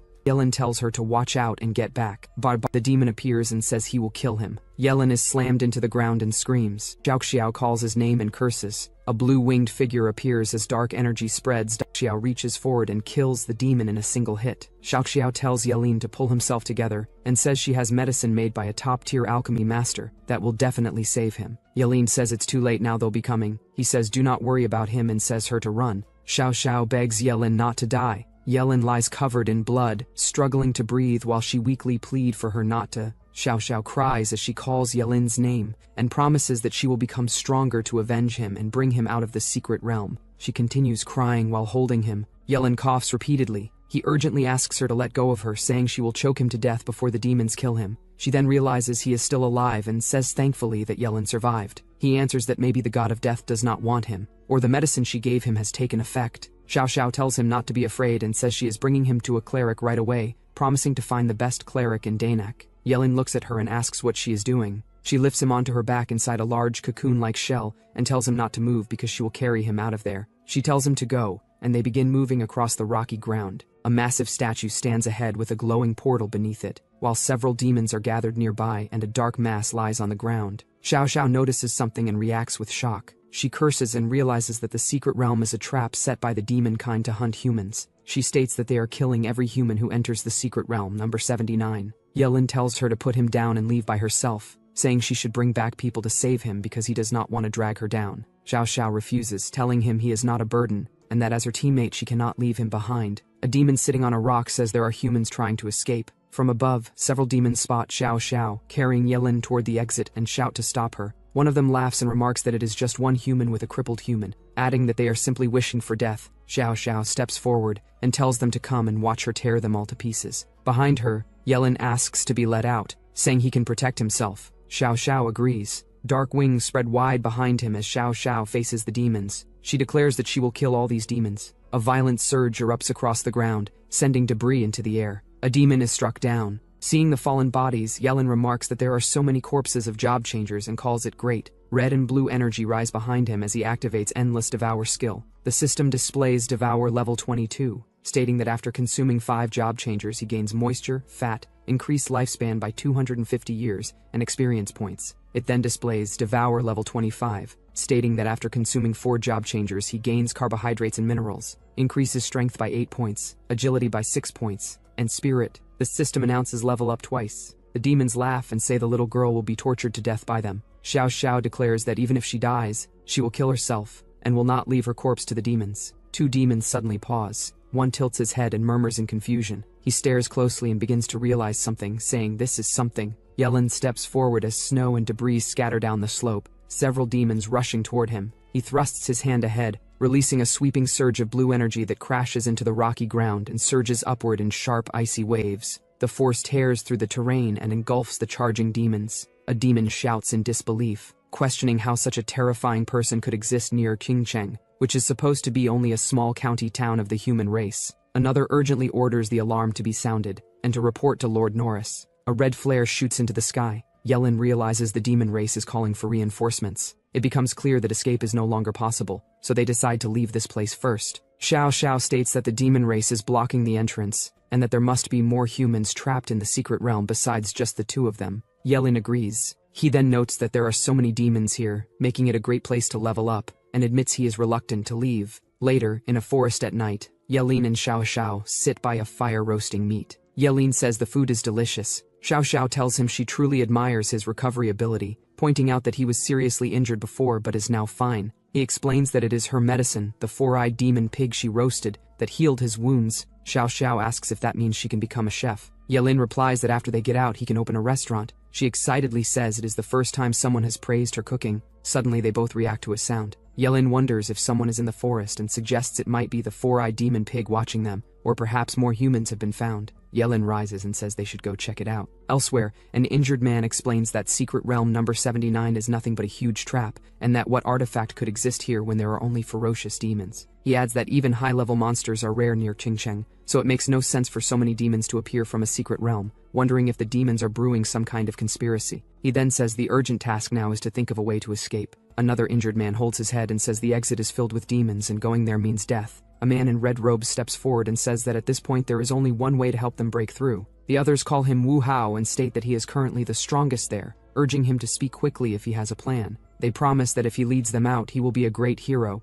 and they will remember his kindness. Wu Hao says his plan is somewhat cruel and explains that those who are seriously injured obviously cannot escape and are a burden. He proposes that if they act as bait to lure away the demons at the entrance, the rest might be able to break through together. He then asks who approves of this plan and who objects. Two injured men protest, saying using them as bait is just sending them to die. One shouts that he objects because it is too cruel, and a woman objects as well, saying her husband is badly hurt and she cannot leave him behind. Wu Hao asks if anyone else objects. When no one answers, he says good. A red arc flashes through the air. The two injured men are struck down instantly, blood spraying as they collapse. The woman shouts that Wu Hao hurts people for no reason and calls him too cruel. Wu Hao wipes blood from his blade and says that now they have two more pieces of bait, asking if anyone else objects. He states that since no one opposes, they will proceed as he said. He adds that they should seal their mouths first, and not let them tip off the enemy. Xiao Xiao steps forward and declares that she objects. She says their enemies are clearly the demon race, and asks how Wu Hao can act so perversely against reason, saying he has gone too far. Wu Hao repeats the phrase perversely against reason and mocks it. Yelin tells him he is cursing wrongly and says he will teach him. He begins shouting insults. A man comments that he did not expect cursing to have such momentum. Yelin continues shouting. Wu Hao calls them two more people with a death wish and swings his blade toward Yelin. He declares that he will smash his teeth one by one and cut out his tongue. Wu Hao suddenly stops and wonders why he cannot move. Xiao Xiao stands with her hand extended, and Wu Hao says she is playing tricks and that he will take care of her. A man asks what kind of weapon this is as threads restrain Wu Hao. Wu Hao struggles but remains bound. He shouts in pain. Yelin tells him that now he is a heavily injured casualty too, and that he plans to use him as bait first. Wu Hao weakly tells him not to, and Xiao Xiao replies that if not for demonkind, she would have killed him. The surrounding survivors step forward and address Yelin and Xiao Xiao as experts, asking them to take them along. They promise heavy rewards once outside the secret realm and say they are begging. Xiao Xiao tells them not to worry and says that as long as they work together, they can definitely leave the secret realm. Yelin says he is quite interested and asks how they plan to get so many people out. Xiao Xiao adds that she has a way because she has read The Art of War. Yelin looks at her with confusion. She draws a map on the ground with a stick and tells everyone to look, saying that this is their position. She points out the exit and explains that at least 15 demons are guarding it, likely even more now. She states that they need to split their forces into two groups, Team A and Team B. She says those with combat power will fight to buy a chance for the wounded to survive. She explains that mages and the wounded will go into Team B, while Team A will be responsible for attracting the demons' attention, so they need classes with high speed. She then asks who will join Team A. Yelin says that although he is an ice mage, he is not slow and can join Team A. A man says he will join too. The woman says she is injured but has a speed-up skill and will join as long as they can get her husband out. Her husband calls her a fool and says that if they die together, asking how he could allow her to join alone. She calls out to him. Another agrees, saying that if they are getting out, they will get out together and join too. Xiao Xiao responds that this is good. She says that since no one else wants to join Team A, 6 people are enough and they will proceed according to the plan. Everyone agrees. In the distance, Wu Hao thinks that this silly girl still does not understand the sinister nature of the human heart. When the time comes, he will not care whether they live or die, and that they should just wait and watch the show. The scene shifts to a large cave-like area with a dark opening ahead. Yelin peers from behind a wall and says that sure enough, there are even more demons. He asks what they should do. Xiao Xiao says that Team B should already be in position and that they have to give it their all. She adds that in a moment they will rush out together and delay the demons as much as possible. She then asks Yelin, who is currently Ye Mushuang, what he is doing. Yelin says that if it is only to lure the demons away, they might not need 6 people. He alone is enough and tells the others to find a chance to rush out. He dashes forward before Xiao Xiao can stop him. She shouts for him to come back and says that if he dies, she would have saved him for nothing. The demons notice the disturbance and turn their attention toward him. The cavern stretches wide, filled with scattered figures and a massive statue looming in the background. From behind cover, Ye Mushuang tells Xiao Xiao not to worry and says he will live. Blue energy surges around him as he launches himself into the air. He unleashes Ice Blade art, and sharp icy constructs streak downward like falling blades. The demons recognize him as the expert who wields ice. One warns the others that his strength is terrifying and that even a dozen of them could not stop him before. Another says they will not let him escape this time. A bright burst of power erupts as Yellen cuts through them. He shouts for the others to escape, saying these demons are the ones who should be leaving from here. Golden energy explodes outward, striking a demon and sending it crashing back. The remaining demons leap in to surround him. One warns that this guy is not easy to deal with, and notes that he can even cast forbidden spells. From behind a wall, Xiao Xiao and the others watch the battle unfold, the clash echoing through the cavern. One of the men says that now is the time, and that Yi Mushuang will kill all those demons. Xiao Xiao suddenly says something feels wrong. In the cavern, Yellen stands calmly amid the chaos and says the demons are too weak, calling them ants. A towering demon with a massive axe charges at him and declares that he is nothing but an ant. Yellen remains silent, then his gaze sharpens. He launches upward as the demon's weapon slams into the ground, ice erupting beneath him. The demons quickly react. One orders the rest to continue blocking the exit, while a few follow him to deal with this opponent. Yellen glances back and tells them to come chase him. He sprints deeper into the cavern, drawing several demons away. From the passage, Xiao Xiao and the others realize he has succeeded in distracting the large group. However, there are still a few demons guarding the exit. She says they have no choice but to fight and move first. Another suggests waiting for the others from the outside team to come up and help, but they decide to charge together. As they rush forward, a demon notices and shouts that more humans are coming and orders them not to let anyone escape. Xiao Xiao leaps ahead, dark wing-like shadows spreading behind her as she accelerates. Ice spikes burst in the distance where Ye Mushuang continues fighting. Elsewhere, Wu Hao, hiding behind a rock, laughs and says those two idiots really did lure all the demons away. He turns to the group and orders everyone to leave the wounded behind and prepare to run. Someone questions him, asking if they were not supposed to bring everyone out together. Wu Hao calls him an idiot and asks if he still wants to live. The man answers that he is not that stupid. Another tells him not to think about it and that it is more important to survive himself. Wu Hao tells them that if they want to live, they should follow him. He runs ahead across the rocky ground as an explosion erupts behind them, and the others follow. Xiao Xiao reports that Team B is rushing up to help them, but when she realizes, she questions why they are heading straight for the secret realm's exit. It is pointed out that they left the severely injured behind,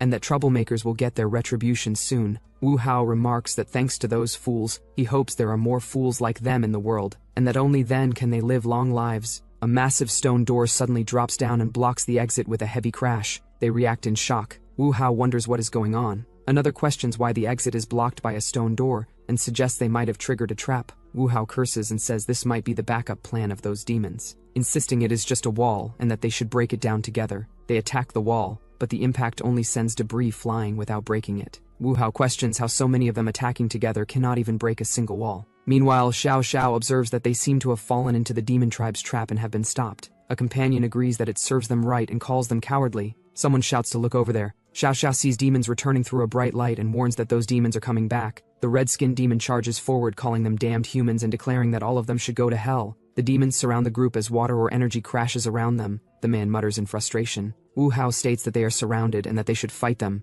The red-skinned demon leader rushes forward and declares that all of them will die. A blast of red energy tears across the ground. Xiao Xiao comments that the demon tribe leader is too terrifying and suggests retreating first. In a rocky ravine, Yellen sits against the cliff as a large slab of stone blocks the path above him. He notices movement and looks up. Xiao Xiao calls out to Yellen and asks why he is there and whether he is hurt. Yellen looks at them and wonders why they have not escaped. He asks if the demon tribe had some kind of backup plan. Xiao Xiao explains that the demons set traps at the entrance and that Team B was wiped out. Another adds that those people abandoned the wounded and that it is their own fault. Yellen states that it is his mistake and tells them to come back with him. He says they should see what those demons are capable of. He steps forward. In the distance, several demons stand on the rocky ground. Yellen thinks he originally planned to send them out and then go on a killing spree, but now he has no choice but to fight hard. He calls the demon bastards out and tells them to prepare to die. The demon leader smirks and says that since he wishes to die, he will grant that wish. A surge of blue ice-like energy crashes down from above. Yellen leaps from a high rock as the force splits the ground. He charges toward the demon leader. Ice shards scatter as the two clash midair.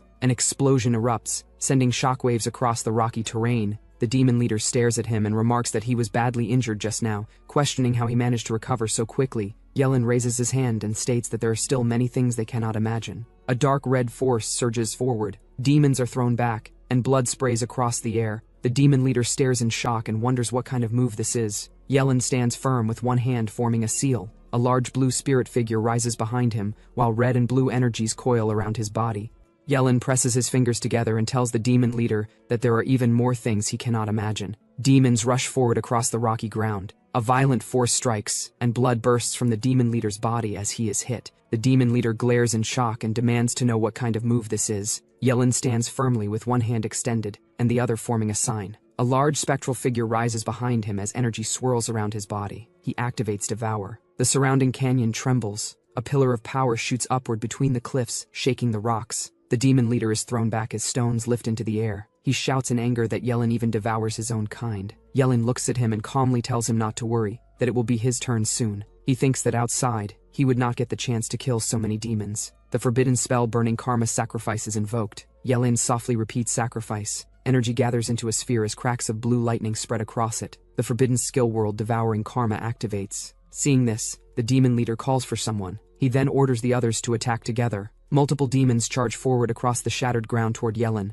A massive surge of blue and white energy crashes downward from above. The demon leader shouts for everyone to defend. The blast slams into the canyon floor, erupting in a towering explosion that tears through rock and earth. Amid the chaos, the demon leader realizes that the man is using forbidden spells, and declares that he will not last long. Yellen stands calmly with red flames rising behind him, and acknowledges that this is correct. He states that since that is the case, they will experience this. A sphere of swirling energy forms around him, glowing with both icy blue and burning red power. He invokes the Ice and Fire Forbidden Spell Feast. With a fierce expression, he brings his hand forward and activates Forbidden Spell Eternal Freeze and Forbidden Spell Fire God's Breath. The power expands further as he unleashes Forbidden Spell Sorrow of Cold and Forbidden Spell Heaven Burning Fire. A violent wave of ice and fire spreads across the canyon. The ground is swallowed by frost and flame at the same time. The demon leader and demons groan in pain as the freezing force overwhelms the area. A heavy sound echoes as bodies collapse onto the shattered ground. Several demons lie motionless across the battlefield. The demon leader stares in disbelief and questions how this is possible. Other demons tremble and call it terrifying, urging each other to run. Yellen raises his hand and declares that none of them shall escape. He tells them to come on. He spreads his fingers and tells them to feel the power of devouring. A red and blue sphere of energy surges forward, tearing through the air. Demons caught in its path are dragged toward it as the force explodes outward. The demon leader is thrown back and crashes against the ground, groaning. He lifts his head and demands to know who Yellen is and exactly what he is. The system displays level up. Yellen stands calmly as stones float around him. The system reports that he devoured 22 high-level monsters and gained moisture, fat, and protein. It reports that his lifespan increased by 780 years and that he earned 16,900 experience points. It further reports that his strength increased by 254 points, agility by 170 points, and spirit power by 180 points. The demon leader charges forward with his large blade and declares that he will fight, proclaiming that the great demon lord will one day enslave all humans. Yellen raises one hand and blocks the attack. The demon leader shouts that it is impossible as his strike fails. Xiao Xiao calls out Yimushuang. She runs forward with others behind her. She looks at Yellen and says that he actually killed all the demons by himself.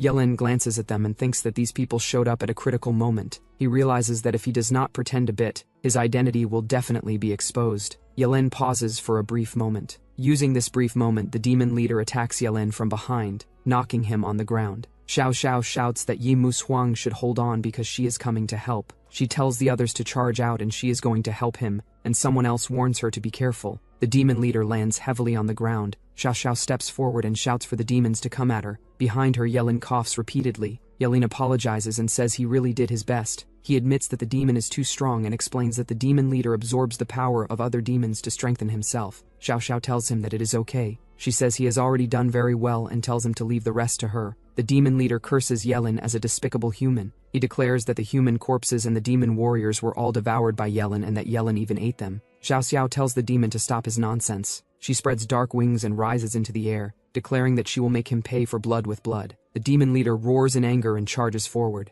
He shouts that even if he dies, he will drag Yellen down with him as he swings his weapon. Yellen, still seated on the ground, raises his hand and blocks the attack with a blade formed in his grip. He tells the demon leader that it will only happen in his dreams.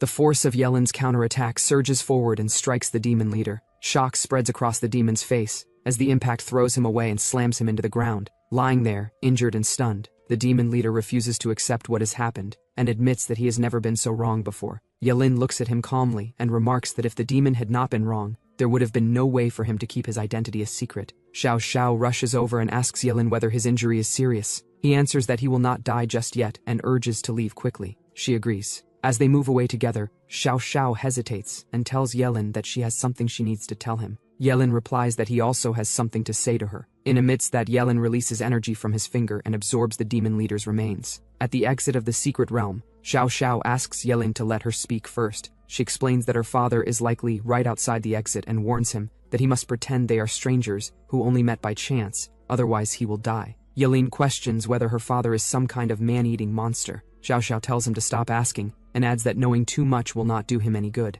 Yelin becomes even more curious. He tells Xiao Xiao that it does not matter who her father is because he will still come find her again. Having survived life and death together makes them best friends. Xiao Xiao looks at him with surprise and asks if he will truly come find her, and whether they are really best friends. Yelin raises his hand and swears that he will. Xiao Xiao gently stops him and says there is no need to swear. She then tells him the truth. Her father is the head of the Shi family, one of the 5 great families, and his name is Shi Hong. Yelin reacts with confusion as he hears about the 5 great families. Xiao Xiao asks if he has heard of Mr. Zhuge from Ting Cheng. Yelin confirms that he has, knowing he was a famous astrologer. She explains that the 5 great families are the oldest and most ancient clans in all of Great Xia, and that Mr. Zhuge came from the Zhuge clan, one of those very families. She also adds that since Mr. Zhuge passed away recently, the 5 great families are now investigating the cause of his death. Yelin thinks that the Shi family might be connected to the chaos at the teacher's funeral, and realizes that this could be why Wang Lishuan went into hiding. Xiao Xiao then asks him whether, now that he knows who she is, he still dares to come find her. Yelin answers without hesitation that of course he will. He says that even if it is the 5 great families, once he decides to do something, he will see it through. Satisfied, Xiao Xiao tells him she will be waiting for him and reminds him that her name is Xi Xiao Xiao. Yelin promises that he will come. Moments later, the dark portal above closes. Outside, her father, the head of the Shi family, Shi Hong, stands waiting with another person behind him. Xiao Xiao steps out of the dark portal. Someone announces that the young miss has come out, and another says that Master Shi's daughter is safe and sound. She runs forward towards Shi Hong and calls out to him as her father. Shi Hong looks at her and remarks that she has certainly grown bold, even learning to run away from home. Xiao Xiao admits that she knows she was wrong, but tells him to look because she can now hold her own against the demon race. She shows him what she obtained. Shi Hong responds that it proves nothing. He says the family spent immense energy and resources nurturing her, and achieving this much is only the bare minimum. If she could not even do that, she would truly be nothing but trash. Xiao Xiao softly calls him father again. Shi Hong declares that she has disappointed him greatly, and says that when they return, she will enter the Dragon Pool secret realm to reflect on her actions. She lowers her head and accepts the punishment, saying that his daughter understands her mistake and will reflect on it properly. Nearby, someone notices that the entrance to the secret realm is collapsing as the portal begins to break apart. Shi Hong then asks who the other person is. Xiao Xiao explains that he is an ice element mage she met inside the realm, and that he killed several demons. Shi Hong asks whether the 2 of them are close. She answers that they are not very close. Yelin watches with a quiet sigh. Shi Hong asks again if they are truly not close. Xiao Xiao confirms that they are not close at all. Shi Hong then says that it is time to leave. Watching them depart, Yelin wonders if Shi Hong is the mastermind behind everything. Noticing that the man's aura is incredibly oppressive, he scratches the back of his head and thinks that he has been out for too long and should get back quickly. As he starts to leave, his step suddenly stops. His expression sharpens as he senses danger. An arrow shoots toward him from behind. Yelin reacts instantly and twists his body to dodge a fatal injury. A masked archer appears in the distance and remarks in surprise that Yelin actually survived. Yelin bends slightly, gripping his side, and thinking that it seems Ji family have no intention of letting him go after all. The masked archer draws his bow again, and says that being able to dodge his arrow means Yelin must be quite gifted, but it is a pity he should not have gotten so close to the young miss. Yelin thinks quickly. Since he is wearing the illusion mask, he cannot reveal his identity. If he pretends to be dead, he might escape, but if the next arrow hits his head, he will truly die. At that moment, Yelin raises his hand and launches an attack, shouting Ice Blade. A sharp ice blade forms and shoots forward, striking the incoming arrow and knocking it away. But another arrow hits him, and the force of that throws Yelin backward. He crashes to the ground and lies still. Watching from above, the masked archer believes the strike has finished him. Yelin remains motionless and thinks that now that he is playing dead, he should be able to slip away. The archer walks over and stands above him, looking down at Yelin's body. He coldly says that he hopes Yelin reincarnates well in his next life. The masked archer tries to confirm the kill, but Yelin dodges, saying, "Damn it, this archer even won't let him play dead." The masked archer suddenly notices movement and exclaims in shock that Yelin can still move. Yelin abruptly rises and unleashes a spell, shouting world-destroying raging thunder. Lightning erupts around him and surges forward. The masked archer is startled and shouts that Yelin is supposed to be an ice element mage. The lightning strikes the archer directly, blasting his body backward. Yelin then says that he tried to show mercy, but the archer threw it back in his face and forced him to do this. A dark red devouring force appears in front of Yelin and engulfs the fallen archer. The system message appears stating that level 58 Job Changer X1 has been devoured, granting nutrients and rewards. Another message shows the gains. Lifespan plus 35 years, EXP plus 580, Strength plus 9, Agility plus 5, Psychic 4. Standing over the aftermath, Yellen coldly remarks that the one who should hope for a better reincarnation is the archer. That's it for now. If you enjoyed the video, don't forget to like, share, and subscribe for more. Let me know your thoughts of this manhwa through comment section.